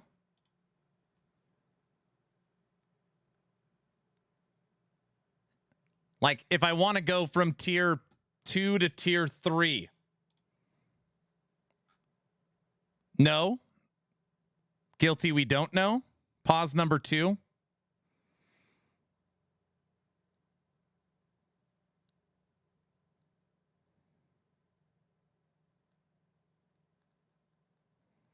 I think it scales with the level in the patch notes. Interesting. To hunt down Omens or chase other priority targets. Omen windows have 5 tiers of difficulty. Hey, increasing the tier where the hell adjusts did the you go? difficulty by altering the number of magic, rare, and champion enemies that spawn.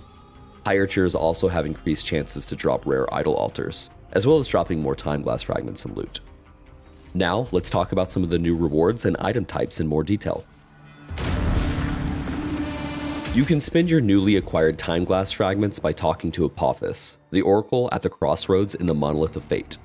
Didn't Apophis run away from us? And where the hell we found her? Guys, that pause doesn't count. Oh no, she didn't run away. Did we find her again? Also pause number 3. Yes. Guys, look at the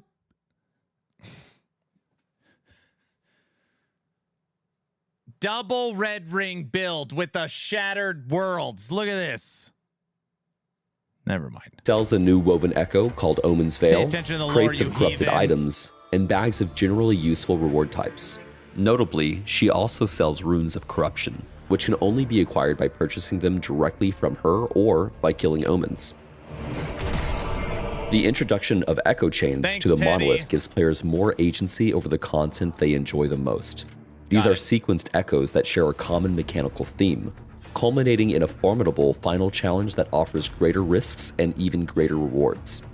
There are 5 types of echo chains that spawn naturally in the Monolith: Nemesis chains, high stability chains, Rift Beast chains, Omen window chains, and the Pinnacle of Chaos chains, which include a greater Omen window filled with champions. We've also added a new Weaver Tree node that causes more regular echoes to be arranged into echo chains as well, without impacting the spawn rate of special echo chains.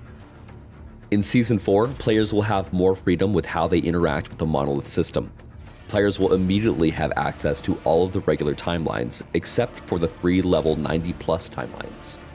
To access these last 3 timelines, Elder Gaspar now requires you to seek the knowledge of Orbis. To gather this knowledge, you must complete the final 2 chapters of the current campaign or conquer any of the first 7 timelines. Completing timelines or the final 2 chapters rewards you with 1 knowledge You're so point. excited? However, the level 80+ timelines provide you with 2, meaning players can reach empowered timelines much faster than before by simply attempting a more difficult path. In addition, we have improved and updated the Monolith UI to make it cleaner and more readable, so the search for this knowledge is clearer. In the Echo of a World, Echo rewards have been replaced with a single chest in the center that contains the Echo-specific reward and piles of gold. These rewards now scale with the number of bonus stability thresholds you reach inside the Echo. This means players can now earn more Echo-specific rewards than before. On top of that, the frequency of more powerful Echo-specific rewards, including timeline-specific rewards, now scales with corruption. Season 4 introduces the Rune of Corruption, a double-edged crafting tool of immense potential. But be warned, once an item is corrupted, it can no longer be modified and may even become worse. It will also lose all remaining forging potential and... I ain't slamming crap, and you guys can't make me slam stuff. So don't think during the subathon I'll be slamming. I'm not corrupting anything. So here we go again. Yes, you are. Why not? You will slam it and like it. What? So we have to make him do it, right?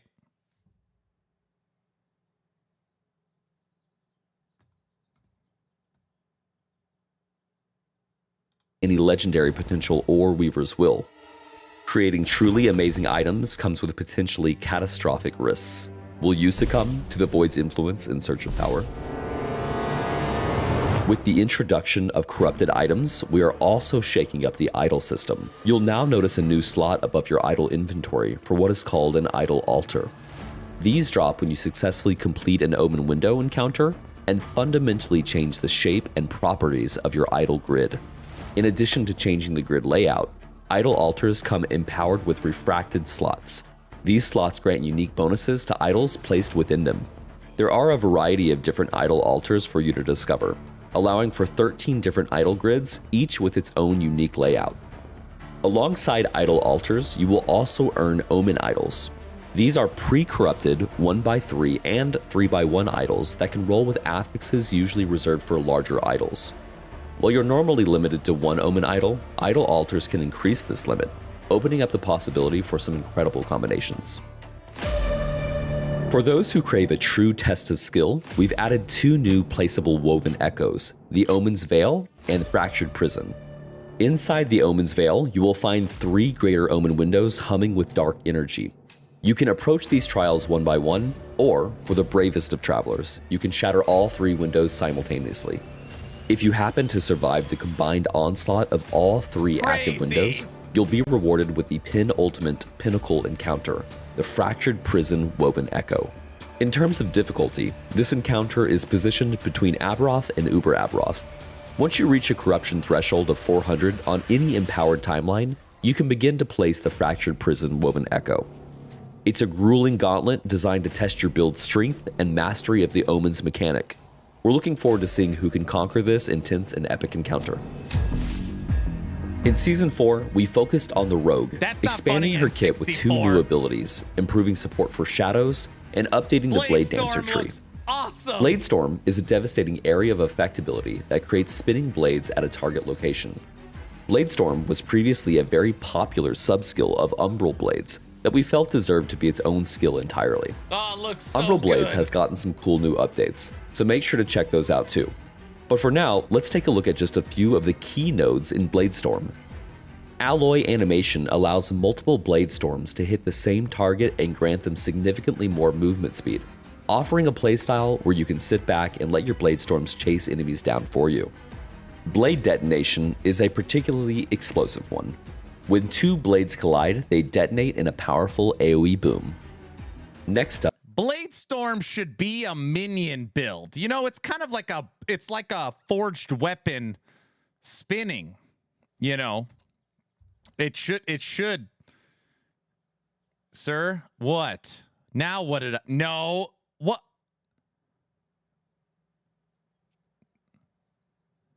You knock that off. Up is Shadow Rend, a powerful new skill with a slight wind-up, which creates a shadow performing a repeat of your attack. Unlike most other shadow-generating abilities, Shadow Rend can be used with both melee weapons or bows. We're looking forward to seeing the creative ways players take advantage of the skill's shadow-generating capabilities and strong damage output. Knight's Approach causes the shadows to move instead of you, while Betrayal of Flesh allows them to choose their own targets, allowing you to send shadows to assassinate enemies for you. Shadow Massacre causes existing shadows to use Shadow Cascade or Multi-Shot, and Unending Twilight grants a chance for those shadows to be resummoned, allowing them to imitate another ability. Alternatively, you can use Hidden Strength to consume your shadows to empower Shadow Rend even further. In addition to these new skills, we've also made updates to the Blade Dancer's passive tree. The flow and perfection paths have been condensed to provide more power for less investment. Nodes like Veil of the Night, now also includes support for throwing builds, and new nodes added to the tree include defensive options like Grit and the Apex node from Mastered Form. We've also updated the passive tree and skills for Spellblade. The new Mastery bonus grants a percentage of added melee damage on weapons as added spell damage to improve support for triggered spells as a damage source. The updated Flame Drinker and new Blade Conduit nodes in the passive tree offer new ways of recovering mana. Incinerating Aura's new Threshold bonus allows Fire Aura to deal considerably more damage than before. We've added new ways to trigger spells. Shatter Strike can now trigger Glacier, Flame Reeve can trigger Fireball and Lightning Blast, and Mana Strike can trigger Static Orb. There are many more changes to Spellblade and Rogue skills. You'll find the full details in the patch notes. As usual, we've also implemented a wide set of balance changes and bug fixes to all classes and skills. For example, Acolytes, your skeleton archers can now permanently have cold or fire arrows instead of relying on a cooldown. For our Primalists, Maelstrom Tsunami is now much more powerful and gains increased area from each Maelstrom stack you have, allowing Maelstrom to be played as a hit-based build with massive area. Mages, Black Hole's cooldown can be reduced further than before and can now gain an additional charge. There's lots more, so make sure you check out the patch notes to see the full list of updates. And of course, there's new loot. We're adding 9 new powerful uniques and 15 new set items, and we've buffed many underperforming uniques. We felt it was important to continue to expand and utilize set items to create interesting playstyles and interactions. We've been hard at work on continuing to improve the feel of combat in Last Epoch. We've overhauled the majority of Primalist animations, tackling everything from idle and run animations to individual abilities. We've updated our core animation tech, allowing us to improve the quality of individual animations. Attack recovery now blends smoothly into any follow-up actions. The Primalist now has specific idle poses for both Do I need all the DLCs for this game, or is just the base game? There is no DLCs. And all the next DLC coming is free. No, you just need the game. That doesn't count as a pause. I was answering a question. Everybody knows that. In and out of combat, and attack and run animations have variations based on the attack and movement speed. The player character now reacts visually when taking hits. In addition to the Primalist, we've updated a significant amount of the Rogue's animations, including new bowstring animations. We plan to continue updating all of the classes in the lead up to Last Epoch Oribus. We have also added hit reactions to all enemies in the game. They will now visually react to being hit by your attacks through new additive animations. We've updated our audio to better prioritize sounds that will improve player feedback and hit satisfaction. This includes a small melee hit sound update for select skills. More changes are coming, but this work is the foundation for the larger changes we look to make in future updates. We've adjusted loot drop sounds to make rare drops more distinct. All loot is now placed into a default tier. Items with higher tiers have larger and more impressive loot beams. Hey, Nash, they've added this like kind of tink sound to when loot drops. I guess people like this like visual. I don't know if you're used to that.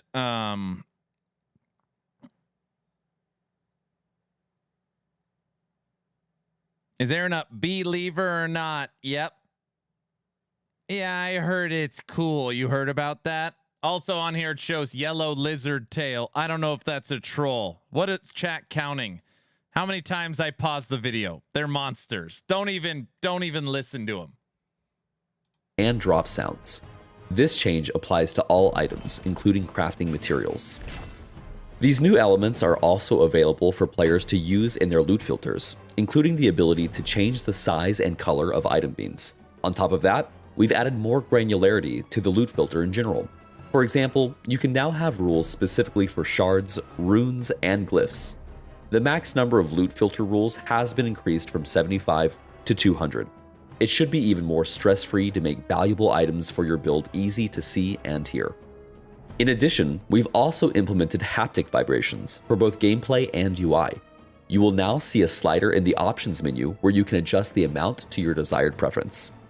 The Chapter 7 fight of Hierot vs. Raye is now a full 2.5D cinematic, featuring new music and new voice acting for both characters. There are plenty more quality of life improvements that you'll be able to find in the patch notes, so keep your eyes peeled. With this new season, we are launching our brand new set of Fractured Supporter. I know, Autobot, I said the same thing. We were just, that doesn't count as a pause. Packs. As always, everything included is cosmetic. Keyboard. I just said that. That doesn't count. And more yelling. Then what is it? So let me see if I get this straight. If I do this, Only and that counts. He can't help himself. We're breaking him, guys. No, that doesn't count. Yep, that counts. Yes. Yes. A stutter, I guess, then. That still counts. Everybody. If you do plan on supporting 11th Hour Games with Season 4 supporter packs, at the top of Twitch, you will see a link to my Nexus store. Any supporter pack purchases will go towards the subathon clock. So just like buying it through Steam or through Game, if you get it through Nexus, obviously supports EHG, supports me, and supports the event. And you don't have to wait. All right, I'm done pausing it. With this new season, we are launching our brand new set of Fractured Supporter Packs. As always, everything included is cosmetic only and provides no additional player power. These supporter packs are a great way to support the game's development while looking awesome in the process. Starting with the Fractured Traveler, you will get the I love how the little panda bear has a WWE belt on. I love that. It also does a little animation roll. That didn't We'll get the count. Sinister Wraithblade's dagger and sword, the Eclipse Ascendant cloak, the Fractured Traveler title, and Champ, your very own red panda, who's ready to jump into the heat of battle with you. Look at its little cosmetically, roll. that is. Keeping with the Wraithblade aesthetic, the Fractured Templar supporter pack. This is, in my opinion, the best supporter pack, even though it's a rogue, even though it looks like a rogue. It's supposed to be a rogue set. Obviously, we're using this for Necromancer. That portal looks nuts. Yeah, this is my favorite supporter pack. Beastmaster, Pause Master. Oh, brother. Oh, sure. Where's the bikini armor ones? Pack is here to stab fear into the hearts of your enemies. The Fractured Templar contains everything in the Fractured Traveler's supporter pack and also includes the Wraithblade's Death Leather armor set. Shrouded in smoke and adorned with the bones of your fallen enemies, you can skulk in the shadows in style. It also contains the Wraithblade's Omen Bow, the Wraithblade's Shadow Character Effect, the Wraithblade Evade, the Wraithblade's Footprints, the Wraithblade's Reaper Cloak, the Fallen Titan's Hunger Portal, and the Fractured Templar title, and Edgar the Raven. Or is it a crow? Yours to decide. If you're one to seek control over the powers of light and dark, then the Fractured Vanquisher is just the pack for you. The Fractured Vanquisher supporter pack contains everything. I don't know why. This supporter pack, so it's a weird one. I don't know. I think this is my least favorite one. What do you got? Am I off on this? It's like this hugging portal. I don't know. You're not wrong. I agree. I think this is the weird one. The helmet is also weird. Yeah, I can't even. I don't like this one. In the supporter packs before it, and also includes the Eclipsed Vestments armor set. Finding balance between dark and light can be tricky, but with this beautiful duality, you need not to pick. It also contains the Eclipsed Division Axe, the Eclipse Embrace Portal, the Eclipsed Division Footprints, The axe the is Eclipsed cool. Evade, I like the axe. the That's Eclipsed about it. Spirits Character Effect, You know the I'm Eclipse getting it. Well, of Shawl course I'm Back getting it. Attachment, Don't ask stupid and stuff. Tai-O and Kage, the Of light course. and dark koi fish duo that complement and oppose You one have another. to. Everybody knows. Agree. You have If you to get truly it. want it all, the Fractured Legends supporter pack is Okay, this is the third time I'm saying this. It's the third time I'm saying this. I am a big fan of the skeleton supporter pack and the more muted down visuals. The over-the-top torchlight, purple crystal wings and all this circular crap. And I like the more toned down aesthetics than the bright as hell, over-the-top, insane stuff. Same. Yeah, so Wraithblade is the best ever. I think it's dope. We need more visuals. Oh, brother. What we need is more swimsuit cosmetics. The best way to collect absolutely everything. Themed directly around the Shattered Omens patch, this sharp new armor set will have you breaking those Omen windows and look incredible while doing so. Also included is the Fractal Evade, the Fractured Shards Footprints, the Fractured Blade, and the Fractured Great Edge, the Mirror of Shards Portal, the Fractured Legends Title, and Chip, your lovable little fractured. Okay. Too far or insta buy. If this hand flipped the bird, insta buy or too much? Wait, what? Too far, insta buy. It's too far. Buy, insta buy. Insta buy. No buy, insta buy. Somebody said, dude, what if you died? It went and flipped off the enemy. PG-13, buy for sure, insta. Diesel says. Hand buddy. Our Fractured Legend tier pack includes all other Fractured supporter pack goodies. These supporter packs are only available for a limited time and can be picked up from the in-game shop or through Steam. And as always, thank you for supporting Last Epoch.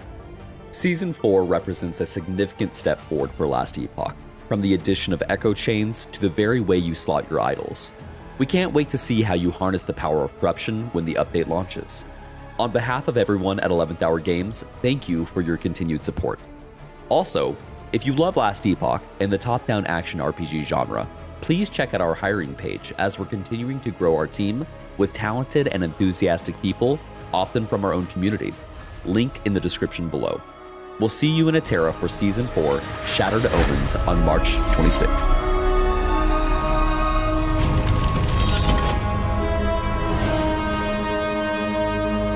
Okay.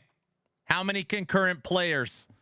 What are we thinking? How many concurrent players? Last season, 75,000.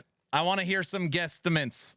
70. Grim says 70, 75 to 100, 3.5, 229, 100, 145, 85, 50, 74, 22, 85, 60, 190, couple hundred, 80, 75, 137, 5 billion, 60, 2,000, 190, 82, 150. 150 would be insanity. 52, 100 million. 72. I think 100,000 would be wildly successful, bro. Okay. If they hit 100,000 concurrent players for Season 4, the haters' heads would explode. Every single day I've been streaming Last Epoch, including today, there's people saying they will not break 20,000 concurrent players. Or, they're saying it'll break 20,000. Within 3 days, it'll be back to its standard 1,000 until Season 5. People think this game is cooked. Has no chance. Season looks really good, though. Probably 100,000 is possible with a little ambition. Fortunately, I do think the amount of haters is high enough that it'll be about 50,000. My guesstimate would be very, very different if they had the Pinnacle boss in the seasonal trailer and they did a podcast tour. That, I would guess, a tweaking of the trailer and a podcast tour, you could probably add a 25,000 concurrent players. I really, really feel that way. Maybe more. Nash is saying 45. Anonymous, thank you for the tip. Or thank you for the supporter pack. If it doesn't break, here's mine. Okay. It needs to break 50,000. So 51,000 is the absolute lowest on my range. The absolute highest of my range is 100 to 120. And I think realistically it'll come in at 70 or 80. I think that's realistic. I think that's realistic. If it did 50, I would not be like shocked. If it did 120, I guess I wouldn't be shocked. 70 or 80 is kind of what I'm thinking. It's kind of what I'm thinking. 212,000 during launch week, and then it will decline. Dude, if it broke season 2, it'd just be crazy. I think we're gonna see about 50. They need a big dump on console launch, get boosted. Console be big. Yeah.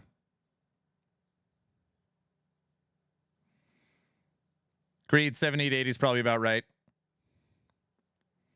I will say it looks way better than season 3, so I'm hyped.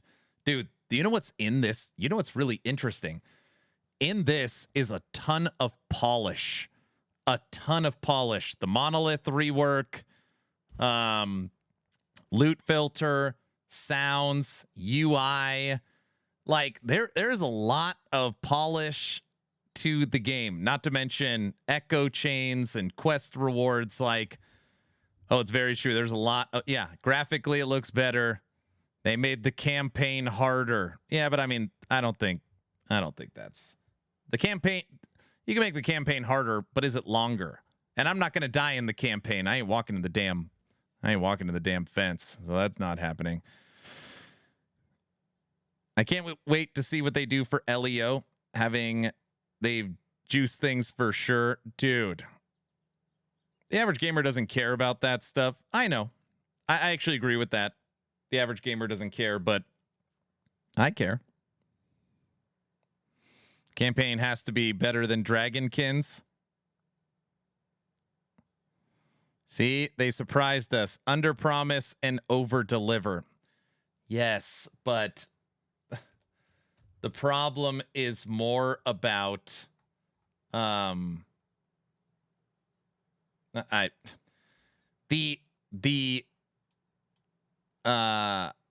trailer for the game. The trailer for the game has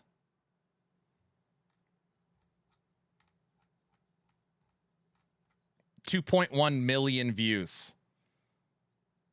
The patch notes post has 18 likes. Obviously, more than 18 people have looked at this, but the point I'm saying is that all the hype week stuff and streams is just like 0.01% of what people see.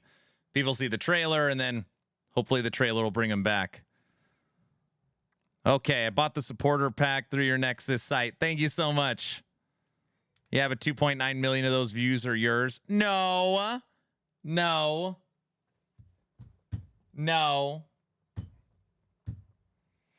Aaron, so Blade Dancer's never getting a 5th skill. My guess is season 5, we get Shaman and Paladin's 5th skills. And then the only mastery missing a skill is Blade Dancer. So I don't know. Podcast tour would have been huge. Yep. Yeah. If we went right now and watched the 90-second trailer, it's crazy how much was not shown in the actual trailer that were like pretty major stuff. But why aren't they doing podcast tours? I don't know. I can't answer that. But there's no reason. It's very true. Yeah. Point being, we now know everything. So that's what's important. All right, guys, I am done. It's 5:30. We made it 8.5 hours. I have to start working on this stuff. I have 44 builds to get updated on actionrpg.com. We got to get the tier list fully updated. It's like this work, the stream ends, and then the other work begins. So just stream the build updating. What are you talking about? Let me see if I get this right. I have to stream everything. I can't even just... I'd watch that.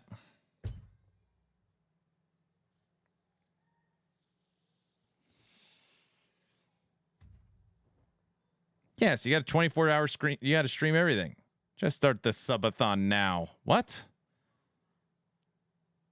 You need our help. Stream how you sleep too. You guys are awesome. Thank you all for hanging out. If you are not in Discord, all the craziness is about to just go ballistic.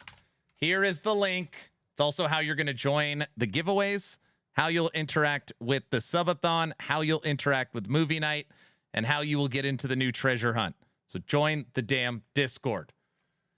Have a good one, everybody. I'll see you soon. I have to end this stream.